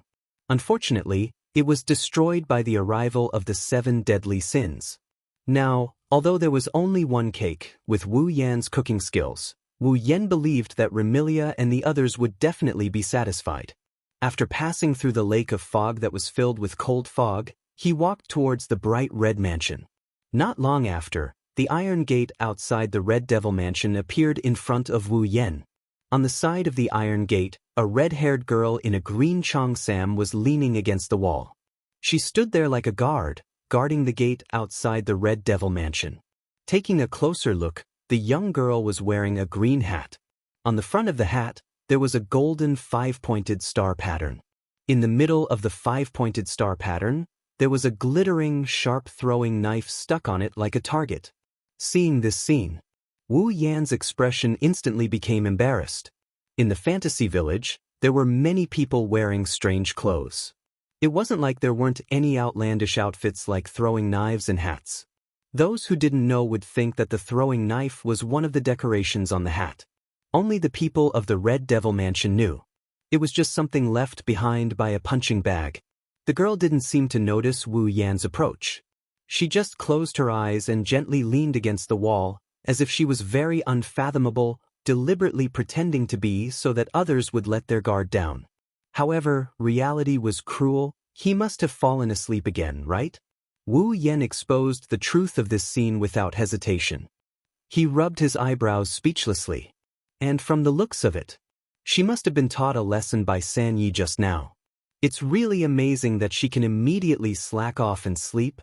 With that said, Wu Yen directly walked over, squinted his eyes, and shouted angrily. "China, time to eat. Have you eaten?" In China, the girl who was reading Hong Meiling was like an awakened crocodile. She suddenly opened her eyes, and her eyes shone with unprecedented brightness. "Where's the food? Where is it? Miss Xiao Yi hasn't given me any food for 3 days." Hearing this, Wu Yen couldn't help but look at Hong Meiling with pity. Hong Meiling noticed it. There was no food, but the true master of the Red Devil Mansion was standing in front of her. Hong Meiling's pretty face froze. Although, because of her position, Hong Meiling had never interfered in the recent matters of the Red Devil Mansion, but as a member of the Red Devil Mansion, no matter how stupid Hong Meiling was, it was impossible for her not to know what had happened in her family. Naturally, Hong Meiling also knew that the man standing in front of her, who on the surface announced that he was the butler of the Red Devil Mansion, but in reality he treated the master of the Red Devil Mansion as his younger sister. He had the most special status in the Red Devil Mansion, and sometimes he even had more influence than the young miss of the Red Devil Mansion. In other words, the man in front of her, he was already a true celebrity in the Red Devil Mansion. Other than Remilia, there was no one in the Red Devil Mansion who could use their status to suppress him, including the second young miss of the Red Devil Mansion. And when the time came, it was really necessary. Perhaps, even the young miss of the Red Devil Mansion would listen to him. In addition, the other party was also the butler of the Red Devil Mansion in name, in charge of all the servants in the Red Devil Mansion, including the head maid. Hong Meiling was shocked and stuttered. Bye, don't be white, China." Wu Yen couldn't help but roll his eyes. "Those who don't know would think that I've been chased out of the Red Devil Mansion. You're saying goodbye to me?" "You must be joking." "Goodbye." Hong Meiling put on a fake smile and then weakly retorted. "Also, Lord Bai, my name isn't China." "Your name isn't China?" Wu Yen pretended not to know. "If your name isn't China, then what is your name?" "My name is Hong Meiling." Hong Meiling wanted to cry but had no tears to shed. Lord Bai, please remember my name at least. Hong Meiling? Wu Yan widened his eyes in surprise. Why? Who is Hong Meiling? How come I don't know? What? Bai? How can you do this? Hong Meiling seemed to have suffered a heavy blow. The corners of her eyes gradually became moist, and she looked like she was about to cry. Wu Yan couldn't help but laugh. All right, I'm just teasing you. Wu Yan took out a piece of the wrapped cake and handed it to Hong Meiling. This is for you. Taken aback, Hong Meiling received the cake in a daze as if she couldn't believe that she would receive a present. It wasn't until the aroma of the cake wafted into Hong Meiling's nose that she realized that this is all real. In the next second, Hong Meiling's eyes flowed with tears. What's wrong? Wu Yan was shocked. Why are you crying? Wah. Hong Meiling cried uncontrollably. Lord Bai, you're too good to me. This. Wu Yan was at a loss. It's just a piece of cake, isn't it? No one in the Scarlet Devil Mansion is this good to me. Hong Meiling said emotionally. Forget about bringing me food, Miss Ruo Yi often doesn't let me eat. I remember the longest time she did it, she directly deducted a month's worth of food. I was so hungry that I could only go to the fog lake to drink water. Is that so? Wu Yan laughed dryly. It's been hard on you, it's okay. Hong Meiling wiped her tears and clenched her fists. She looked very encouraging. In the end, it's my fault for being lazy. I shouldn't have fallen asleep at the gate and let Miss Ruo Yi find out. Next time, I must find a way to be lazy without Miss Ruo Yi finding out. Ah. Wu Yan's mouth twitched. How dare you say you're researching a way to be lazy in front of me, the steward of the Scarlet Devil Mansion. China, you're quite bold. Hong Meiling's motivational look was immediately petrified. Her face turned pale, as if she had just realized that her boss was right in front of her. Cold sweat dripped down her face. All right, I won't be like Sakuya and deduct your salary for slacking off.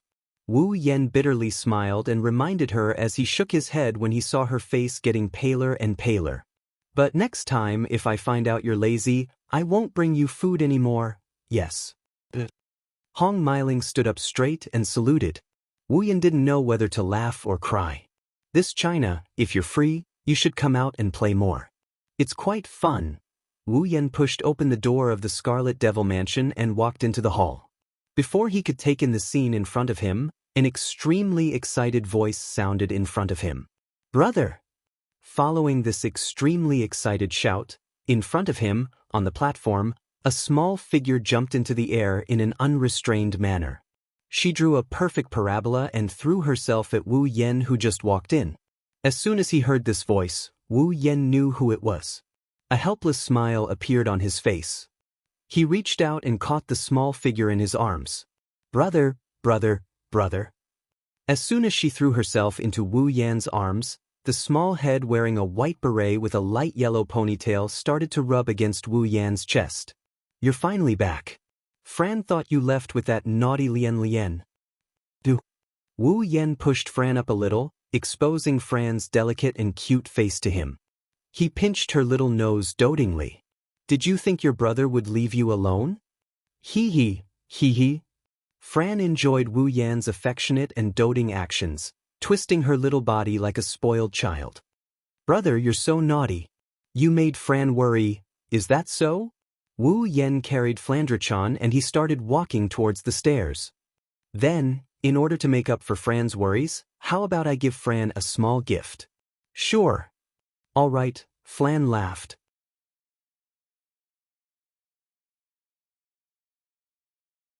Chapter 18-19. At this moment, Remilia was sitting at the head of the round table on the platform. Rao Yi was holding a tray as usual, waiting by Remilia's side. The two girls, one big and one small, presented an extremely beautiful scene. Remilia snorted when she saw Wu Yan walking over with Flan in his arms. She didn't know why, but she snorted in a jealous manner. Why are you two so close? Remilia still doesn't know how Wu Yan and Flan got to know each other. Compared to Wu Yan, Remilia is Flan's sister and they've lived together for hundreds of years. Wu Yen and Flan are more like siblings.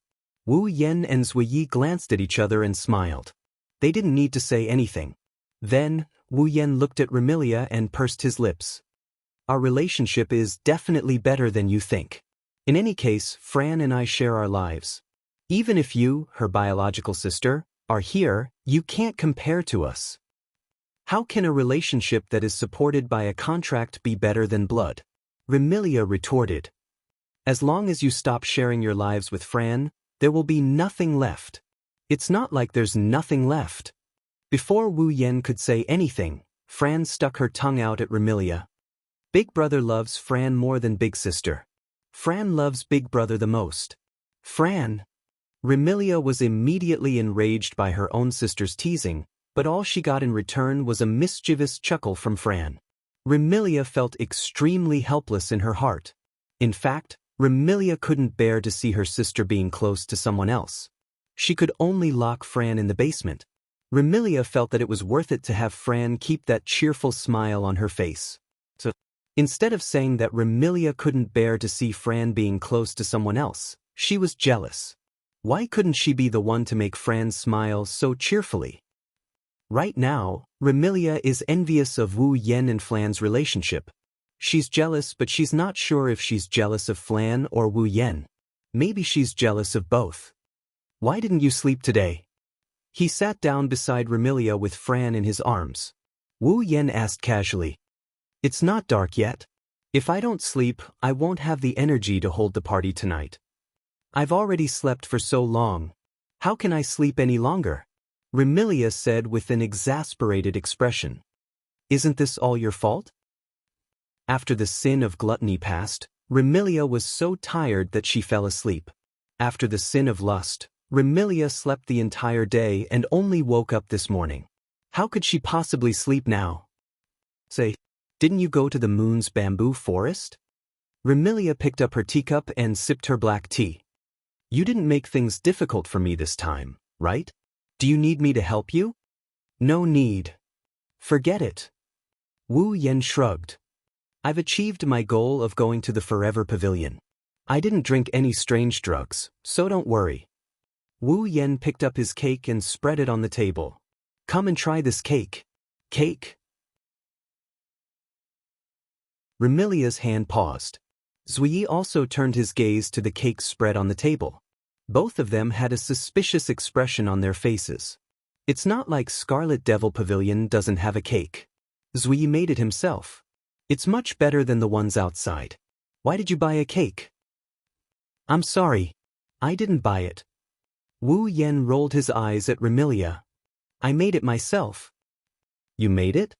Remilia was stunned. You made it yourself? A curious look appeared on Zuiyi's face. Big brother made a cake. Fran's eyes lit up as she reminisced about the taste of the cake. Fran wants to eat it. Fran hasn't eaten a cake made by brother in a long time. I made it for you. Wu Yen divided the cake into several portions. He waved at Zuiyi and took a tray from him. He took out a few small plates. I wanted to make you a good meal last time, but the plan didn't keep up with the changes. Try this cake first. I'll cook for you in the future if I have the chance. Wu Yen put a few pieces of cake on the small plates. He put one in front of Remilia, one in front of Fran and himself, and one on the table next to him. He looked at Zuiyi. Zui, you should try it too. This. Zuiyi was hesitant. Sukuyi is very curious about the taste of Wu Yan's cake. However, Sukuyi still placed herself in the position of a servant. As a maid, she can't just sit at the same table as her master. In the entire Scarlet Devil Mansion, Wu Yen is the only one who would sit down and chat with Remilia. Even Patrice would have to look at the occasion to do so. Remilia was the same. In front of outsiders, she might consider her dignity and wouldn't let Zuiyi sit at the same table with her. But now, there were no outsiders, so Remilia was much more open-minded. Zuiyi, sit down and try it. Yes, young mistress. Zui didn't hesitate and sat beside Wu Yen. Together with Remilia, they picked up a fork, forked a piece of cake, and put it into their mouths. A spicy sweetness spread between Remilia and Zhuye's mouths. The cake melted in their mouths and flowed into their stomachs like flowing water. The two young ladies couldn't help but reveal expressions of enjoyment. This cake. Remilia was surprised and said with uncertainty, "Did you really make this cake?" "What else could it be?" Wu Yan blinked as though he had expected this reaction from Remilia. "Have you ever eaten a cake that tastes like this in Fantasy Village?" "Indeed, I've never eaten this flavor." Remilia tasted it with relish. "Not bad." For the prideful Remilia to say something like, "not bad," it meant that she was very satisfied. On the other hand, Zhuyi savored the cake seriously and nodded after a long time. "It's really delicious." "Oni-chan." Flan looked at Wu Yan with a pitiful expression while holding a plate filled with cake. "What's wrong?" Wu Yan looked at Flan with an amused expression. "You want Big Brother to feed you again?" Fran nodded hurriedly and Wu Yan couldn't help but pat her head. Then, he picked up the small plate in Fran's hand and started feeding her. Almost at the same time, Wu Yan felt an intense gaze accompanied by a sense of longing cast on Wu Yan. Then, Wu Yan saw Remilia turning her head away. At this point, how could Wu Yan not understand? Wu Yan picked up Remilia, who was sitting at the head of the table. She and Flan sat on his lap, one on his left and one on his right. Remilia was stupefied. She couldn't believe that Wu Yan would do such a thing. "Come." Wu Yan forked the cake and placed it in front of Remilia with a grin. "Ah, you." Remilia frowned and yelled angrily. "Don't treat me like a child." "I don't treat you like a child. I only treat you as a younger sister who needs to be doted on." Wu Yan continued with a smile. "Come, Wu." Remilia squirmed. In the end, she couldn't resist the longing in her heart and muttered unwillingly, "One day I will make you look at me in a different light." Remilia obediently opened her mouth and bit down on the cake. She looked like she was angry, but she also looked like she was enjoying the cake. Wu Yan couldn't help but chuckle. Sakuya also giggled at the side. Wu Yan recalled something. "Where's Patsy? Why don't I see her?" "Patsy usually won't come out if there's nothing important," Remilia replied.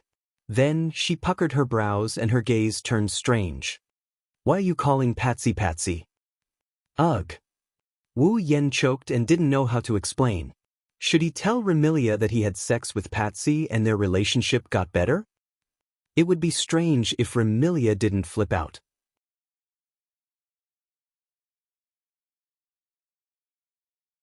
Chapter 1820. Scarlet Devil Mansion, Underground Library. Carrying the remaining cake in his hand, Wu Yan arrived at the underground library, Patrice's territory. Ever since he had intercourse with Patrice on the last day of the 7 deadly sins, Wu Yan hadn't seen Patrice even once. Although it had only been a day, a young lady who had just intercourse was undoubtedly the easiest to worry about personal gains and losses. She was also the one who needed the company of a man the most. Patrice might seem calm and collected, but she was still a young lady and couldn't exclude the possibility of her having similar feelings. Ever since Wu Yan devoured Patrice clean, most of his thoughts were either on how to survive the last day of the 7 deadly sins or on how to obtain a drop of eternal blood essence from the everlasting pavilion. He didn't have the opportunity to see Patrice. If he didn't see Patrice, perhaps even Wu Yan wouldn't be able to forgive himself. After pushing open the door of Patrice's library and entering the underground library, an extremely dense aura assaulted his senses.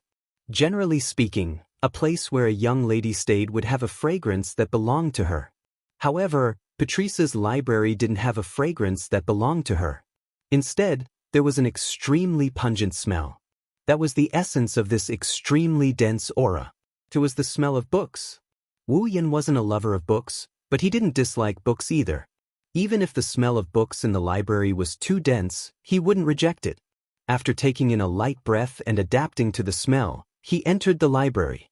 On the first day he entered the library, Wu Yan discovered that there were many precious magic books that he hadn't grasped. They weren't even among the 103,000 magic books. Ever since then, Whenever Wu Yen has the time, he would come here to look at these grimoires and memorize the magical knowledge and theories contained in them until now. Even if he didn't memorize everything, he had at least memorized 60% to 70% of it. At Wu Yan's level, being able to use magic could no longer increase his strength. At the very least, the increase wouldn't be too obvious. However, who would complain about having too many tricks up their sleeves? Wu Yen had already decided to visit the library more often in the coming days. On one hand, he would accompany Patrice, and on the other hand, he would strive to read all the witchcraft books in the library, to strengthen his knowledge and theories of magic. Of course, this was all in the future. Today, Wu Yen didn't come here to read books.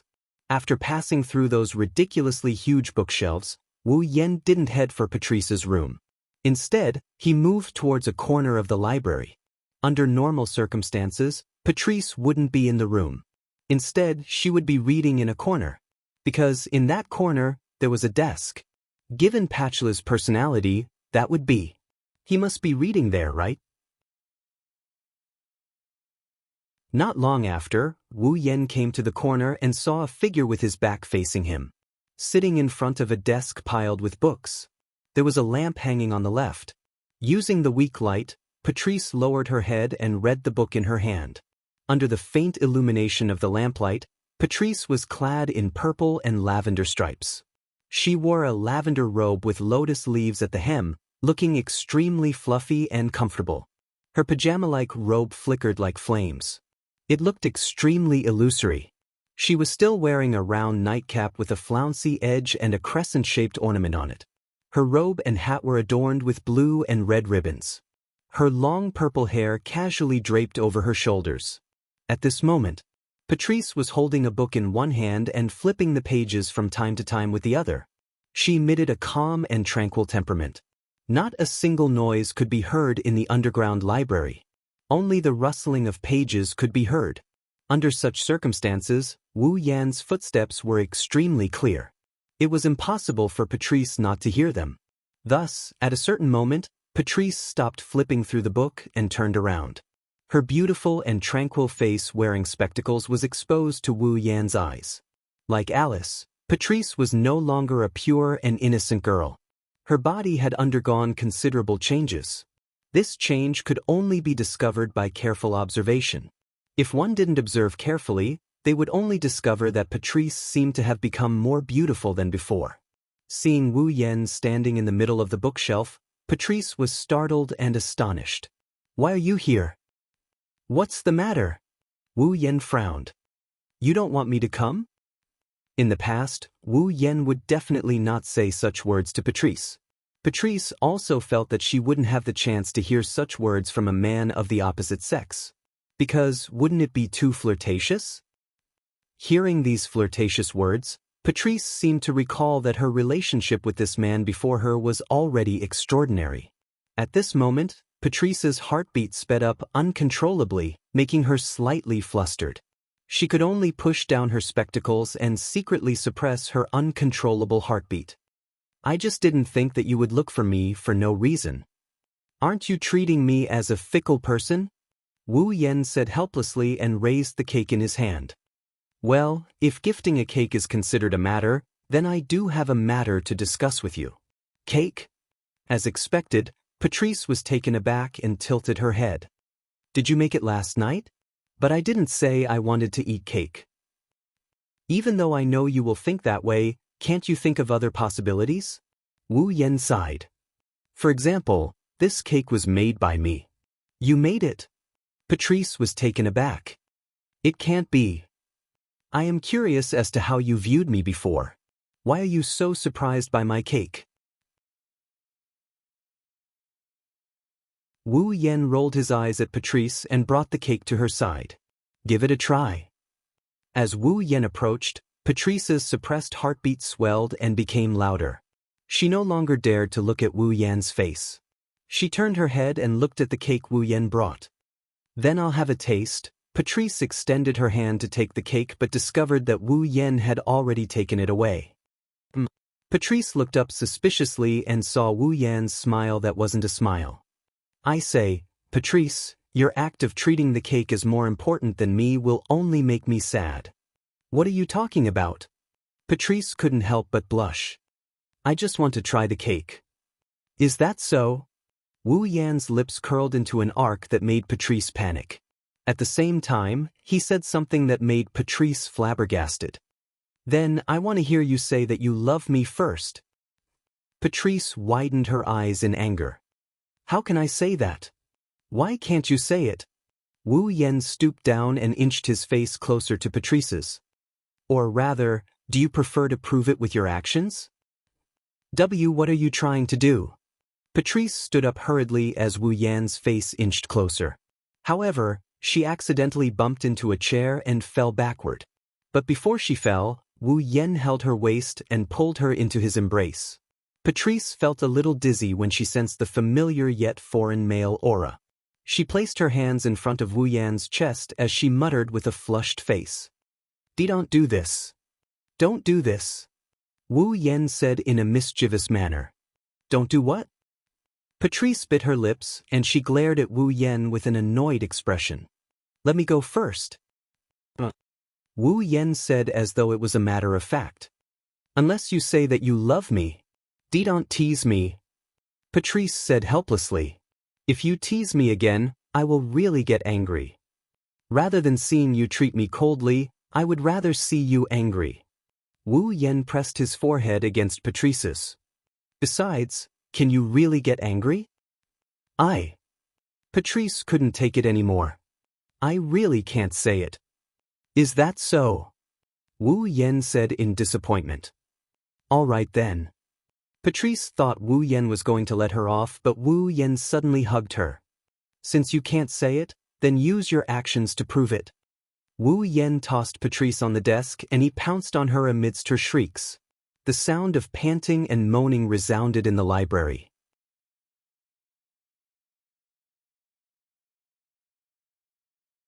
Chapter 1821. In a corner of the Red Devil Mansion's underground library, Little Fiend flapped her bat-like demonic wings and fluttered her long red hair. She happily hummed a song while holding old books as she flew towards Patrice. Little Fiend was indeed very happy. At least, compared to the people of the Red Devil Mansion, Little Fiend had been living a rather carefree and comfortable life. Because Little Fiend was Patrice's familiar and not Remilia's servant, even Remilia couldn't use a commanding tone to order Little Fiend around. Furthermore, the scale of the Red Devil Mansion's underground library was simply too large. The amount of books that needed to be organized every day was like a mountain.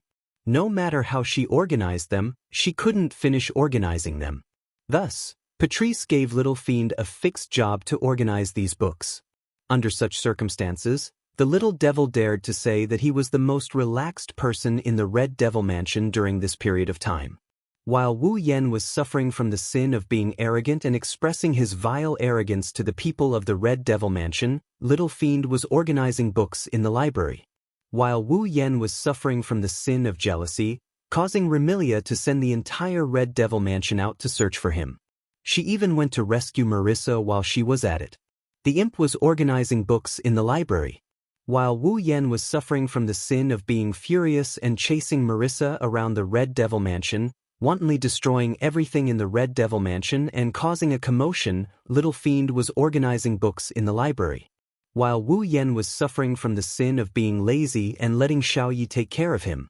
While Remilia, Fran, and Patrice were searching for him, Little Fiend was organizing books in the library. While Wu Yan was suffering from the sin of being greedy and attracting the people of Earth Spirit Hall. While the girls of the Red Devil Mansion and Earth Spirit Hall were having a battle of attire, Little Fiend was organizing books in the library. While Wu Yan was suffering from the sin of being gluttonous. While the people of the Red Devil Mansion and Earth Spirit Hall were busy satisfying their appetites and taking care of him, Little Fiend was organizing books in the library. While Wu Yan is suffering from the sin of ***, he pushed down on her master, Patrice, without her knowledge. Meanwhile, Imp is still organizing her books in the library. In other words, Wu Yan was suffering from the 7 sins and causing a lot of trouble. While the people of the Red Devil Mansion were half dead tired, Little Fiend was the only one alone was not involved. Little Fiend was organizing books in the library as usual. How could Little Fiend not have a carefree life? Therefore, Little Devil was very happy and glad that she didn't get involved in those disputes because of her work. Otherwise, she wouldn't have been able to survive. Otherwise, she would be half dead. Tired. One must know that this wasn't the first time the Little Devil witnessed Patrice returning to the library with a fatigued expression, and for the first time, she didn't stay up late to read. She fell asleep immediately. Of course, if Little Fiend knew that the reason why Patrice fell asleep immediately after returning to the library was because she had been pushed by Wu Yen for who knows how many rounds, would Little Fiend still feel happy? Actually, it could be said that Little Fiend was dreaming. Apart from Ling Meng, Little Fiend hated Wu Yen the most. However, Ling Meng hated Wu Yen because she was afraid that Wu Yen would cause trouble. Little Fiend hated Wu Yen because she felt that Wu Yen was dangerous. Little Fiend faintly felt that if her master, Patrice, were to recklessly approach Wu Yen, she would definitely suffer in the end. Although this was just her intuition, reality proved that Little Fiend's intuition was very accurate. It was so accurate that Little Fiend didn't know that her master had already suffered a huge loss. Little Fiend, who was completely unaware of this matter, could only make a decision to not have too much contact with Wu Yen. She also couldn't allow Patrice to have too much contact with Wu Yen. With this thought, Little Fiend carried a pile of books that Patrice wanted to read. She continued to hum as she flew towards the place where Patrice was reading. However, when Little Fiend followed the path and arrived near the place where Patrice was reading, a strange sound suddenly entered Little Fiend's ears. She stopped in her tracks. This voice. It's Lady Patrice's voice. Hearing that strange voice, Little Fiend tilted her head and muttered to herself in astonishment. But why is Lady Patrice's voice so strange? Strange? It was indeed strange. Because Little Fiend heard Patrice moaning and moaning without any reason. It sounded like the cry of a cuckoo. Little Fiend's heartbeat sped up for some reason and her face flushed red. Lady Patrice couldn't possibly be. Little Fiend wasn't embarrassed to say the word comfort. Instead, she found it hard to imagine. With Patrice's personality, how could she possibly do such a thing? But if that wasn't the case, why would Patrice moan like that? Little Fiend had been by Patrice's side for decades, if not a century. No one was more familiar with Patrice than Little Fiend. Little Fiend didn't dare to believe that Patrice would do such an unbearable thing. Little Fiend didn't know if it was out of curiosity or her instincts. She gently placed down the pile of books in her hands and tiptoed to the back of a bookshelf. She peeked her head out and looked at the corner where Patrice was reading.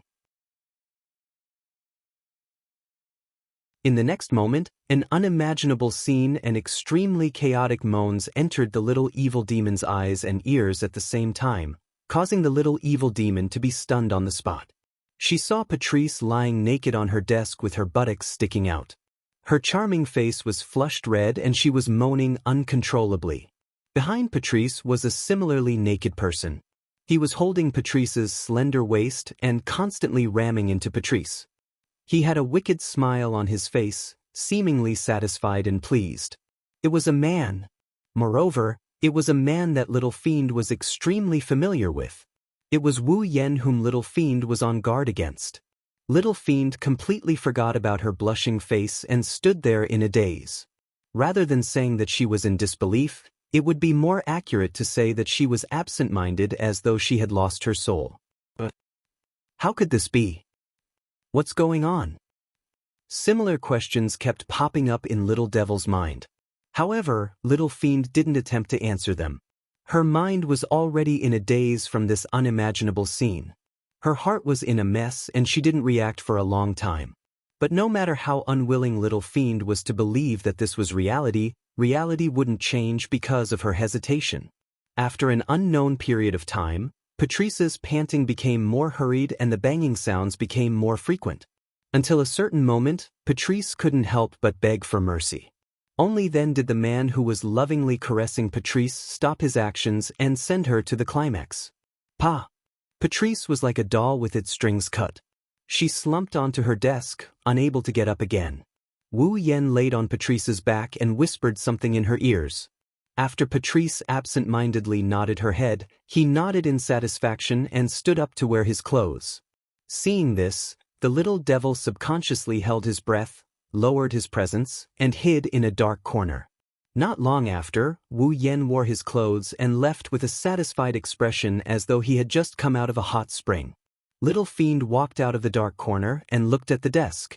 Patrice didn't have a trace of strength and was curled into a ball like a lazy kitten. She was moaning softly, and it was apparent that she hadn't recovered yet. Compared to Patrice's charming and lazy posture, Little Fiend seemed as though she had met with the end of the world as she slowly collapsed to the ground. Pushing him down was such a simple matter. As a demon, Little Fiend naturally knew of such a wicked thing. However, she hadn't experienced it personally. Therefore, Little Fiend silently shed tears when she saw Patrice's comfortable appearance. In the end, she didn't protect Miss Patrice well and allowed Miss Patrice to be devoured by that repulsive vampire true ancestor. At this moment, Little Fiend's heart was filled with such a sentence. I am guilty.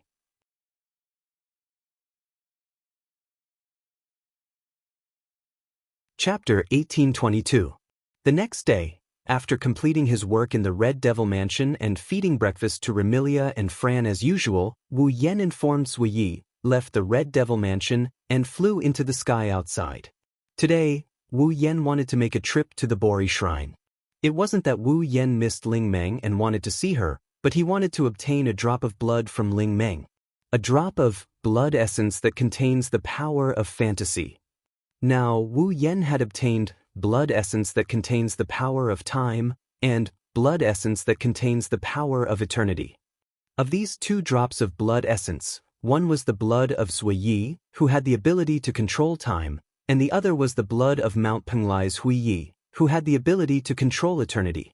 It was precisely because Suiyi and Mount Penglai's Huiyi had such abilities that their blood contained the so-called power of time and eternity. Then, there was a problem. If he wanted to obtain blood essence that contains the power of fantasy, he had to find an existence with an ability related to fantasy and obtain a drop of blood from them. But in the fantasy village, who had the ability related to fantasy? Wu Yen filtered through the list of famous existences in the fantasy village in his mind and finally locked onto Ling Meng. What kind of ability does Ling Meng have? If this question was asked to the people and monsters in the fantasy village, they would definitely give Wu Yen a look of disdain and say such a sentence. Is there a need to say it? Of course it's an invincible ability. This was the understanding of the people and monsters in the fantasy village of the Bori Shrine. However, if one really wanted to talk about it, Ling Meng didn't have a representative ability like many famous existences in the fantasy village. Ling Meng had many abilities. For example, she had the invincible ability of opaque transparent person. There was also the ability of God's reliance, which could allow gods to possess her. She had the ability to display unimaginable combat strength. Other than that, there were all kinds of abilities, big and small. For example, the ability to control spirit energy, the ability to fly autonomously, the ability to seal and purify, and so on. Of these abilities, some were useless in battle and could only be used to assist Ling Meng's actions. However, some were so powerful that it was difficult to find any other ability that could compare to them. Furthermore, basically, there were all kinds of them. If the characters in the fantasy village had a bug-like ability, then Ling Meng had a bunch of bug-like abilities. Then, with so many abilities, what kind of power does Ling Meng's blood contain? Wu Yen felt that it was very likely to be the so-called fantasy power. Wu Yen doesn't know what this fantasy power is like. Plus, Ling Meng has never used any ability related to fantasy before, so logically speaking, she should be able to use it. He should not be on the list. However, most of Ling Meng's rune cards had fantasy or dream as prefixes or endings. Furthermore, Ling Meng was the manager of Fantasy Village on the surface. Thus, Wu Yen felt that the so-called blood essence with fantasy power should be Ling Meng's blood essence. Of course, this was just a guess. Whether it was true or not, it still needed to be verified. As for the method to verify it, it was simple. As long as he could obtain a drop of Ling Meng's blood. If Ling Meng's blood was really blood essence with fantasy power, then the system would automatically identify the item and feed back its information to Wu Yan. No matter what, this trip to the Bo Li Shrine was destined to be carried out. But will Ling Meng be willing to give me a drop of her blood? Wu Yan didn't feel confident. I have a feeling that Ling Meng will not be so easily convinced by me. Sighing faintly, Wu Yan did not use spatial teleportation. Instead, he thought of a way to convince Ling Meng while flying towards the Bo Li Shrine. In the end, Wu Yan could only think of a way. Give Ling Meng another bag of gold coins. To deal with those without integrity, the only way to deal with them is to use the same method. Wu Yan had already grasped the essence of this method. After a while, Wu Yan's field of vision began to widen. A shrine at the end of a long stone staircase appeared before his eyes. However, to Wu Yan's surprise, on the stone staircase below the Bo Li Shrine, a young girl riding a broom was flying at a low altitude. She was desperately chasing after a black shadow that was also flying at a low altitude. That is, seeing this scene, Wu Yan was slightly surprised. Marissa and Paparazzi one? That's right, the young girl riding the broom could only be Marissa. In the entire fantasy village, only Marissa would be able to fly on a broom. The black shadow that Marissa was chasing after was the one Wu Yan had previously tied up in the magic forest. Floating in the air, Wu Yan could clearly hear Marissa's hysterical cries as she chased after Marissa. Stop right there. Facing Marissa's hysterical roar, Marksman Maru flew past her at a speed that would never allow Marissa to catch up to him. Moreover, he even turned his head and laughed heartily. It's useless. Marissa, you can't catch up to me. Who has the time to care about whether I can catch up or not? Marissa's expression was sinister. If I don't chase after you, then there will be a problem. Marissa, are you that anxious to see your own report? Saimaru shook his head as he spoke. Although I am very grateful that you are looking forward to Wenwen's daily newspaper, it will only be distributed tomorrow. Marissa, you should return home and wait. Who's going to wait? Marissa shouted. I am not looking forward to your paparazzi daily newspaper. Not only that, I will tear apart your broken camera. That's impossible. Sensei Maruin laughed out loud. I have already been tricked by that Yakumo Haku several times. This time I must write this report. Marissa, just give up.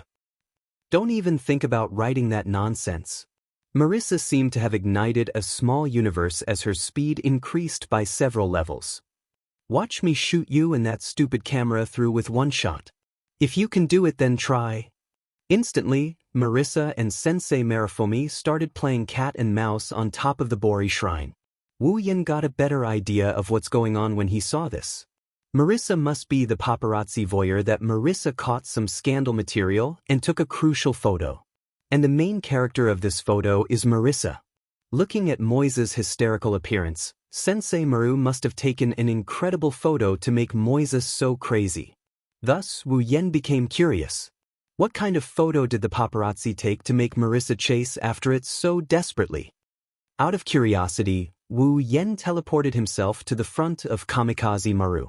Before Sensei Maru could react, Wu Yan lifted him up like a chicken and dangled him in front of Wu Yan.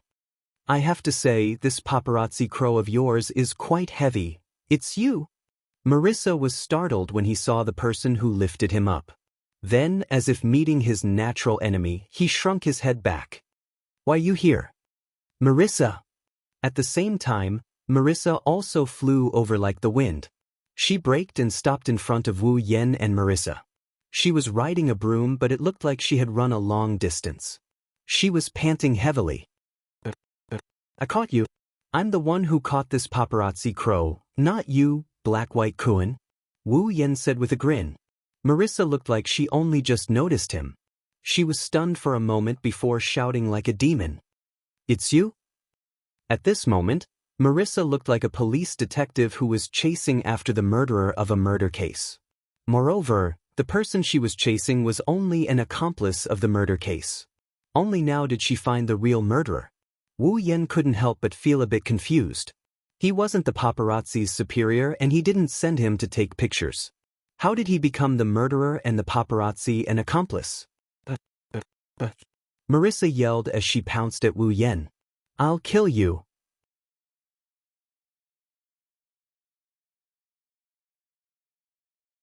Chapter 1823.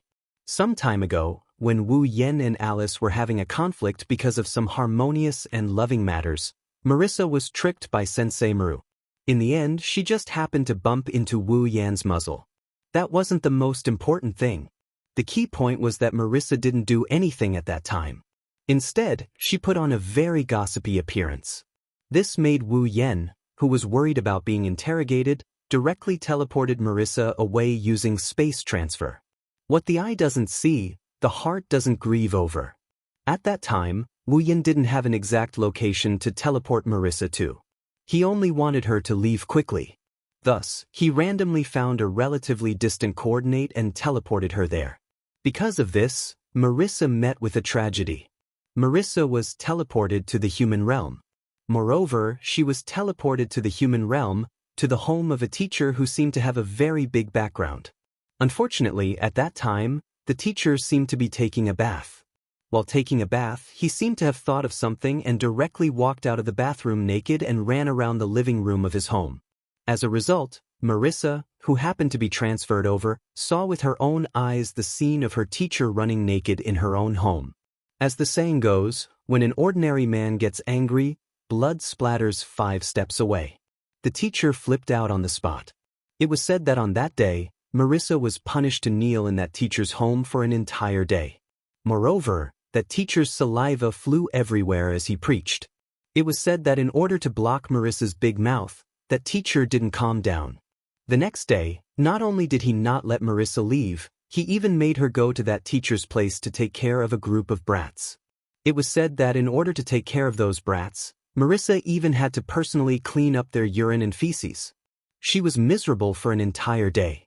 It was said that this morning, that teacher even made Marissa clean up the feces pit. He said that she could leave after cleaning up the feces pit. It was said that in order to not let those brats' stolen goods dirty her dashing black and white clothes, Marissa was overjoyed and stripped naked. There was Sensei Maru, who happened to go to the human realm to obtain materials, coincidentally saw this scene. He was extremely lucky to have witnessed this scene and was overjoyed at the unexpected good news, so he took a picture of it. Thus, the picture of Marissa naked and cleaning the place where a bunch of brats peed was fresh. Haha. Wu Yan burst into laughter after hearing the whole story from Sensei Maru. He laughed so hard that tears almost came out. The unfortunate black and white is indeed the unfortunate black and white. To think that he would encounter such a ridiculous situation. What should I say to you? Ha! You're laughing? How dare you laugh? Marissa was tightly bound by chains flickering with a faint purple light that extended from the surrounding space ripples.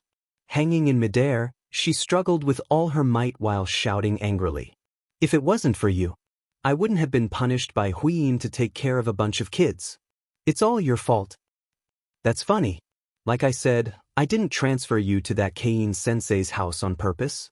I even did it while she was running around naked. Wu Yan couldn't help but laugh. At the end of the day, it's still your bad luck, black and white. If you had 1/10 of that red and white's luck, you definitely wouldn't be so unlucky to have bumped into this paparazzi crow. You must have been chosen by some god who controls misfortune. Marissa was stunned and couldn't find any words to refute. In the end, she could only hang her head dejectedly. I've already explained everything. On the other side, Sensei Maru carefully protected his camera and looked at Wu Yan with vigilance. Can I go now? Why are you in such a hurry to leave? Wu Yan asked suspiciously. Am I that scary? Ha! Sensei Maru laughed dryly.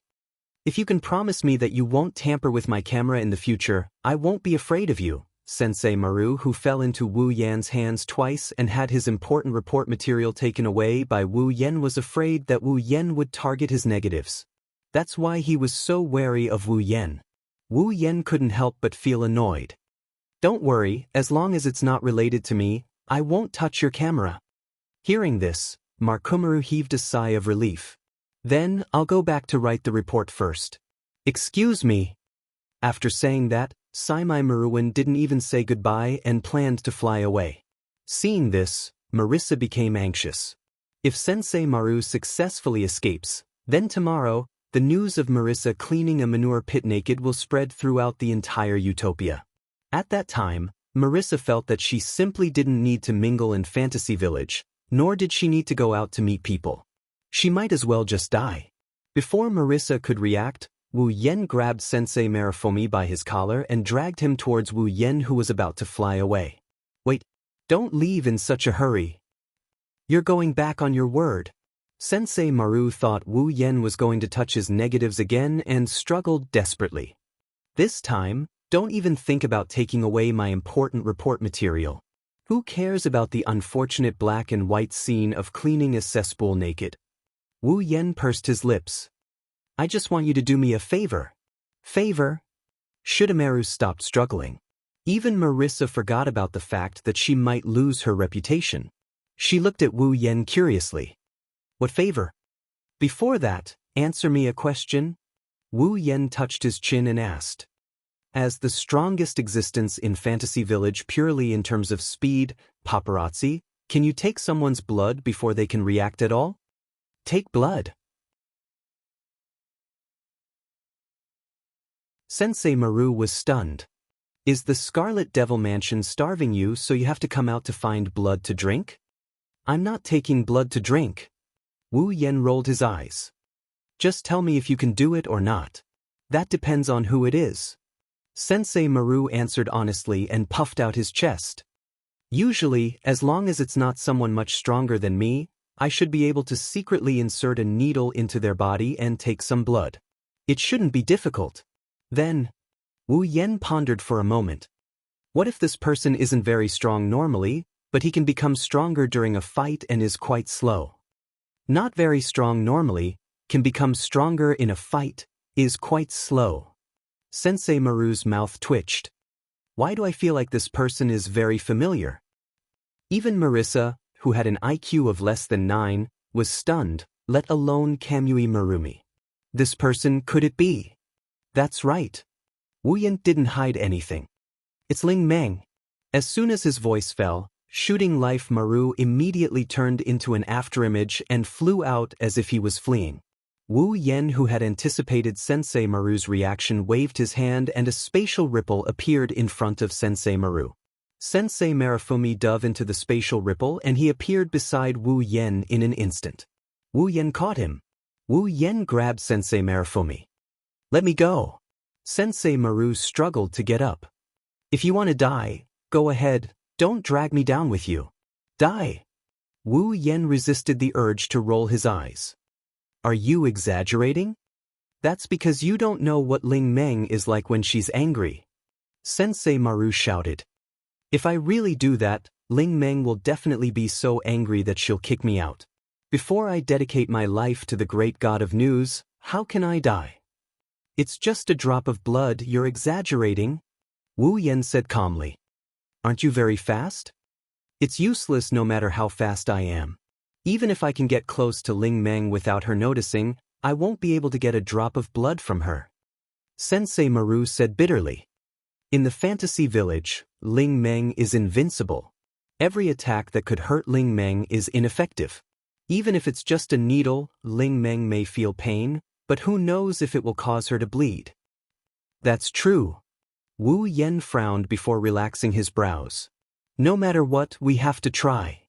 Without giving Sensei Maru a chance to protest, Wu Yen grabbed Sensei Maru with one hand and Marissa with the other and walked towards the Bori shrine.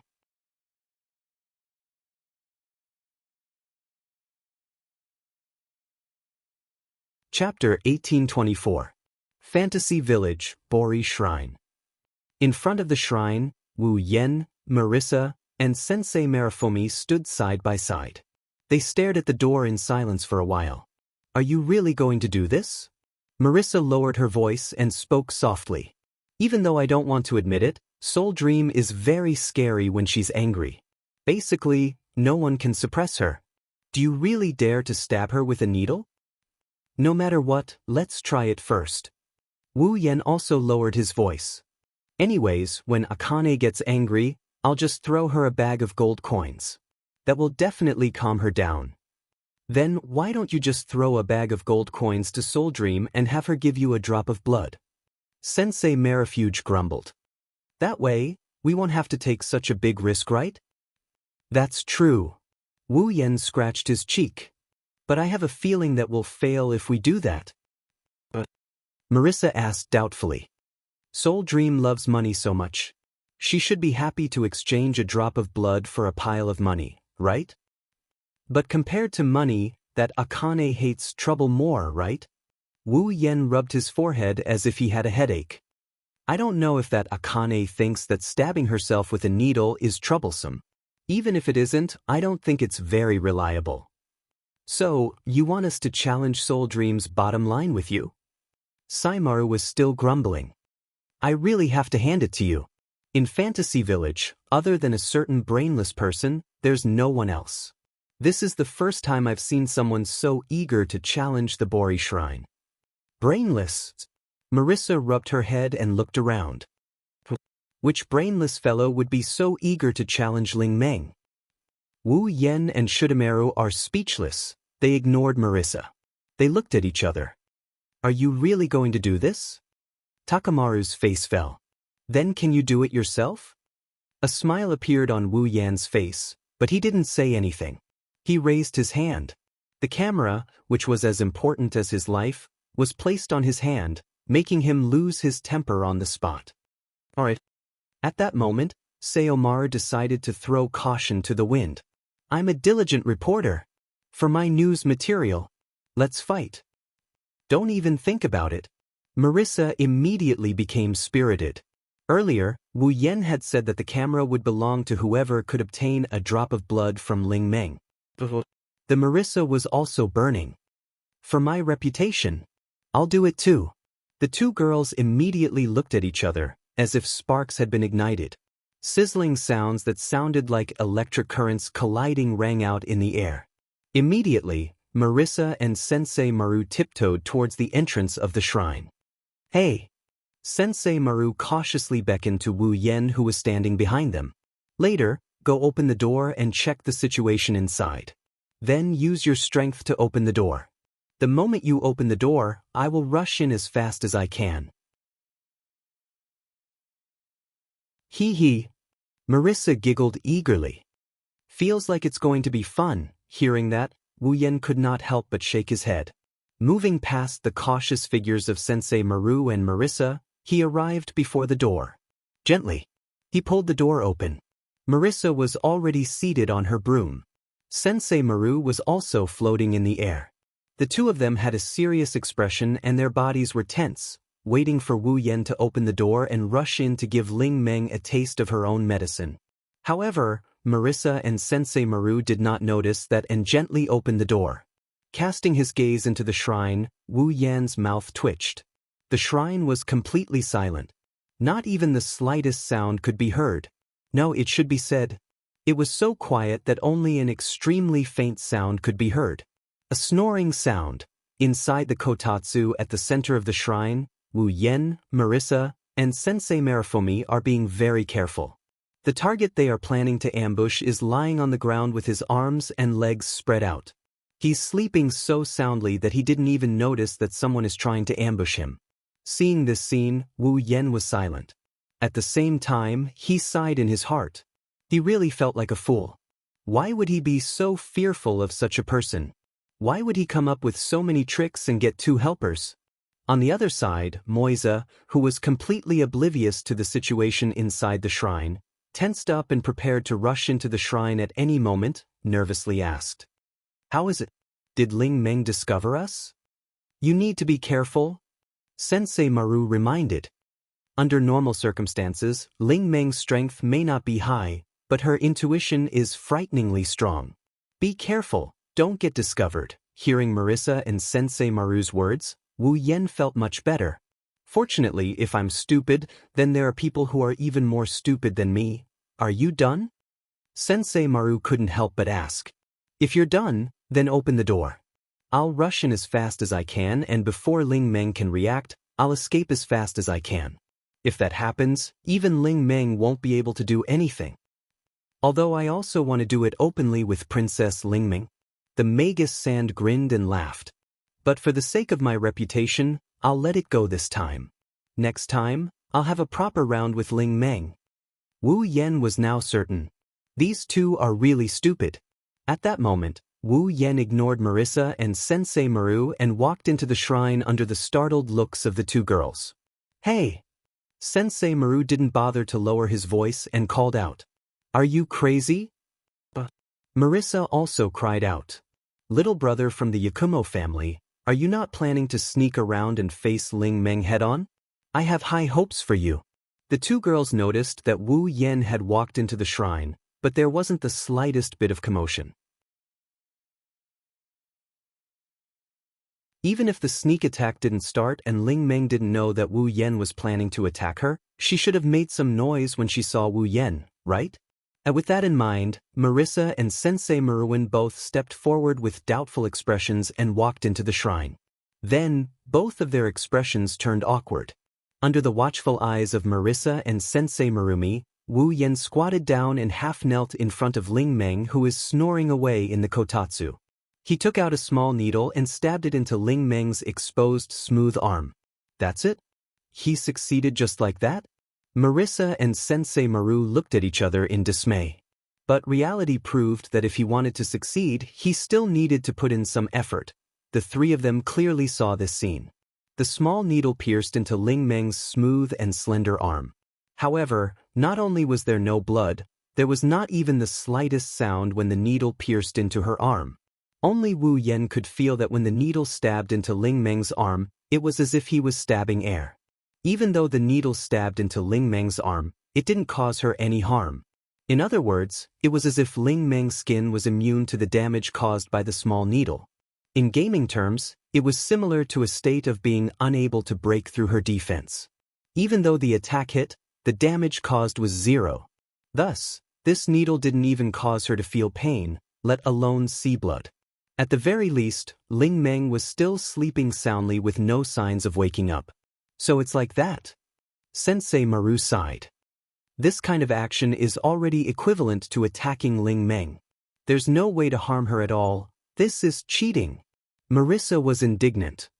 I hate this ability of Ling Meng's the most. Every time I can't hit her. Even if I hit her, she doesn't feel anything. This is too unfair. Why don't I, Ling Meng's destined opponent, have such a powerful ability? I won't complain about the destined opponent of Ling Meng that you speak of, Wu Yen said as if he was having a headache. Looks like we have to think of another way. Think of what other way? Of course, I'm going to give Princess a good whack. Wu Yen subconsciously replied to the question that came out of nowhere. Then he noticed something. This voice didn't seem to belong to Marissa or Sensei Maru. Hee. Before Wu Yen could react, a figure slowly stood up from the ground and looked down at Wu Yen with a handful of imperial coins in his hand. You came to someone's house to disturb their sleep. So it's for a sneak attack. Wu Yen, Marissa, and Sensei Maru froze.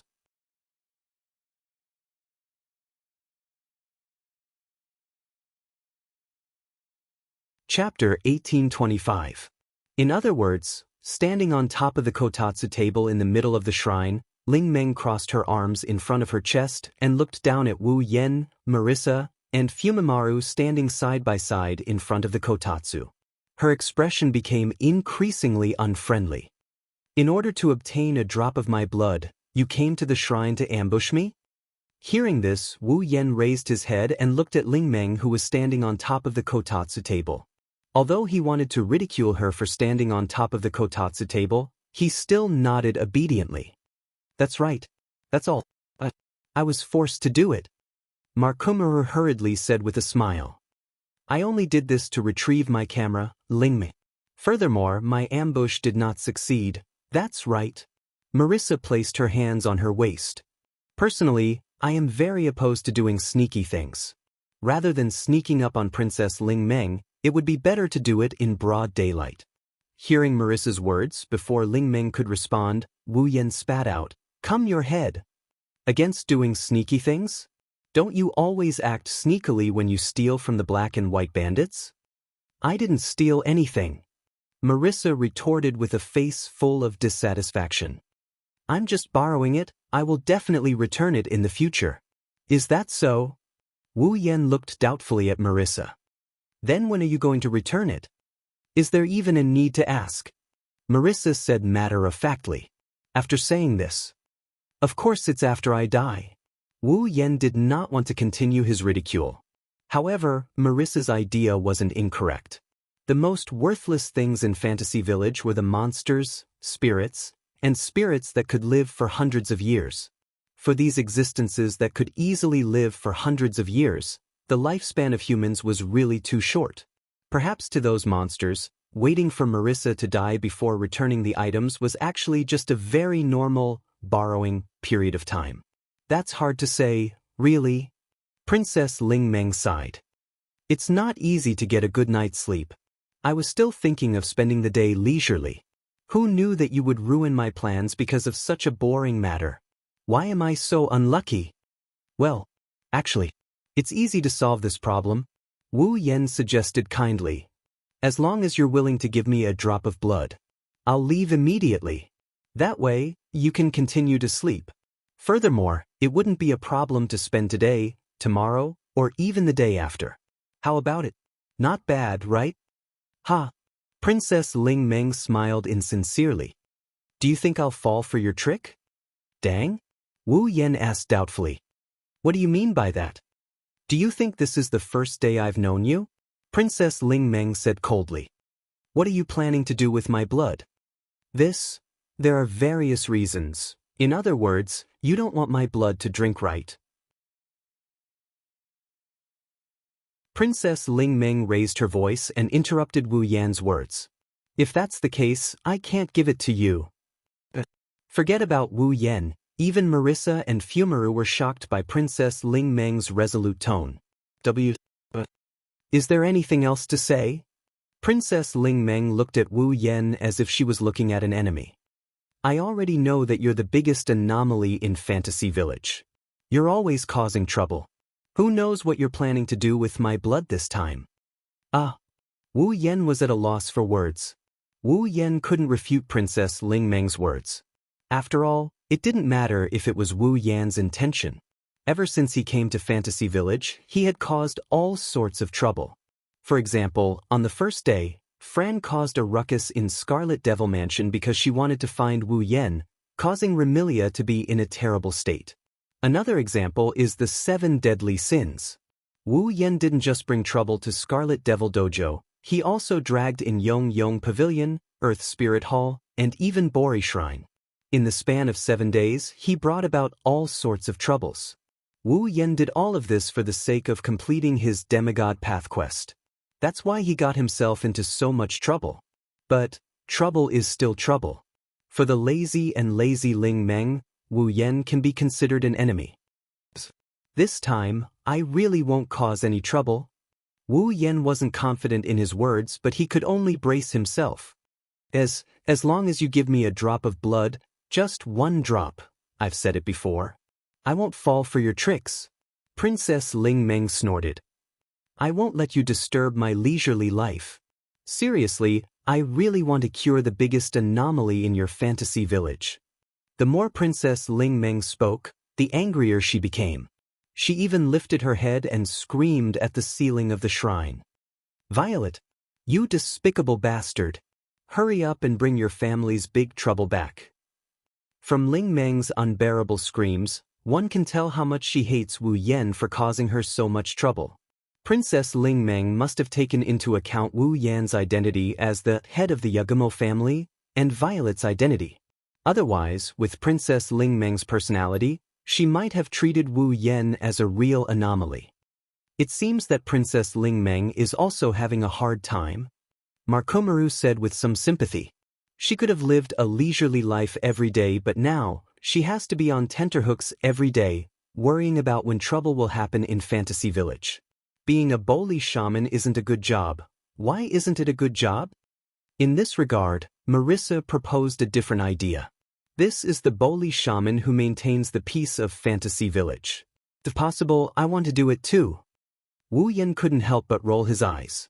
Marissa was indeed worthy of being called the town security of Fantasy Village like Princess Ling Meng. Although she wasn't a Boli shaman, she was indeed very passionate about solving all kinds of anomalies. To Marissa, Wu Yan didn't know whether it was interesting or a genuine outburst of righteousness. But from this point of view, Marissa, who wasn't the real Boli witch, was very enthusiastic about the work of the Boli witch, while the real Boli witch was someone who complained about being tired every day and didn't have any motivation. It was hard to describe this feeling of dissonance. Can't we discuss this? Wu Yan could only bitterly smile at Princess Ling Meng and extend his hand. As long as you give me a drop of blood, I will give you a bag of gold coins. The red bow on Princess Ling Meng's head trembled slightly like a puppy's ears. Seeing this, Wu Yan felt that there was a chance and immediately increased the bargaining chip. 10 bags of gold coins. Princess Ling Meng's delicate body trembled, her face was filled with interest, but she immediately became resolute. Although Princess Ling Meng was greedy for money, compared to money, Princess Ling Meng clearly preferred a leisurely life. As the saying goes, life is precious, love is even more valuable. If it is for freedom, both can be thrown away. To Princess Ling Meng, leisure is definitely as important as freedom, more important than life and love. How should I put it? She is really lazy to the point where it makes people cower in fear. This Princess Ling Meng must be one of the 7 sins of sloth. For this reason, Wu Yan could only be ruthless. 100 bags of gold coins. Princess Ling Meng almost fell from her quilt. Marissa and Soul Cutter Maru were stunned with their mouths wide open. A bag of gold coins would contain more than 20. 100 bags would be at least 2,000 gold coins. With these 2,000 gold coins, not to mention the Boli Shrine, even the Red Devil Hall could undergo a major renovation, which could be considered a lot. 100 bags of gold coins. Princess Ling Meng muttered shakily. Then how many of the most expensive tea leaves can I buy? It doesn't matter how much you buy. Wu Yan struck while the iron was hot. If you feel that it's not enough, I can increase it by 10 times. I will give you 1,000 bags of gold coins. 1,000 bags of gold coins? That would be at least 20,000 gold coins. 1,000 bags of gold coins. 1,000 bags of gold coins. Princess Ling Meng's eyes began to drift. After a while, she seemed to wake up and shook her head violently. Even if it's 1,000 bags of gold coins, don't think of ruining my leisurely life. After shouting such a sentence, Princess Ling Meng ran out of the shrine as if she was escaping. Wu Yan did not expect Princess Ling Meng to be able to resist the temptation. He immediately chased after her. Princess Ling Meng, I will give you 10,000 bags of gold coins. Shut up. At this moment, Princess Ling Meng's voice sounded like a sorrowful cry.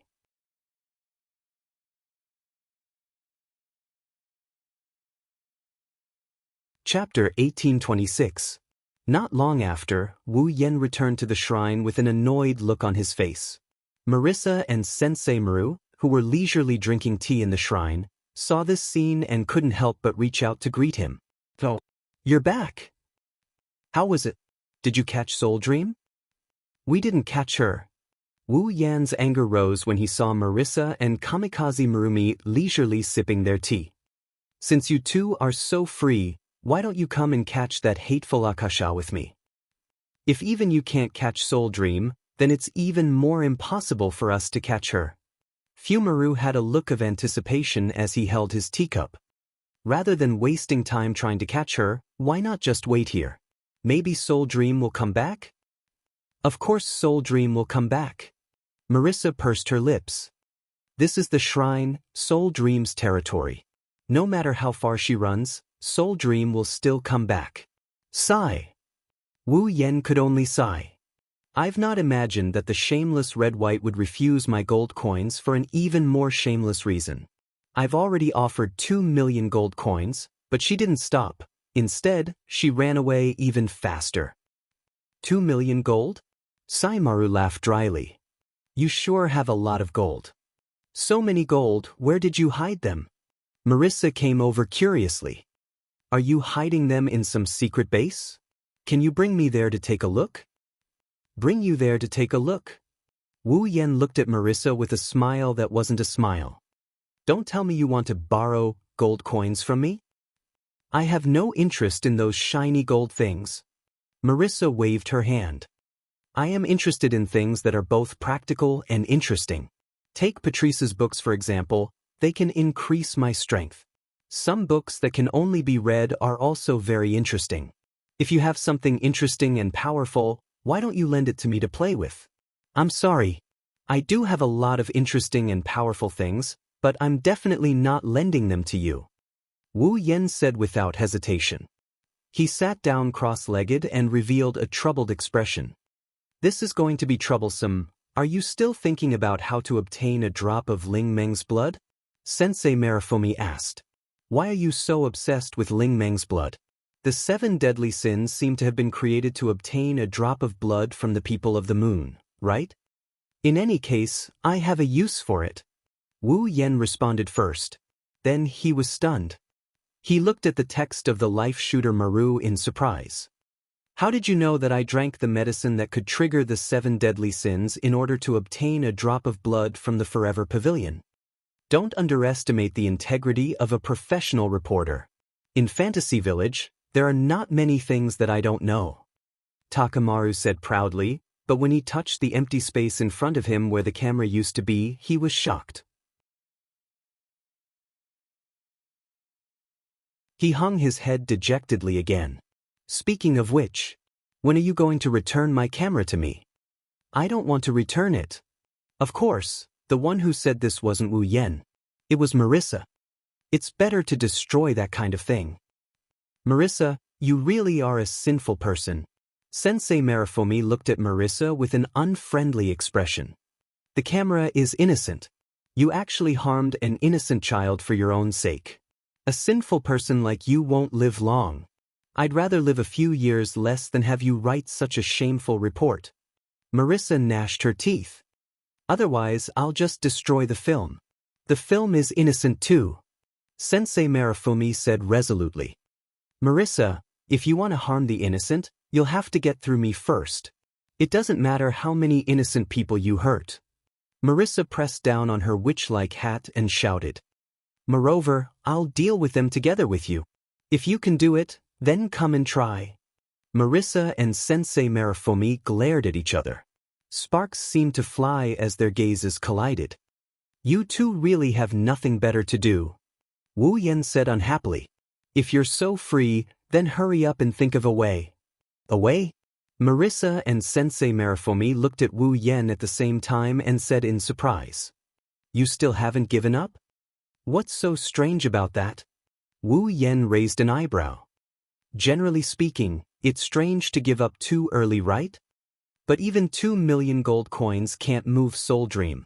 What other way do you have to make her give you a drop of blood? Sensei Marifumi spread his hands helplessly.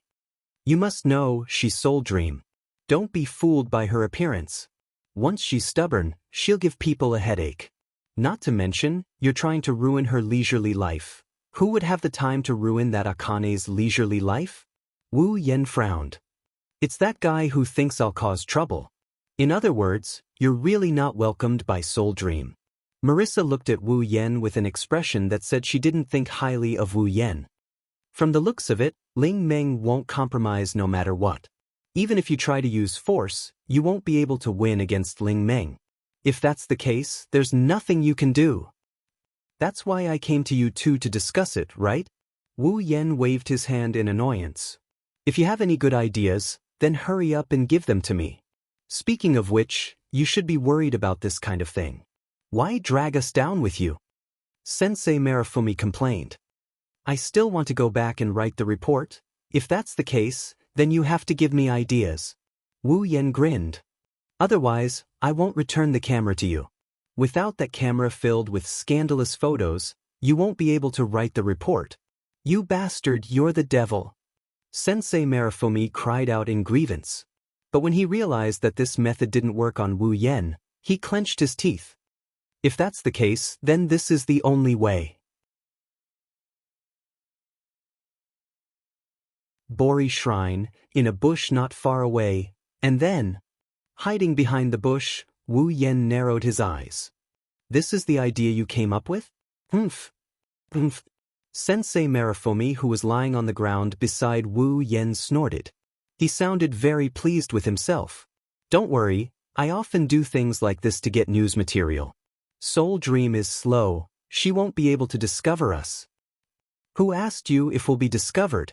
Wu Yen would have shouted at Sensei Marifumi if he didn't have to lower his voice. I'm asking you, if we hide here, will we be able to get Soul Dream's blood? Of course it's impossible to just hide here.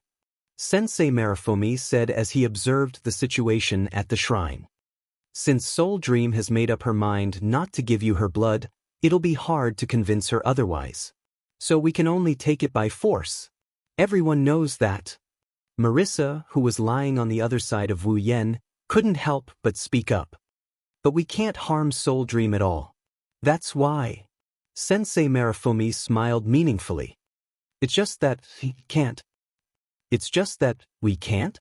Wu Yen and Marissa flinched. They didn't know what's going on.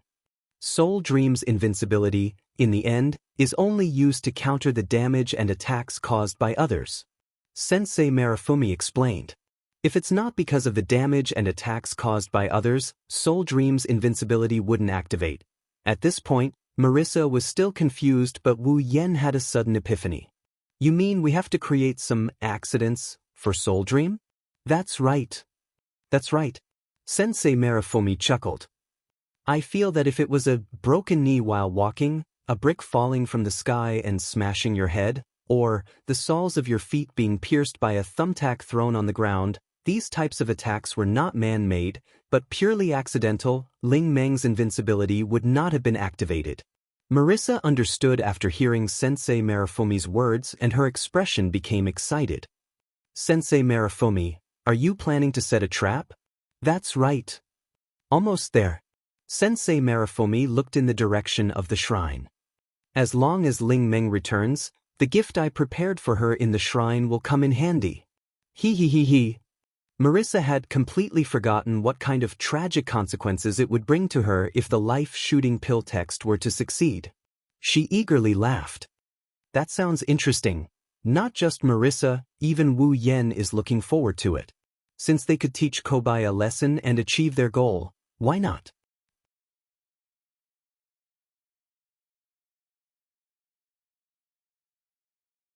Chapter 1827. Time passed by second.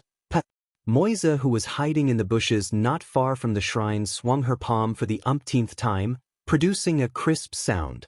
Of course, Marissa's slap wasn't aimed at anyone else, but herself.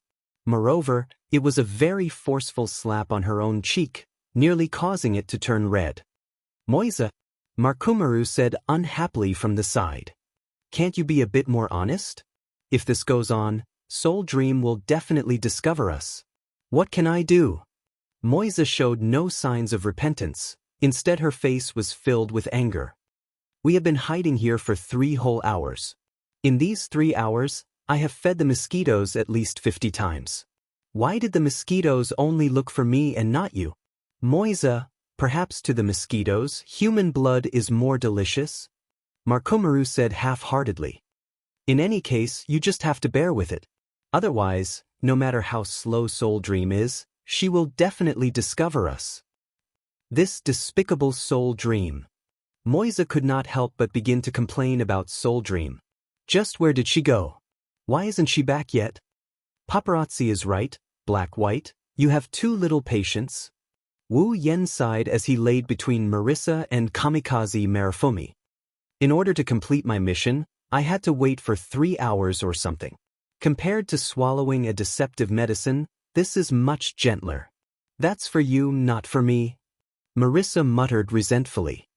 If this goes on, I will want to go home. Even someone like you who can't wait to go out and have fun is thinking this way. Kurosaki must have endured until the end, right? Wu Yan's mouth slowly curved up. I think that she will be back soon. Just as he finished speaking, Shoto Kamaru's ears twitched, and he lowered his voice. His face was filled with excitement as he called out. She's here. Hearing the voice of Narimar, Wu Yen and Marissa's spirits shook at the same time.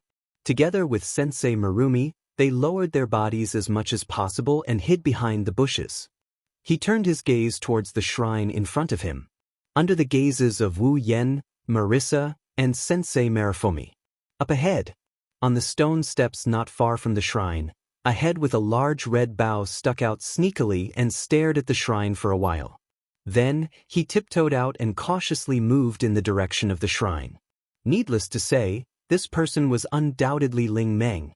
It was as if she was worried that there might be a ferocious tiger within the shrine. She was very vigilant as she moved step by step. At the same time, she pricked up her ears as if she was trying to hear something from behind the closed doors of the shrine. Those guys should have left, right?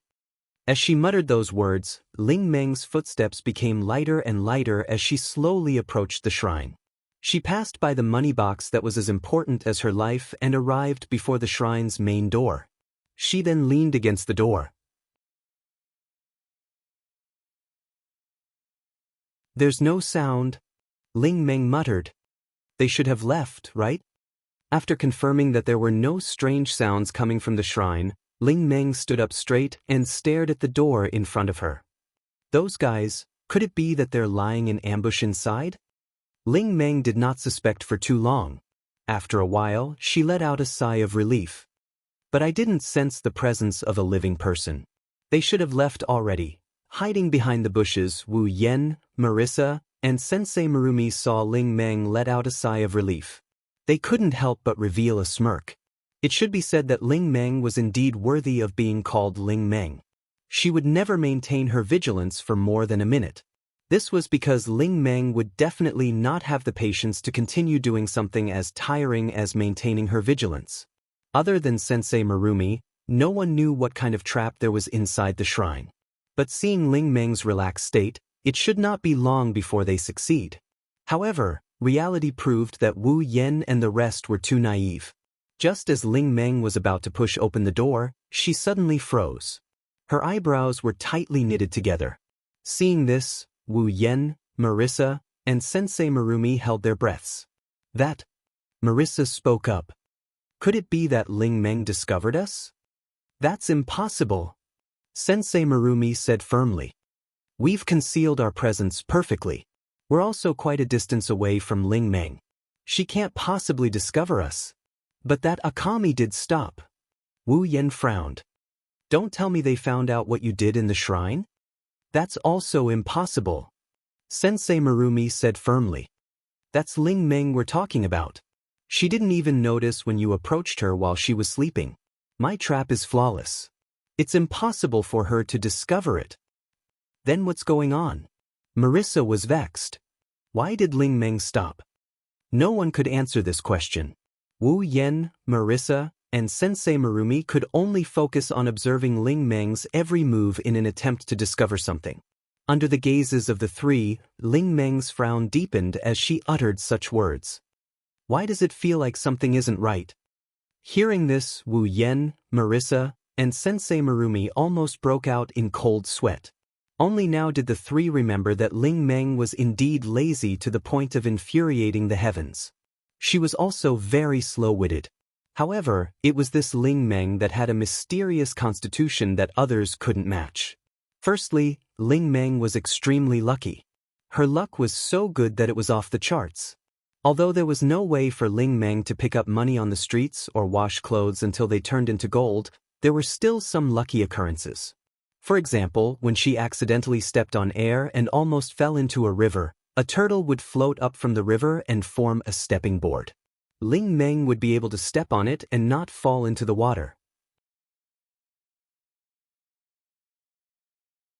Another example would be when it snowed. There would be a large number of animal traps buried in the snow. Basically, there would only be a path for people to walk through. Ling Meng, who was completely unaware of this, would not even step on a single trap when she walked through it.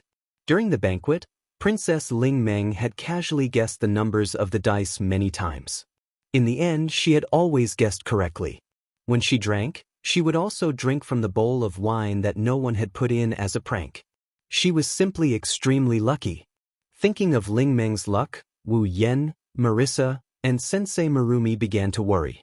They were worried that the traps in the shrine might have been coincidentally avoided by Ling Meng due to certain circumstances. In addition to her extreme luck, Ling Meng's other special trait was her extremely sharp intuition. So many strange occurrences had occurred in the fantasy village. Among them, there were some that were very suspenseful. Even the mastermind behind these occurrences was unknown. However, Ling Meng was able to rely on her intuition and judgment to find the mastermind behind these occurrences every single time. When shopping, she would often rely on her intuition to choose the best item. If she lost something, she would also rely on her intuition to find it. Unfortunately, the lost item would always be there. This kind of luck and intuition was enough to cover Ling Meng's own dullness, allowing her to avoid many unnecessary disasters. From this, it could be seen that this Bori Shrine's shaman had broken the rules. The attacks and injuries caused by others were unable to affect the invincible Ling Meng. Furthermore, she could rely on her luck and intuition to avoid unexpected occurrences. This was simply harder to accept than cheating. Wu Yen, Marissa, and Sensei Marumi could only pray that Ling Meng's luck and intuition, which could be said to be invincible in another aspect, would not appear at this time. It was unknown whether the gods had heard the prayers of Wu Yen, Marissa, and Ling Meng herself had doubts about her intuition. Gradually, Ling Meng's expression became impatient. "I'm actually afraid of my own shrine. If Marissa were to know, she would definitely laugh to death." After saying this, Ling Meng did not care about anything else and directly pulled open the door in front of her. At this moment, a bucket of water fell from above the door, pouring all the water on Ling Meng's body. Splash! Before Ling Meng could even react, her entire body was splashed with water. Turning pale with fright, she took a step forward. In the end, the floor was unbelievably slippery. Taking a closer look, she saw that there was a layer of lubricant on the floor. Being splashed with water, Ling Meng was unable to see such an obvious trap. She took a step forward and with a slurp sound, she fell forward. On the ground where Ling Meng fell, there was a sharp needle stuck in it.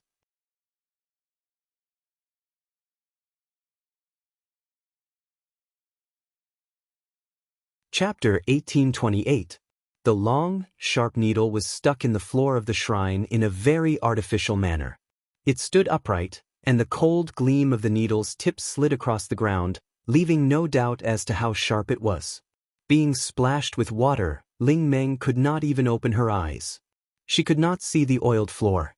Naturally, she also could not see the sharp needles protruding from the floor. She cried out in alarm and fell forward. Looking at the way things were going, Ling Meng would definitely hit her head on the sharp needle. Even if it did not pierce through her forehead, it would at least pierce a layer of skin. If that happened, it would definitely cause a bloody incident. Given how thin the needle was, it should only be able to pierce a small hole, causing Ling Meng to bleed a limited amount. But even so, as long as there was blood, it would be enough. Thus, seeing this scene, Wu Yen, Marissa, and Fumaru, who were hiding in the grass, revealed looks of excitement.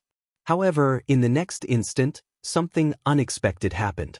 Everyone, including the person involved, Princess Ling Meng, and Wen Mingwan, who had created this childish yet effective trap, did not expect it to happen.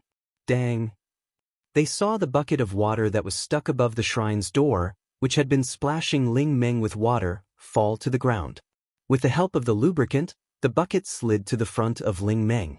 When a person falls, they would subconsciously extend their hand to support themselves on the ground. It was the same for Ling Meng. Then, Ling Meng subconsciously extended her hand. Her hand pressed down on the bucket of water that was sliding in front of her, causing it to slip. This caused Ling Meng to fly over the sharp needles on the floor and fly out. Dua! Ling Meng could only let out a cry of alarm. In the next second, her entire body smashed into the shrine's wall. Bang! A very heavy muffled sound rang out. Ling Meng's cries of pain traveled out of the shrine and into Wu Yan, Marissa, and Sensei Marafumi's ears. This is possible? Although there was no way to see the situation inside the shrine from the grass not far from the shrine, it was still possible to see the situation at the entrance. Thus, even though Wu Yan, Marissa, and Soul Cutter Marumi were unable to see Soul Dream smashing into the wall, they were able to clearly see the scene of Soul Dream flying out and the reason for it. They were instantly stunned. In a way, this could be considered lucky, right? After all, even if he fell into this trap, Wu Yan, Marissa, and Soul Cutter Marumi were still unable to make Ling Meng bleed and obtain a single drop of her blood. If that was the case, even if they fell into the trap, what use would it be? In other words, the blood extraction plan had failed. No. He hasn't failed yet. After waiting for 3 whole hours and feeding the mosquitoes over 50 times, Marissa was absolutely unwilling to accept this failure. While shouting, she took out the 8 trigrams furnace from her Magus hat. What do you want? Wu Yan said in surprise. Do you want to attack Red-White directly? It's useless. Marissa. Fumaru hurriedly shouted. If we attack directly, we won't be able to harm Ling Meng. Who said I want to attack Ling Meng? Marissa pointed the 8 trigrams furnace at the shrine, causing Wu Yan and Fumaru to have a bad premonition. You can't be thinking of, hee. Marissa's face revealed a fearless smile as a majestic magic emerged from her hands. The 8 trigrams furnace in her hands flashed with a dazzling magic light. Seeing this scene, Wu Yan and Fumaru more or less guessed what Marissa was planning to do and were scared out of their wits. Marissa, stuff. Unfortunately, it was all too late. Love talisman, or spark? Following Marissa's shout and Wu Yan and Fumaru's screams, a dazzling beam of light shot out from the grass. Like a meteor, it streaked across the sky and heavily landed on the Boli shrine. Boom! With a loud explosion, the violent beam of light exploded on the fragile shrine. Dense flames and smoke were stirred up, but the beam of light didn't fly directly towards the shrine. Instead, it fell below the shrine. Boom! Suddenly, the ground beneath the shrine caved in, and the shrine, which had lost its foundation, collapsed without any suspense. A cloud of dust was stirred up, as if his body was smashed to pieces and his bones scattered, and he fell down. Looking at the Boli shrine that turned into a pile of ruins in a short moment, Wu Yan and Fumaru were stunned. They didn't react for a long time, only 2 words lingered in their minds. Over. As for the instigator, Marissa, she wiped away the cold sweat on her forehead. Not only did she not have a guilty conscience, but she instead looked as if she had done something amazing. She straightened her body, put her hands on her waist, and laughed out loud. How is it? Am I witty enough? Even Ling Meng can't guarantee that she won't bleed in such a situation, right? Witty? From a certain perspective, Marissa's method could indeed be considered witty. This was because if he were to directly attack Soul Dream, the attack or damage would be negated by Soul Dream's invincible state. That was why Sensei Merwin had thought of such a troublesome method to set up a trap to accidentally injure Soul Dream. For example, Ling Meng's invincible mode wouldn't work if she injured her knee while walking, or if a heavy object fell from the sky and smashed her head, or if she stepped on a nail. For Marissa to directly attack the shrine, she must have been inspired by Fumaru's words of a brick falling from the sky and smashing her head. Instead of attacking Ling Meng, she attacked the ground of the shrine, causing the shrine to collapse. This way, Ling Meng's head would be smashed by the falling ceiling, causing her to bleed. That was what Marissa thought. It has to be said that this idea wasn't wrong. But Wu Yan and Fumaru knew that no matter how correct this idea was, it couldn't be considered witty. Setting up some small traps would be fine as the danger is too low. For the person being tricked, it would be too insignificant. Even a demigod might be careless and fall for it. However, who has ever seen a 7th or 8th rank attack a demigod without being discovered by the demigod? Even if the attack wasn't aimed at the demigod rank expert, the demigod rank expert would definitely be able to detect the attack that appeared around him. Marissa's magic cannon was so powerful, not to mention a demigod, even a Type 7 divine warrior would be able to sense it. Would Ling Meng not be able to sense Marissa's attack and defend herself? The answer was naturally no. Rumble. Suddenly, in the collapsed shrine in front of them, the ground in the middle of a pile of debris suddenly shook and exploded, blowing away all the debris in the middle of the collapsed shrine. Amidst the fragments of the shrine that had been blown up into the air, Ling Meng held onto the imperial coin in her hand. Droplets of water still remained on her body, but she was not injured in the slightest, let alone bleeding. Her head was lowered and her expression was indiscernible as she slowly floated up into the air. Wu Yen, marksman Marumi, as well as the complacent Marissa froze on the spot, like statues, unable to move. Floating in the air, Ling Meng kept her head lowered. No one was able to see the expression on her face. However, the aura surrounding Ling Meng's body was even more valiant than Yonglin's. It was as though a heavy mountain was pressing down on everyone present. Marissa and Sensei Marafomi both revealed terrified expressions. Wu Yan's body stiffened as well, he's screaming inside. Ha! A low laughter like that of a devil, like the announcement of a death sentence, resounded. Sure. Without any hesitation, Wu Yen, Marissa, and Sensei Maru all had the same idea. They turned around and prepared to run. But would Ling Meng let them go? The answer was also no. Raising her head, Ling Meng's eyes were filled with murderous intent and anger. She formed a seal with one hand and waved the coin in her other hand.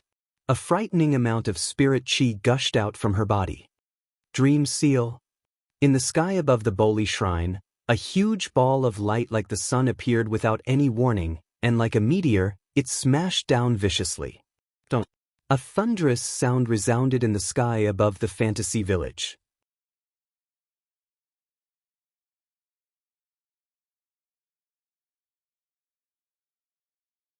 Chapter 1829. Remilia sat at the head of the round table in the Scarlet Devil Mansion's main hall. She crossed her arms and squinted her eyes. Her gaze was filled with annoyance. Patrice sat beside Remilia. It was rare for her to come out from her library. She sat there with a book in her hands. She lowered her head and read with her usual calm and intellectual expression. Aside from Remilia and Patrice, Zuyi was also present. He stood behind Remilia, but his expression was also filled with helplessness. Taking a closer look, in front of Remilia, Patrice, and Zuyi was Wu Yen. However, at this moment, Wu Yan's image wasn't very good. His clothes were very messy, and there were burn marks on every part of his body. His hair was also messy. Although there were no obvious marks on his face, his expression was very sloppy, as if he was a victim who had just run out of the scene of a fire and had only wiped his face with his hands. To think that you dared to do such a thing. Patrice lowered her head and said without a change in expression, to actually destroy the Bori shrine. In the entire fantasy village, you guys are probably the only ones who have done such a thing. Soul Dream should be furious, right? Remilia looked at the sloppy Wu Yen with an amused expression. It's hard to tell if she's taking pleasure in Wu Yan's misfortune. Otherwise, you wouldn't have ended up like this. Sir Bai. Even Zuyi couldn't help but speak out, speechless. This time, you guys went overboard. I'm not fooling around. Wu Yen shrugged as he replied in a weak tone. That was all the fault of that despicable black and white. The paparazzi and I were only implicated. After speaking, Wu Yen recalled what happened in the morning and couldn't help but shiver. In the past, Wu Yen also heard that Soul Dream would transform into various forms due to her emotions. Wu Yen doesn't know if this is true or not, but, however, after witnessing the destruction of the Bori shrine, Soul Dream didn't transform but went completely berserk. Even the spirit energy in her body went berserk. In such a state, Soul Dream immediately unleashed her ultimate move. A single dream seal caused Marissa and Sensei Marumi's bodies to emit smoke. Their eyes rolled back as they collapsed to the ground. As for Wu Yen, due to his strength, he was able to teleport and teleport. With the help of the teleportation magic, he was lucky enough to escape the fate of being insta-killed. However, Ling Meng lived up to her reputation of being invincible in Gensokyo. She managed to beat Wu Yen into such a sorry state before he could escape. As a result, Wu Yen ended up in such a sorry state. Wu Yen can't imagine the fate of Marissa and Sensei Marumi, who were taken down by Princess Ling Meng in one move. He only knows that he witnessed Princess Ling Meng's brutality not too long ago. Remilia seemed to have seen her past when she was brutally defeated by Soul Dream in the fantasy village from Wu Yan's expression. The gloating expression on his face turned into one of sympathy. Fortunately, you were only implicated. Otherwise, Soul Dream wouldn't have let you go so easily. Even if she chased you all the way to the Scarlet Devil Mansion, it would be the same. At that time, the Scarlet Devil Mansion would be destroyed. The more Remilia spoke, the more she felt that it was possible. She also shuddered and glared at Wu Yen. I say, of all the people you could provoke, you had to provoke Soul Dream. Even if you are strong, Soul Dream is invincible in the fantasy village. However, Princess Ling Meng is invincible in Fantasy Village. Do you think you can defeat Princess Ling Meng in Fantasy Village? As long as it's in the Fantasy Village, even if I use all my trump cards, I won't be able to defeat Soul Dream. Even if I go all out, I am still no match for that Akagaki. I know my limits, Wu Yen said with a headache. But I don't intend to fight Soul Dream. I only want to obtain a drop of her blood. Why do you want Soul Dream's blood? Patrice lifted her head from the book in her hand and looked at Wu Yen. Last time, for a drop of Soul Dream's blood from the Forever Pavilion, you swallowed a potion that could trigger the 7 sins. This time, for a drop of Soul Dream's blood, you actually destroyed Soul Dream's shrine. Is there a need to go to this extent? Who knew that things would turn out like this? Wu Yen looked like he's at his wit's end. Actually, it's not just Soul Dream and Soul Dream's blood. I still need to collect 3 other types of blood in the Fantasy Village to gather 5 types of blood essence. 5 types of blood essence? Remilia, Patrice, and Black Knight looked at Wu Yen with a serious expression. Even though it sounded unbelievable, these girls who were closer to Wu Yen than anyone else didn't understand Wu Yen. Whether it's Remilia, who is his younger sister, Sakuya, who is his confidant, or Patrice, who is already in a relationship with Wu Yen, their understanding of Wu Yen is at a very limited level. Wu Yen seemed to have a close relationship with House Yakumo. He was also the ancestor of the vampires who had disappeared for a long time. Under unknown circumstances, he shared a life with Fran. It was only recently that he entered the sights of the demons and humans in the Fantasy Village. Remilia, Patrice, and Black Knight only had this level of understanding of Wu Yan's identity. Apart from Black Knight, who knew Wu Yan's real name, they knew nothing else. Remilia, Patchouli, and Sakuya perked up when Wu Yen mentioned that he has a goal to accomplish in Fantasy Country. It'll be a little troublesome to explain. I'll explain it simply. Wu Yen deliberated over his next words and said to the 3 girls, I'll tell you everything else later. First, I'll tell you my purpose. I need 5 types of blood that contain unique powers. They are the blood essence that contains the power of imagination, blood essence that contains the power of realm, blood essence that contains the power of eternity, blood essence that contains the power of nature, and blood essence that contains the power of time. These 5 essences can help me complete an item. That item can increase my power by leaps and bounds, to a level where no one can match me. Wu Yen said in a serious tone. Therefore, I must obtain these 5 types of blood essence. Greatly increase your strength. Remilia frowned. So that's why you've stirred up so much trouble. Fantasy, realm, eternity, nature, time, 5 types of blood essence with unique powers. Patrice pondered. In other words, the blood essence of Bori and the moon people of Forever Pavilion contains one of the 5 unique powers? Time. Time. By the side, Zuiyi hesitated for a moment and asked with uncertainty. Lord Bai, that blood essence that contains the power of time, just as you thought. Wu Yen scratched his cheek.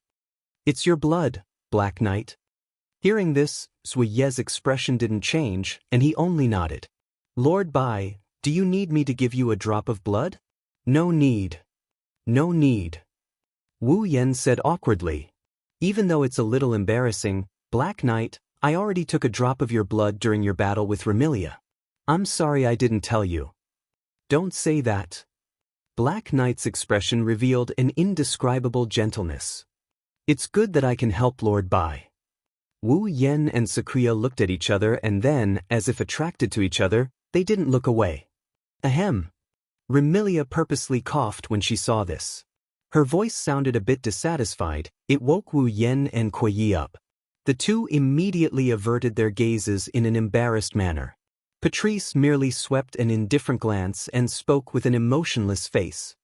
In that case, you've already obtained 2 types of blood that you need.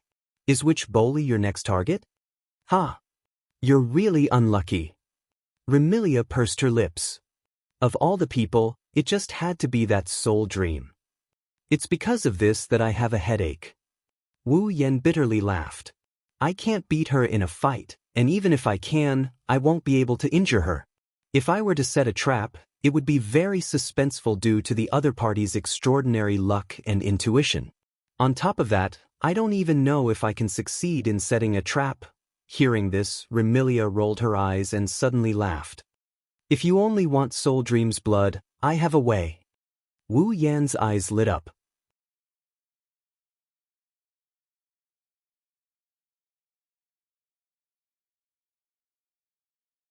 Chapter 1830. It was nighttime. Standing at the end of the stone steps, Ling Meng stared straight ahead at the ruins of the Boli shrine. The more she looked at it, the angrier she felt. Even for someone like Ling Meng who always acted as if it had nothing to do with her. She would only be serious when dealing with the anomaly. Even someone as undisciplined as her could not ignore the fact that her home had been razed to the ground. Furthermore, it was razed to the ground for no apparent reason. For Ling Meng, this was a disaster. I shouldn't have let that despicable person escape so easily. Ling Meng clenched her fists. The anger in her eyes had not dissipated for an entire day. However, she wanted to cry but had no tears. Could it be that my good days were destined to end when I encountered that big trouble? Right now, Ling Meng was certain that Yakumo Haku, the person who appeared in Fantasy Village for no apparent reason, was definitely a huge problem. At least, for Ling Meng, it was definitely a problem. No matter how Wu Yan evaded the responsibility, or how unintentional he was, or even if he was not the one who destroyed the shrine, Wu Yan could not keep himself out of this matter. After all, if Wu Yan did not force Marissa and Fumeru to help him think of a way to obtain Ling Meng's blood, things would not have turned out this way. Thus, after hearing everything from Marissa and Fumeru, Ling Meng was furious. The anger in Princess Ling Meng's heart was increasing with every passing second. Sooner or later, I'm going to cure that big trouble. After making this grand wish that she did not know if it could be realized, Soul Dream held the imperial coin in her hand and pointed to the side of the ruined Bori shrine, shouting loudly. Over there, don't slack off, hurry up and get back to work. Yes. Just as Ling Meng's voice fell, 2 feeble voices responded from the side of the ruined Boli shrine. These 2 voices were natural. They were Marissa and Fumeru who were defeated by Ling Meng's dream seal. He saw Marissa and Sensei Marumi, who still had some charred marks on their bodies, were huddled next to the ruins of the Bori shrine. They were sweating profusely as they moved several huge trees with their bare hands. In addition, there were also stone strips and finished lumber. The Bori shrine was a vital existence in Fantasy Village, although it was due to the fact that he often had many demons as guests. In fact, there weren't many humans who came to visit the Bori shrine. As a result, the Boli shrine was also very poor. However, no one ever thought of abandoning such an old shrine. Let's not talk about the fact that the manager of the Fantasy Village is actually the sorceress of the Bori shrine. He needed to solve all kinds of changes and disasters in the Fantasy Village. Aside from the importance of the Bori shaman, the existence of the Bori shrine was also very important. It couldn't be helped. No matter how unpopular it was with humans, how poor it was, And how old it was. The Bori Shrine was the border between the outside world and the fantasy land. In the real world outside, there was also a Bori Shrine that looked like a ruin. If there were no accidents, the people or things that got lost in the fantasy land would enter the fantasy land through the Bori Shrine in the outside world. Therefore, the Bori Shrine would sometimes have many things from the outside world appear out of thin air. Most of the people who got lost in the fantasy land from the outside world would also appear near the Bori Shrine. Of course, the people who got lost in the fantasy land due to a certain demon sage were an exception. From this, it could be seen how important the Bori Shrine was. Ling Meng was even a little worried. Strictly speaking, the Bori Shrine in the fantasy land and the Bori Shrine in the outside world were actually the same. They were like two sides of a mirror. If the Bori Shrine in the fantasy land was destroyed, then would the Bori Shrine in the outside world be affected? For example, the Bori Shrine in the outside world had also collapsed, causing the only border between the outside world and the fantasy land to disappear. Things from the outside world would no longer be able to enter the fantasy land. This was still considered light. If it was serious, it might even affect the Bori Great Barrier. That was not certain. Therefore, the reconstruction of the Bori Shrine was a must. Obviously, in order to make up for their mistakes, the reconstruction work would be done by Marissa and Fumaru, who caused the collapse of the Bori Shrine. Even if Fumaru was only implicated by the unfortunate black and white, fortunately, since the collapse of the Bori Shrine until now, the Bori Great Barrier did not have any obvious problems. At most, the connection with the outside world was broken. Let's not worry about the barrier for now. In any case, even if there is a problem, the spirit-branded retainer in the Yukari family should be able to maintain it. Yukari won't let the barrier have any problems. Ling Meng sighed. I should rebuild the Bori Shrine first. Saying so, Ling Meng was like a foreman in a construction site. Or rather, she was like a domineering landowner. She held the imperial coin in her hand and commanded Marissa and Fumer, hurry up. We need to at least prepare the tools and materials needed to rebuild the shrine by today. Yes. Marissa and Sensei Maru still responded weakly. They moved the wood and stone, piled them aside, and then went into a small forest not far from Bori Shrine. They continued to cut down trees, blast rocks, and turn them into wood and stone. Marissa's firepower was originally very strong. Fumer's speed was not only fast. Both of them were very strong. When it came to making wood and stones, their speed was not something an ordinary person could compare to. One of them was comparable to a dozen people. Looking at this progress, it should not be a problem to prepare all the materials needed to rebuild the shrine by today. However, the work of rebuilding the shrine could only continue tomorrow. In other words, Ling Meng did not have a place to stay tonight. Thinking of this, Ling Meng's head started to hurt. I can only sleep in Marissa's house for the night. Marissa, who had just carried a piece of wood back, just happened to hear these words and unwillingly called out. Why my house? Do you have a problem with that? Ling Meng revealed a fierce expression as she looked at Marissa. Who do you think caused me to fall to the point where I don't even have a place to stay? Marissa shrunk her neck and was speechless. At this moment, the sound of footsteps on the stone steps of the shrine entered the ears of Ling Meng, Marissa, and Fumaru, attracting the attention of the three girls. Turning their heads, they looked in the direction of the stone steps. In the next moment, several figures appeared before their eyes. It was a group of one small figure and two large figures. The smaller figure was no more than a meter tall and looked like a child of about 10 years old. She wore a white cherry-colored gothic lowly outfit and a hat on her head. She walked in front of the two larger figures. Of the two large figures, one was dressed in pajamas with a book in her hand. She looked very intellectual as she walked. The other was dressed in maid attire and exuded an awe-inspiring aura. She held a parasol in her hand and supported the small girl in the dark. There was only one place in the fantasy village where such a group of three would appear. Scarlet Devil Mansion. The newcomers were Remilia, Patrice, and Zuiyi. The moment Remilia ascended the stone steps, she saw Ling Meng, Marissa, and Fumi looking at her in astonishment. She also saw the ruins of the Boli shrine and a sinister smile appeared on her face. You guys seem to be very busy. It's you guys? Marissa and Sensei Merwin exclaimed in surprise. What are you guys doing here? Princess Ling Meng looked at Remilia with some displeasure, her expression turning somewhat unfriendly. Don't tell me you guys are here to apologize for your housekeeper? Apologize? Remilia shrugged. It's not a castle, it's just a shrine. What's there to apologize for? Ah! Ling Meng was enraged. Your housekeeper destroyed my shrine and you're looking down on him? There's nothing wrong with that, right? Remilia smirked, revealing her sharp canine teeth. I'm giving you a chance to rebuild your shrine. To be honest, the Bori shrine is too old. Isn't it good to build a new one? Whether it's old or new, it's none of your business.